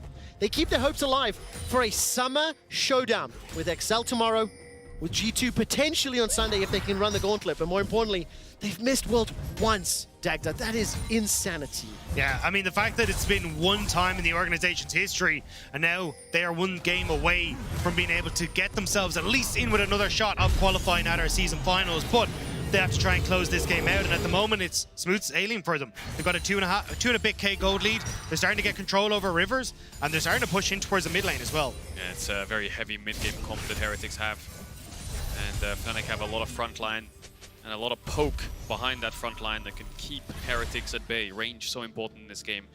And Heretics have a lot of gap close. It's just a case of whether they can land that. The Rakan is negated by the Poppy, and the Ahri is also negated by the Poppy as well. The Ornult is so good against forcing Xayah ult out. And this Lilia is the wild card. What's it really done so far this game? Listen, bear with me, because while it's smooth sailing for Fnatic, keep in mind if Ebi can put those sailors to sleep, that's where it'll need to come to pass. It is only Ebi that is maintaining some level of parity with his opposite number.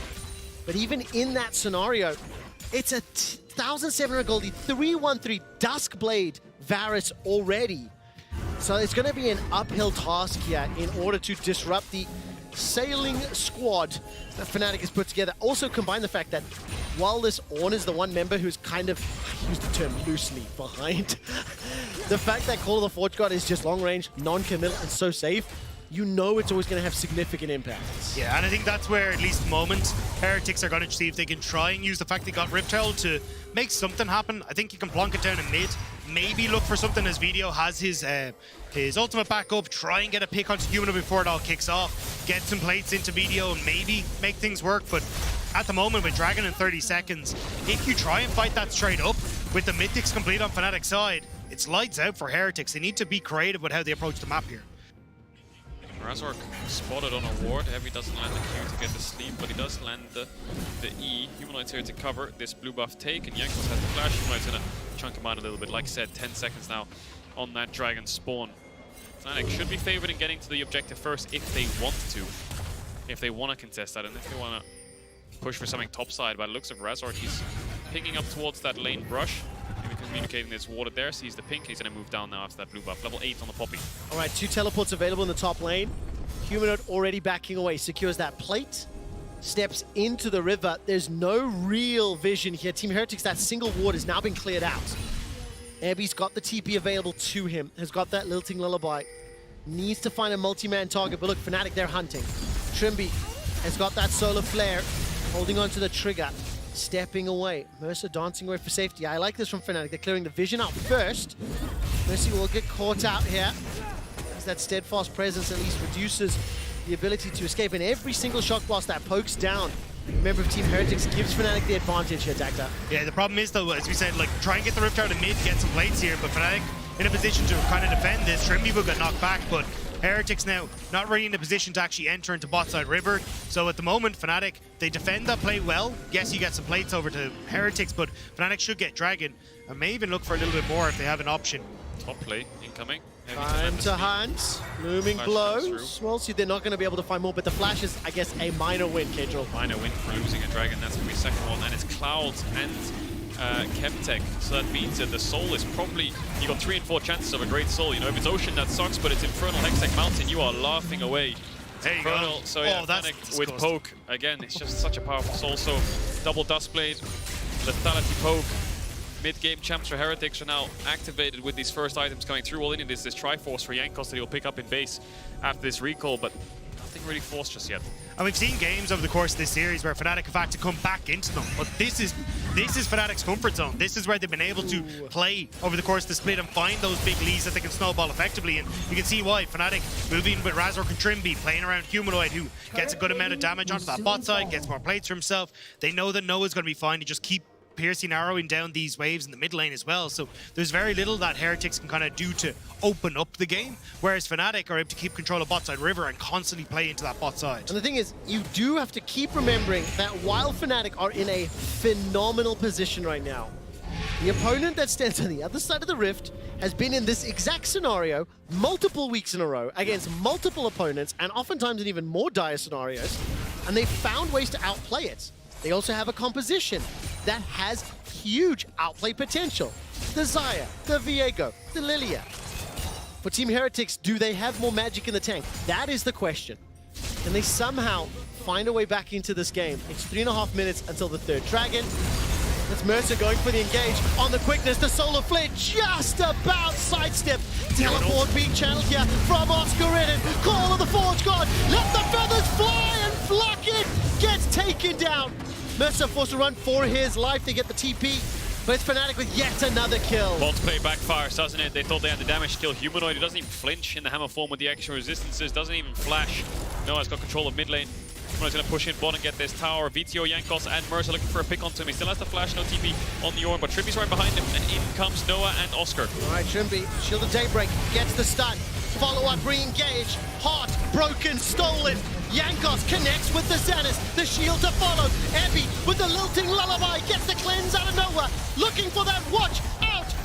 Boop. The charm connects. The shock blades will not, as Jankos has stolen the hearts of at least one more. There goes Ebi. Watch out, he points more. The booming blows looking for the final damage as Jankos is forced low, forced back, forced away. They fancy another dive, but here comes Razok. He's got the flash available as well as that keeper's verdict.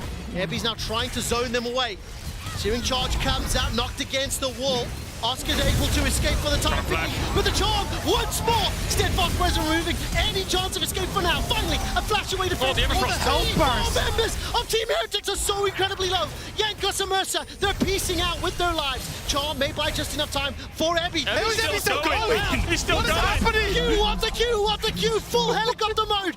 How the hell did they all survive? I have no idea what just happened in that fight, but you called a quick shot. You said the Heretics went behind are the cornered animals, and that's where they bring it back here.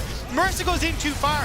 The ultimate ends up going wide here, but slows Flacket enough that he's able to follow, and then it's been unfortunate for Flacket. He ends up in the saddle as this ram comes through, caught up in the air, and that's there. Fnatic over chase to see if they can find a couple more kills, but as the rest of Fnatic disengage, that's where Heretics come back into it. The re-engage from Heretics collapsing down on bots. It was a slow one. It took ages, didn't it? They managed to get 2 kills off the back of it initially. They get the cleanse out of nowhere from the Lilting Lullaby, but then the chase down was just way too much. They sticked around under this tower for about a minute, 2 minutes, just looking for kills and hunting, and you can see this goes on for so long that Trimby actually comes back and lockets to survive, to keep them alive from base. Listen, we can't even finish the team fight. That's how long it played out for. I cannot wait to watch that back. I will take this moment to yell at the game designers. Watch out, Eep is a terrible spell name and I don't like yelling it. However, Ebi loves casting it. Is now all of a sudden Fnatic have brute forced their way into this Rift Herald. It has been peeled away and denied, and that Swell Seed is bowling for years, made it all the way to the Dragon Pit. Fnatic will get their hands onto this Herald. Okay, so let's zoom out. Dagda, what has this done for the state of the game? The gold lead has dropped significantly, and importantly, I think Jankos and Vito are the biggest recipients of gold in that fight. Yeah, I think for Jankos it's great because he has managed to finish that Triforce and get himself at least underway towards the Black Cleaver, and he can have a bit of an impact in these fights, but realistically, Fnatic, as you can see, are still fully in control. They get priority on the waves thanks to the Jace and the Varus. It becomes very difficult again for you to try and answer a lot of this as Heretics because you don't really have a true tank. You've got Ebi who's gone in this kind of half-breed kind of style, but it does mean that if Oscarina never fires up that ultimate, everyone on Heretics has to disengage. Looks like he's going Rylai's Frozen Heart, something along those lines. Will you see what Mythic he goes for? Maybe a Leanderis, maybe going to get the Demonic Embrace a little bit later on. So top tier one's going to fall here. Fnatic's going to easily pick that one up. But again, trading it for that Dragon. Not going to put them on soul point. They have no flashes on the Jace or the Varus. I think it's a bit too hard to walk up against the Rakan with flash as well. As much as Poppy can negate a lot of the engage. With their Herald, they can start playing that side lane. Here comes the tier 2. They should easily fall. You have to imagine 4 Fnatic and Heretics will defend the third. How much further do Fnatic push? Rift Herald's going to get that charge off. Jankos making his way towards the middle lane. That tower's available. There's dive options up here as both Trimby as well as Oscarina can stare down this Flacket middle lane. No flash available to him. Feathers may need to fly in just a moment. He's holding on to the ult. Oscar's not called. The Forge God himself. Here comes Vizio. The Everfrost with the Keeper's Verdict. At least gets rid of Mercer. Teleport now channeled from Humanoid. Gigantic damage onto Flacket. Re-engage here from Razor. The verdict is out. The Forge God is sent forward and it's Ebi. The target secured. He will be run down. The Zenith Blade is beautiful from Trimby. And Humanoid in the Hammer form picks up yet another. There is at least one kill backwards, but that will be all she wrote. As the birds are flying for their lives. And Fnatic oh my god! That was the riskiest recall ever. Just joins up on the Xayah. Mercer gets away.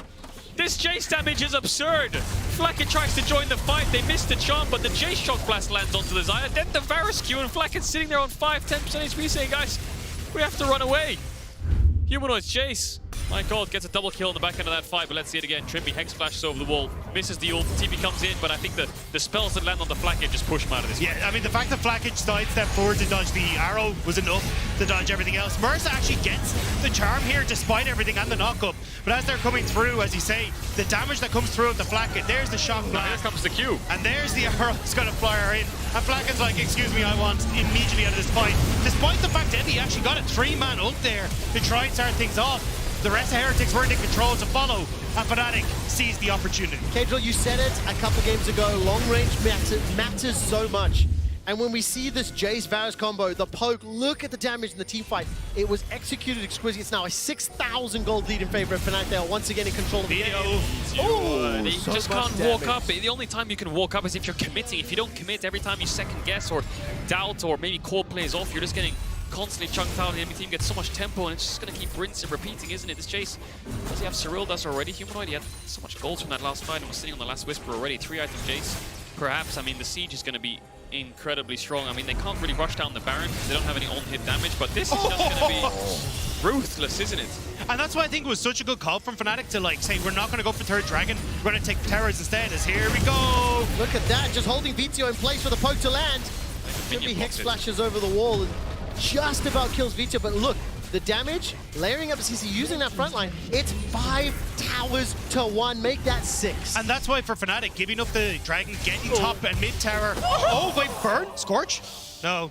But it's going to be a case of you've now got so much gold that's gone into this composition that works so well when it gets these gold leads. And with all the outer towers down now, you just get to slow poke your way into a position where you're getting vision constantly. And Heretics, unless they make some kind of miracle play with, I don't know, video on a big TP or something along those lines that you can get a flank off, it's just not going to work out. You have to catch Razork without that ultimate and also the rest of the team off guard. You're absolutely right, and Humanoid just pounding up those damage numbers, isn't he? Flathead every time he shows on midwave, half his HP is gone. Just a case of when they start this up. The problem for Fnatic is this Baron doesn't go down quick. This is going to take at least 20 seconds to get down.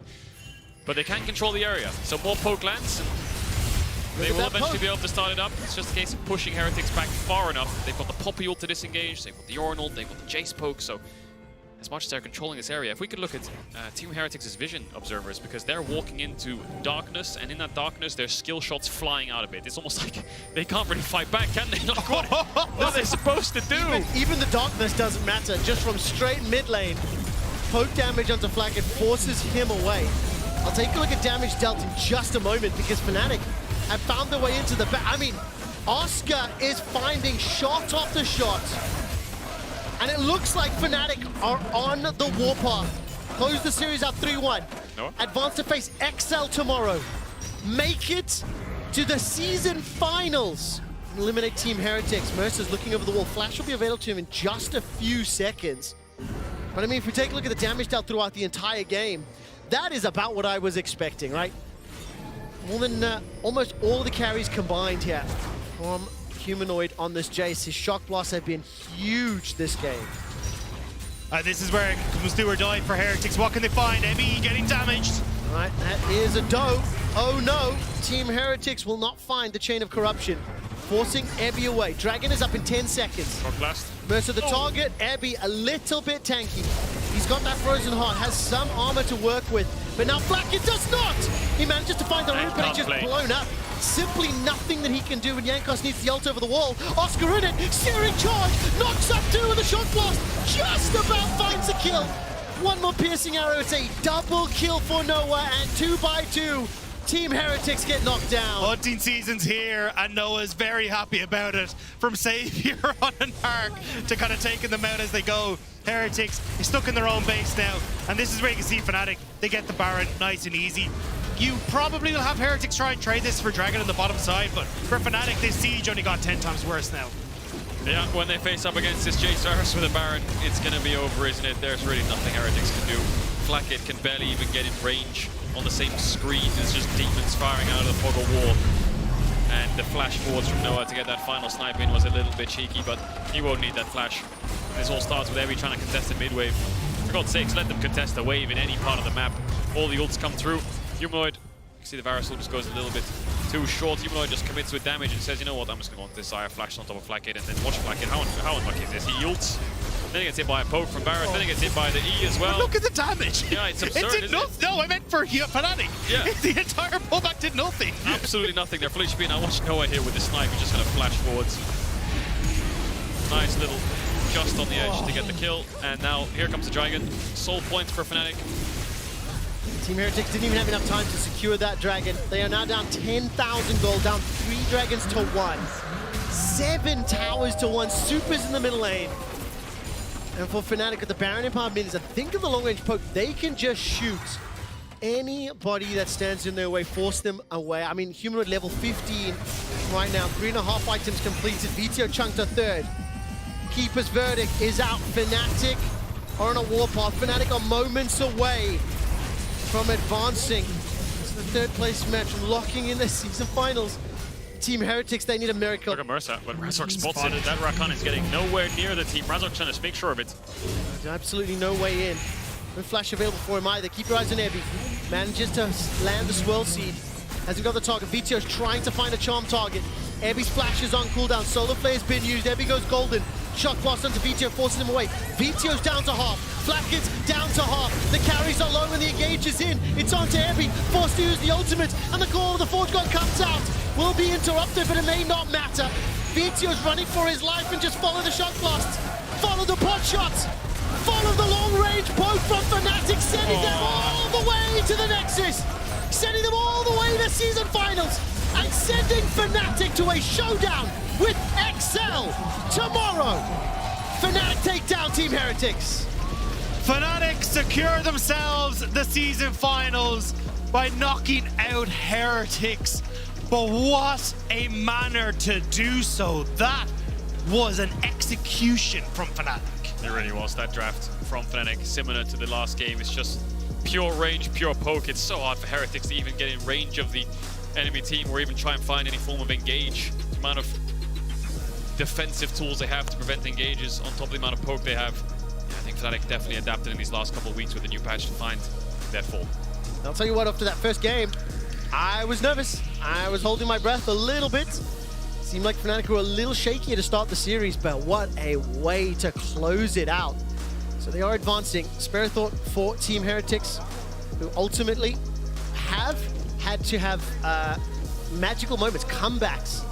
They surprised every opponent for the last 2 weeks. Today, Fnatic was just one step further, one step too far. Yeah, I think Fnatic just really got them in draft. A lot of these times where you can see, obviously, the Maokai was traded back and forth, but this Jace for Humanoid was absolutely massive. The fact they were able to fall back with the Poke Varus here as well, it felt like you had a lot of opportunities that Fnatic, or a lot of different compositions, sorry, I should say, Fnatic were able to bring to the forefront, and I think it cost a lot of Heretics off guard, even things like the Ivern coming out for the first time for Razor.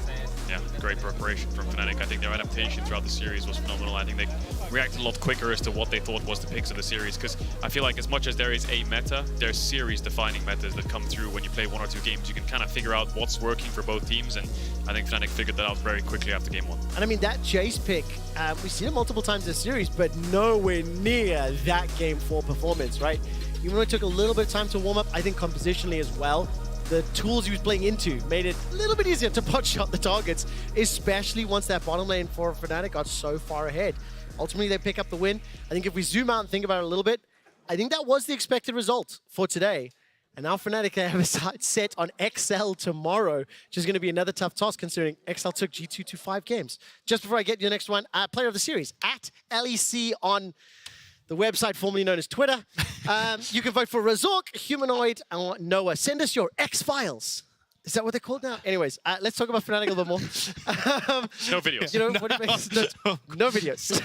Definitely not. So Fnatic are going to look very good against XL tomorrow, I think. I'm actually excited to see what this is going to be, because honestly, with XL stepping up and now Fnatic stepping up, yeah. I'm really excited to see how these two are actually going to go head-to-head. 100%. Because, I mean, they're firing all cylinders. Yeah, definitely are. I think XL looks really good against G2. Surprised absolutely everyone, and Fnatic bounced all the way back to season finals. So I think both teams are in really good form. They're really, really good form indeed. We can see the players on stage in just a moment. Once they are ready, we will go forward to them. Make sure you go onto the Sheet website and vote. Over to Razork as well as Trouble. Sorry. Thank you very much, Quick Shot. I'm here with Razork. Congratulations. Thank you. Razork, today you guys saved your entire year. How does that feel? It feels good, honestly. I mean, we have been playing under pressure for so long. I mean, we went into loser's bracket after losing to SK, and now we won 2 best of 3s and 1 best of 5, and now we are in the season finals, so it's a big relief, yeah. You don't seem very relieved. I mean, I am relieved. I just played the game, so there is a lot of adrenaline in me still, so... Okay, since we're still talking about the game, Game 1, disaster. Game 2, rocky, but you guys turned it around. Why was 1 and 2 so difficult to close? I mean, I think the second game...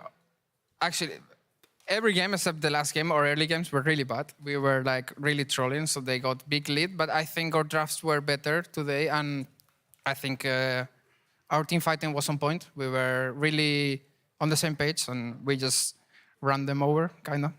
Yeah, you did, especially with the Poppy E that saved your entire team from the Lilia. But chatting about Lilia, were you guys expecting that to come out from Abby? Not really, and I don't think it's a good champ, honestly, Lilia top, personally. I mean, maybe he knows something I don't, but or maybe it looked better in their scrims, but I don't think Lilia this game can do anything versus all the poke that we have. I think only hard engage is the way to go, but Lilia only relies on hitting E, I guess. But yeah, maybe they knew something. And even when she did, you didn't let her get in, so all good. Now, of course, Razork, both you and Heretics have had a pretty up and down season, and a lot of people said, well, you know what, Fnatic and Heretics on their very good day, they're both really good teams and they can beat each other for sure. What did you think was the strong point from Heretics going into this series? I think they improved a lot recently. I think the summer split, they were playing very good together. And I think it was kind of similar to us, where we started winning a lot in regular season, so our confidence and motivation went up. So you start playing more as a team, and yeah, you keep up the momentum. And I think they actually played pretty good summer split. Tomorrow, behind us, Team Heretics, in front of you guys, XL. Now you have the chance to send 2 teams home. One of them, of course, being XL tomorrow. What are your thoughts on this best of 5? Well, honestly, XL played really, really good against G2. So I don't know how it's going to look like. I mean, I think for sure we can win, but they look scary. And yeah, I mean, honestly, they went game 5 against G2, right? So if we beat XL, then we can also beat G2 because they were really close to beating them. That's a thought process, no? Well, another thought process is that XL had a really, really good series and G2 also not so much. So do you agree with that sentiment? I mean, then we hope they don't have a really good series on Sunday too. Absolutely. Now, of course, Razork, to get on Sunday, you're going to have to play 2 games, and that would be your 3rd game in a row. Of course, there's a lot of stress to get to that Sunday game, but there's a lot of people that have been standing behind Fnatic this entire time for many, many years. Is there anything that you'd like to say to them now that you've locked season finals and potentially a chance for Worlds?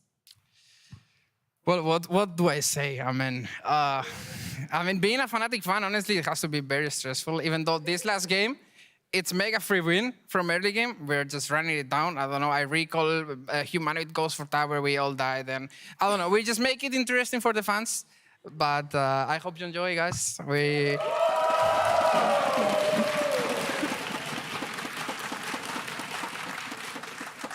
And yeah, I'm very happy that we got to lock the season finals, and then we have a chance to Worlds, even though our winter split and spring split were...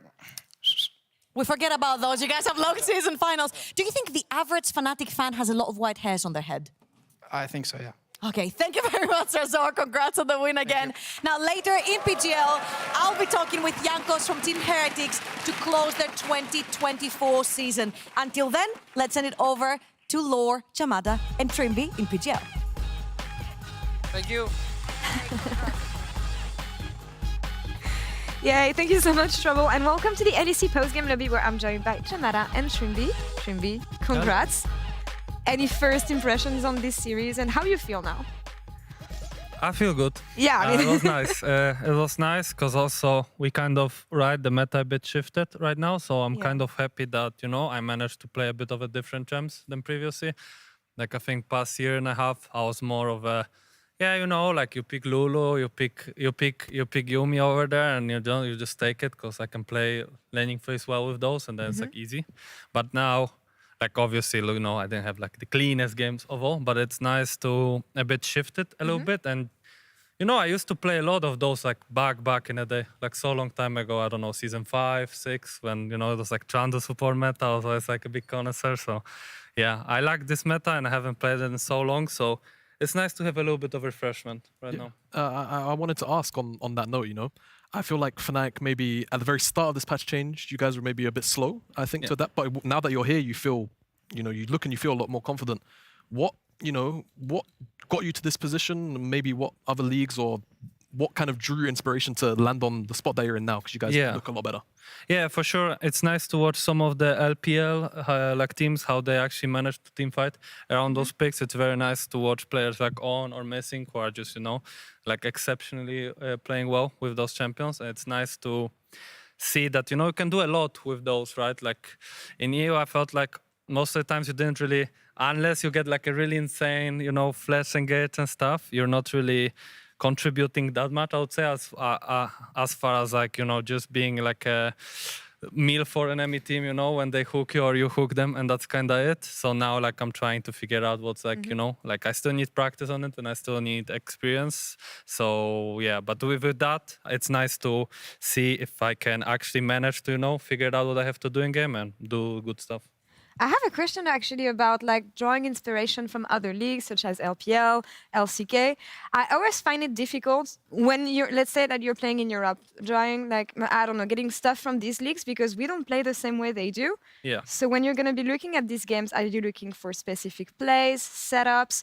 Because LPL is going to be really fast-paced, LCK is going to be more control. So what are you looking at specifically that you can implement into Europe and your playstyle also? I mean, for sure, the concepts of how they want to play out the things is really good to understand, because then I can try to put the concept in my team or like try to put it how we want to play. And then it depends if it fits the right situation or not. Because a lot of times, obviously, I think they play way faster, and sometimes it's so nice to see like the team fights are so structured, they know where they want to fight, how they want to fight and stuff. So yeah, it's nice to see from the POVs how they're trying to manage, like to call out what they want to do and how they want to do.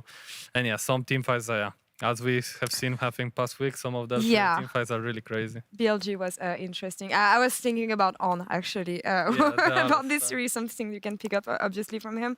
Let's focus a bit more on this series that we just saw here today. And on stage, Razork was talking about what was your understanding of Team Heretics? I want you to tell me, how did you think you guys improved from last week to this week? And how did it show specifically during this series? I think right now, like this week, the most important thing that we needed to do is manage to keep our habits, the ones that we built throughout the other week, and just manage, to just have good understanding of what we want to do. I feel like, because sometimes we were getting caught, before we would get called out, like we still did, like the series, but like making sure that we're on the same page, making sure that we're still talking about the same stuff that we need to talk about in order to win the games. And that's what kind of was this week about. We didn't really, I don't think we learned anything, exceptional that will make us, be so much better. I feel like we just need to now be like, just be good, be able to play well. Just be good. Like, just be That's good. Like, easy. if we're good, then, then we see if we are good enough to actually win stuff or not. Yeah. For now, it worked out against Team Heretics. But I do feel like, in the previous series, when I was looking at Fnatic playing and everything, first there was they need to adapt on the meta, and then mid-game, avoiding these sloppy mid-game fights and stuff like this. And Jamal, I don't know what you feel about this, but it feels like they keep on making progress every game they play. So what?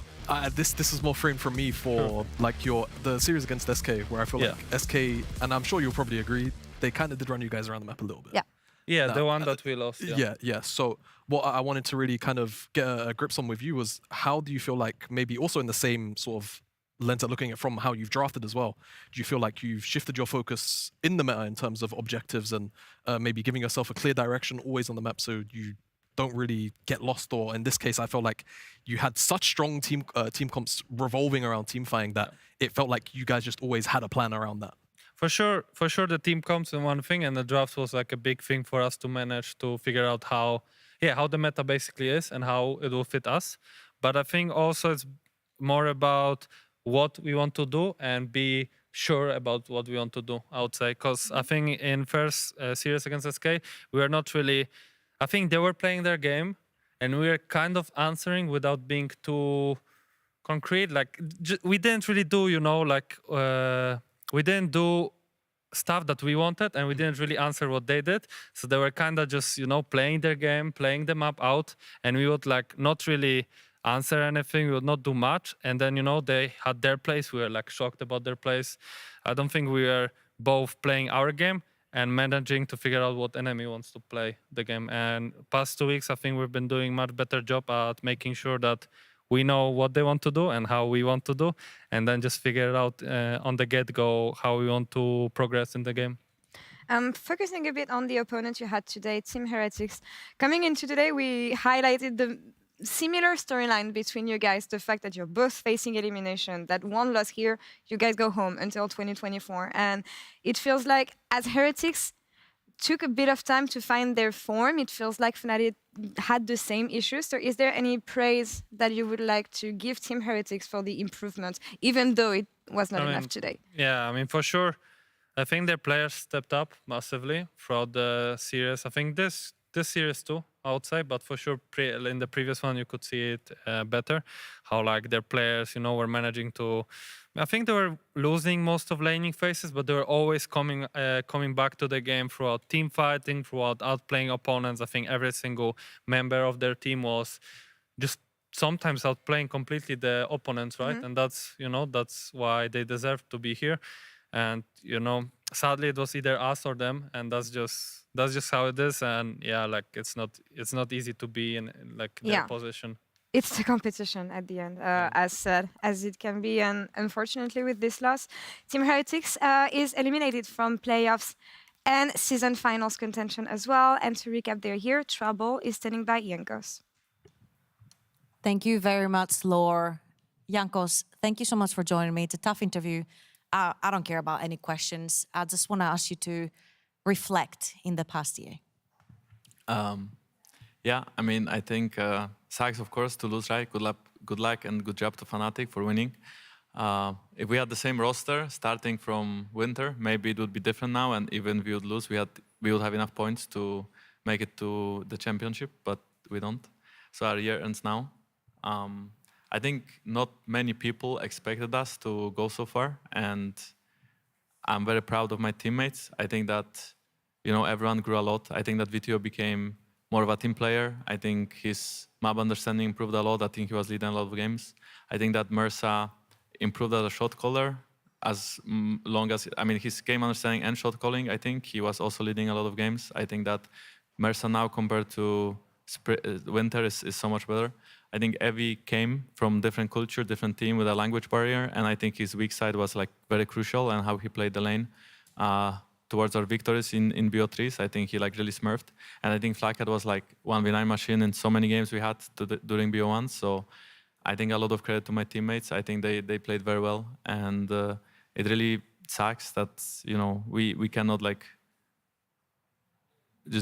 we cannot go forward, or we cannot try again, or we had maybe not enough time, and we'd never know what will happen if, but we are out now, right? So I really hope that my team takes the lessons from this year and they don't forget them going to next year, and wherever like our path will cross again, like together or against each other, I just hope that they will like remain strong and they will remember what they learned. I think, Jankos, you forgot to give credit to another very important player in this team, which is you. You have been a pillar in the EU scene, and even though your years in G2, it felt like people thought you were overshadowed by mechanics or new players coming in or new players going, but you have showed what you can do on a new team, and that means a lot. Allow me the comparison of the likes of Faker. He started out as the mechanical machine and then evolved into the leader he is today. With this in mind, I want to ask you, what are your future goals as a player moving forward? I mean, to be honest, I don't really know what I want to do right now. I didn't plan on losing, so I didn't plan on like my future. I don't know how much I have left. I'm not sure if I'm going to be competing next year or not. Maybe, maybe no. Who knows? I have a lot of time to reflect, like you said, and I'm just glad that I was able to help Heretics and help my teammates, and hopefully they think good of me as well, right? And I had a lot of fun this year, so I'm grateful for being here. And yeah, just sucks that we couldn't make it further. And we're very grateful to have you, Jankos. Thank you. Thank you for this interview. Thank you for everything you've given to the EU scene, and we're waiting to see you stronger. Do we want Jankos to come back playing next year? Thank you, thank you. One more time, guys. 4 Team Heretics making their way over in summer. Thank you, Jankos. Thank you, Berlin. Guys, over back to you in PGL. Thank you so much, Trouble, for a really, really interesting interview. Jankos, please stay. We want you in Europe. Please stay here. Come back next year. Trimby, we want Jankos to come back next year. Of course. It's only me and him who are the Polish people. Right. He has to stay, like otherwise there's no way, you know. Polska Górą, of course. That's what we want. Okay, let's focus a bit more maybe on the series. Again, you guys did a lot of good stuff. And when we praised your top laner during Reddit Check for his improvements over the course of the year, I feel like he was pivotal today in some fights that we're going to roll right now in the Mastercard Play of the Day. Game 2, Oscar in, Poppy ult at Drake. Let's roll the clip now and look at what happened there. Yeah, I think I remember that one. Uh-huh. We just put some brushes in. And then Oscar is like, yeah, I'm just gonna ult whoever is in front, you know? And that's what we get. Low brush, there's nothing I can do. Low brush, yeah, you look, they're just brushes, like nothing. And then there's 4 people everywhere. coming up at you. But it's been such a good champion. The whole gang is pulling up right now. Yeah. Oh, I love the way you guys thought about... He also gets such a good E on Ari and he sees both of them. It's like, yeah, it's pretty unplayable for enemy team. He's been playing phenomenal, honestly, over the course of the 2 weeks. And how is he communicating in game? What is Oscar in game actually? We only hear about him after the game. So how do you rate his development throughout the? I think he's improved a lot as well when it comes to overall just communicating. I think before at first he was just playing out his lane. He was just mechanically playing extremely well, and then he would outsmart the opponents, and he would probably always get out of like a situation when he played weak side and we were playing strong side. But nowadays I feel like he talks so much more and he gives so much crucial information that it doesn't feel it feels pretty good to not go bot lane every time and sometimes just go top to collect free kills or just be able to help him so he can carry us later in the game. That's something that's really nice, and I think he has improved a lot because that's something that in my career when I saw some of the top laners and I worked with some of the top laners, it was very crucial and I was helping a lot when you're able to do such a good stuff when it comes to communication, when everyone says top lane is an island, but if from that island there can be one player that he's doing a lot of good job and putting so much work into making sure his team can play, specifically maybe even bot lane, for most part, then it's really a blessing to have such a person around there. Jamara, what do we see for Oscarin's future in the LEC as a top laner, given his evolution? That's a bold question. I mean, to see such growth so quickly, I think is rare in a rookie. So it's hard to say, especially sometimes, rosters are changing very frequently, I feel like in our league sometimes. But I think big things to me. I think he's a very versatile player. He's shown us that he's very capable. He came up from the ERLs playing a lot of, carry champions. He's shown for you guys that he's very happy to sit on weak side picks as well. So he seems malleable to whatever his team environment is. And at least going by your answer, he's also very easy to work with in terms of, just making an environment be a easy one to sit with when it comes to involving your top laner. Yeah. He's still too young, so don't hype him up too much. The ego cannot be there, at least for now. We keep him humble. If you win, then sure, let him be. But it's hard being in Easters, honestly. Like, there's a lot of expectations when it comes to the new generation of EU top laners, and you guys making it to season finals. Maybe we're gonna see him at Worlds later this year. So we'll see what happens there. But let's stay focused on what we have here and the match you have tomorrow, playing against Excel. Yes. There's a lot of stories in this match. Once again, if you guys win, you also lock in Koi alongside you guys in the season finals. You're going to play against your former teammate, Odoamne, talking about top laners. Like, I'm guessing that's going to be an interesting matchup and an important one for you as well. I was just told recently that Excel chose blue side for the first game. Okay. Any first thoughts on how you think this matchup is going to go and the current form of Excel? I'm for sure right now in the bracket is a bit crazy. Like this today, I played against my former assistant coach. Yeah. Tomorrow it's gonna be Odo, and possibly if we win, then it's gonna be Hans and Ismail. So it's like it's kind of crazy how like this how the script has gone. I feel like the LEC scripters really decided to go all in today. They're really good. They're this really, time really around. But yeah, Excel they looked strong for sure last week. I feel like they've improved a lot. I think from like one split to another and throughout the split as well. I think they were doing such a good job and they found their way, to play in the meta right now. I'm not sure how many cards they've shown during the game against G2 because it was five game series. I feel like in a games like this when it looks like both teams can win, you might just show everything you've got, and then it's up to them to see if they're able to prepare a little bit more. And I think especially now when it was only 1 week. Right now it's all gonna be about who's playing the similar League of Legends they kind of shown up like last week. And yeah, right now I think for us there will be a little bit less stress on us. I feel like because of the fact that we managed to qualify for the upcoming later tournament. So right now it's all all eyes are just to win tomorrow and be able to go to finals. But yeah, it's not gonna be as extremely stressful as it was till today. And it's about like having more tricks up their sleeves, but also riding the momentum. And it feels like with Fnatic winning today, maybe it's more on Fnatic's side. I don't know. How do you rate the?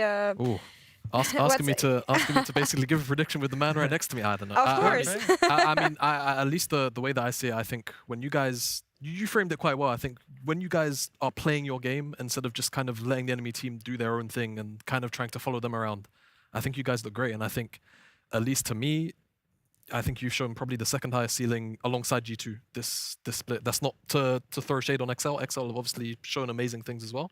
Yeah. I feel like though when you guys are on your game and you're all, I think your drafts are thematic and you guys know when you want to pick your fights and you know how you want to approach them. That is to me when Fnatic look the most threatening. On the flip side though, I think that's the exact same thing of XL when it comes to some of their more team fighting orientated compositions too. So at least to me, I look at it as a relatively even series, but I think it's going to be more about, some of these meta picks that were pretty important today, Humanoid Jace, things like this. Is he going to get that tomorrow? I think after XL seeing this series tonight, I kind of doubt it. I don't know at this point. Exactly right. And I think the other thing is also the top lane matchup. Not just to bring it up for the narrative's sake, yes, it's your old teammate, but I think, if I was you, I'm sending 3-man up there just for the sake of camping Odo like the old days. I mean, he had some... I don't know that I can come top from time to time. So if I have a timing, he better be prepared for sure. He had some strong words for Skarinin coming into the split that I will not say on broadcast. By the way, that's completely illegal. But yeah, it's gonna be a great game for sure. But before we go, let's take a look at the championship points to see what's at stake here and remind you guys of what we have left. One spot up for grabs here in the season playoffs. As we said, if Fnatic wins here, they will lock Koi alongside them and XL will be out. And if XL wins here, Koi will be out and XL will be the last team grabbing their seat in the season finals. It's gonna be interesting. So either you save your former team or you save your former teammate. It's all on you, Chumbi. Yeah, tomorrow will be for sure a bit emotional, emotional. Like regardless of what happens, it will just feel bad, either way for sure. It's just, if you win or lose, it will just feel bad. I always feel bad at the end of the day, even though, obviously, I changed teams now, and like I'm also like I'm a big friend with Odo. It's still like I don't think there's a how to say it, like better good, like just there's nothing. You're picking your poison. Yeah, right? Exactly. It's not. There's nothing like it will be for sure extremely interesting because right now XL they're fighting for their lives too, like basically. So they need to showcase a lot of good stuff, and they've been showing pretty good. But yeah, I want to make sure we're able to match it and we'll be able to fight back because they had their crazy series against G2. There was tons of fighting. And I really think that we can match it, and if not, we will make sure that we if they want to fight and we don't give them the fights we want, they want, and we get ours, we'll be good. I feel like it's going to be a bloody series once again. But that's a story for tomorrow, of course. If you guys missed any of the action, the rebroadcast is starting just in a few minutes on Twitch. Trumbi, thank you so much for joining us tonight. I don't want to take too much of your time because you have to prep, of course. Jamara, a pleasure, as always. We're going to take the quick PGL selfie here. My phone is disgusting. Sorry. There you go.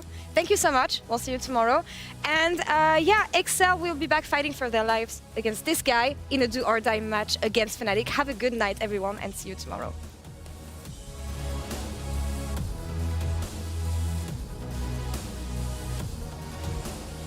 It's okay, we've got pushing bot. Let's roam Mercer towards mid Noah. now. Right, static shift, V-static shift, Chain of Corruption is out, burst and zap, and not landing the shots for now. Black at 100! And despite the Baron, despite the team fight, now it is 40 they win the game for this? Is it over? Like what? What's happening? Team Heretics just find an opportunity. It's over. They engage, they punish, They lost the game. kill Fnatic, and Team Heretics have just won. They just lost the game, Fnatic. I can hook in if you want. I can put AC to be annoying. Look, Oganari. Okay. Oh, good. Mega good. I can't get there. Bomb them. Nice. I seal you. Yeah. I'm blocking on Gondre. Okay. Good. Very good. Care for a can. Back now. Oh, play with nice. Okay. I seal you now. No flame. Yes. Care for a can and get still. You don't die. Look here. No, David. Nice. Oh, we're gonna find out. Chain of Corruption is available. The re-engage, Nature's Cross, teleport being channeled, and Jankos may be the sacrifice. Yeah, Dragon was secured. Noah is going to be able to push all the way back. What? Epi's all out. Look up. I want to die next. Yeah, I'm running. Heavy is bad. I'm fucking good at the game. Nice, bro. Heavy, you are so good. Channel. Yeah. He's trolling. Yeah, go. Look. Yeah, guys. We win. I blast. Look on Cassandra. Kill him. Kill them all. Go. Very good. Trippy's gonna have to reset this. Be careful. This reset is really risky. Down, flash forward, pulled backwards. Will not find the route, will not find the target. And Oscar's waiting in the wings. Look at the piercing arrow, the shot block. It's a double kill for Noah. All cancel. No, wait. One guy take the raptors, okay? Oh! Pick up. Vito's running for his life and just follow the shot blast. Follow the pot shots. Follow the long range poke from Fnatic, sending them all the way to the Nexus. Sending them all the way to season finals. And sending Fnatic to a showdown with XL tomorrow.